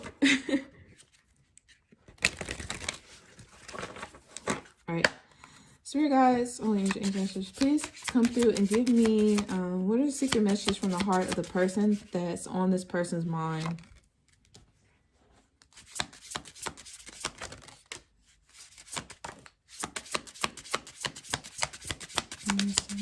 Messages. Ooh. Oh, I want to talk to you. All right, I'm not gonna. At the bottom of the deck, I know you are sad, but I will make things right between us. This person knows that they hurt you or broke your heart in some way, shape, or form. They know what they did. They know you're upset about something. Let's see. It says here, receiving a text message from you always brightens my day. This person likes to hear from you. Pile 3. It would break my heart to see you with somebody else. You are my only love interest and I'm here to stay. Perhaps you are already in a connection with this person, or maybe you're in a connection with another person and things are rocky, but you find yourself thinking about another person. But there's someone around you that are saying that you're their only love interest and they're here to stay, and it would break their heart if you went to go be with someone else. So if you're thinking about leaving someone to be with someone else, Spirit is saying, you know, really sit down, babe, and understand if that's what you want. I understand you perfectly. Let's not fight anymore. Can we call a truce? I wasn't prepared for the importance you would have in my life. You are very beautiful and you have no reason to be jealous of my past loves. I haven't been completely honest with you. I have a lot going on in my life right now and I can't give you the attention you deserve. I stare at your picture a lot. You are so beautiful. Aww. Somebody likes them some pile 3. I feel, honestly, pile 3, because of the way these messages came out, I feel like these are two separate individuals. One who really loves and has interest in you, only sees you. I don't know if you're sitting on this, or you're sleeping on this person, or something else is going on with this person. Maybe y'all broke up, maybe y'all didn't, or maybe you're just not giving this person a chance for some reason because you're stuck on someone else. And that other person is saying they understand you. Maybe y'all going through some rocky shit. They said they don't want to fight anymore. They weren't prepared for the importance that you would have in their life. They're saying you're beautiful, you're worthy, you are enough. I'm hearing you're enough. There's no reason for you to feel some type of way about who they're with, or their exes or whatever. They haven't been completely honest with you about this though. They're probably hiding this and don't want you to know just how deeply that they feel.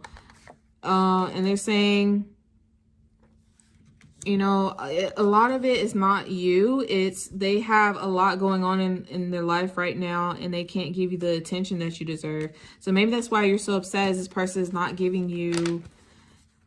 Perhaps you've been reaching out to this person. They like to hear from you, but they're not always 100% responsive, or maybe they've been, I don't know, something's been going on with the communication. They're saying they're just going through a lot. They can't really give you what you need or desire in terms of attention, but they do like you. They say that you're beautiful.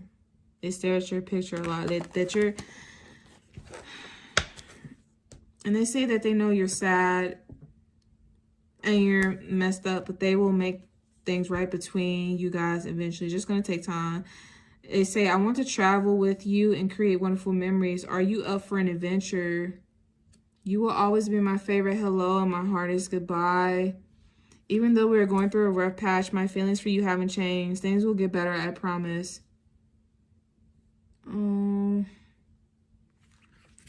You are in my heart now forever, and I will always be faithful to you. Pile 3, are you already in a relationship with somebody, but you thinking about somebody else? Y'all going through a rough patch. You're just like, fuck this. I don't really want this anymore. I like this other person. And that makes sense because, you know, we talked about this archetype having that non-committal kind of flighty energy. This person said they'll always be faithful to you, though. They really do love you, and they would crush them to see you with somebody else. This other person saying that they really just, it's not that they don't like you, they just don't really have time for you right now. Ooh. I pushed you away because I felt smothered and unworthy of your love, kindness, and affection. There it is. There it is. Oh, this is you. I really need to hear from you. I don't like being in the dark about what is going on in your life. Maybe you feel left out in the cold, in the dark for this person. Maybe they're ghosting you or something. I have shed tears over us. You were the only one who could break down the wall I put up around my heart. Aww. This person might have cried over you. And then, okay, two more and then I'm gonna let it go. Let's have a heart-to-heart conversation. I want to open up and tell you how I feel. The feelings between us are mutual. Okay, so let me get... I said I wasn't gonna go on too long, but I'm sorry. It's just getting so juicy and so fun and just, oh my God. First, let me pull an angel card, a question. I'm gonna ask a question first. Is this person going to, this person that this one's inquiring about, are they gonna reach out and tell them how they feel? I'm gonna take these. Are they gonna reach out and tell them how they feel? Is this person actually gonna open up and say how they feel? Listen to your listen to your intuition. Be assertive. There's something better. There will be a peaceful resolution, so that you guys will have that heart-to-heart conversation, I believe. Spirit is saying maybe this person just not, yeah. Yes, you will have that heart-to-heart conversation, but Spirit is saying, to be honest, this person might not be the one or can give you all that you need. There's something better for you. Choose a different direction. Whatever this direction is, you're ready. Oh, there's a queen again. The queen mother in the house. I'm trying to tell you, the queen, she's trying to get through to you, the key to eternal life. You are ready for this next journey. Yeah, reconsider if you believe, get more information, look for a sign. Yeah, you're going down a different path than maybe this person can go down. And you, yeah. Oh, okay. Let me do one more. Think of a different question that you want to ask. And I'm going to pull the answer for you right here now. So think of your question. What additional question you might have, pile 3. It could be about anything. And let's get an answer from Spirit. Spirit, what's the answer to pile 3's question? Yes. The answer is yes, baby. Whatever it's about. And bottom of the deck, big happy changes. Yes. Okay. Remain positive. Yes. With the exclamation mark. Yes and yes. That's what I like to hear. Let's get some time. When is this person going to reach out and open up to our feminine in pile 3? When is this heart-to-heart conversation going to happen? If you care to tell us, Spirit, when is this heart-to-heart conversation going to happen? October?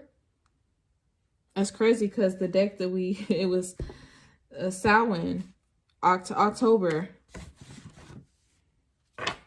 Bottom of the deck, or May. So possibly May or October, you might be having a conversation with this person. And we also have April. Oh, that's interesting. May, April, March. Time will tell. And right on time. Maybe Spirit doesn't want you to... So it's going to be this year. Spirit might not want you to know exactly when. Or this person doesn't want you to know exactly when. It might just be a surprise. It might catch you off guard. But it is going to happen eventually. All right. Last but not least... let's pull some dice here, and then we'll wrap it up. Oh, my feminine, it's gonna be all right, girl. It's gonna be all right. Or you could be a male too. I get that as a female though. It's gonna be all right. All right, so back to pulling some dice to see if there's any significance about this issue, or just life path in general in your birth charts. Woo. Okay, I'm gonna put these in groups.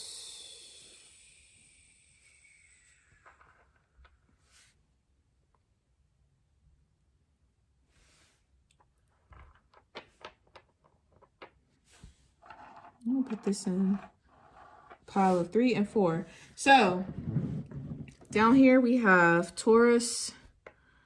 Could be in your 9th or 4th house. We have, what's the symbol?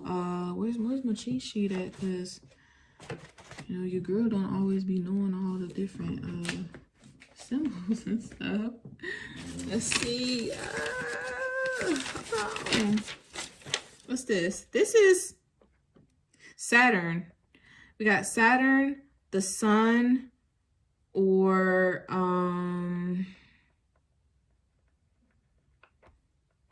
what's the symbol?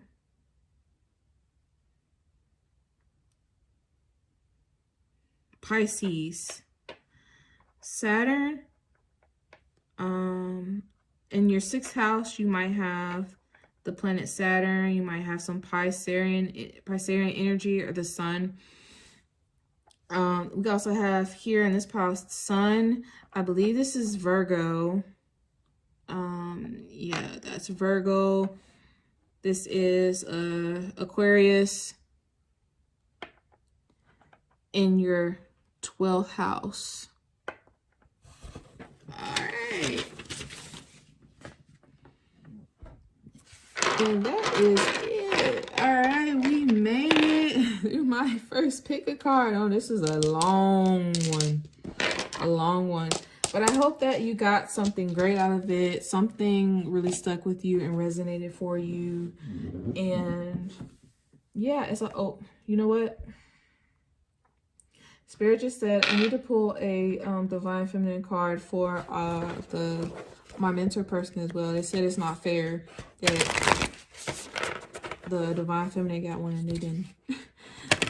they want to work with the Divine Feminine too. Okay, let's get one quick card for our mentor person. For our masculine, what message from Divine Feminine? What Divine Feminine are you working with them? What do they want to know? One card, Spirit. I'm gonna mispronounce this. I'm so sorry.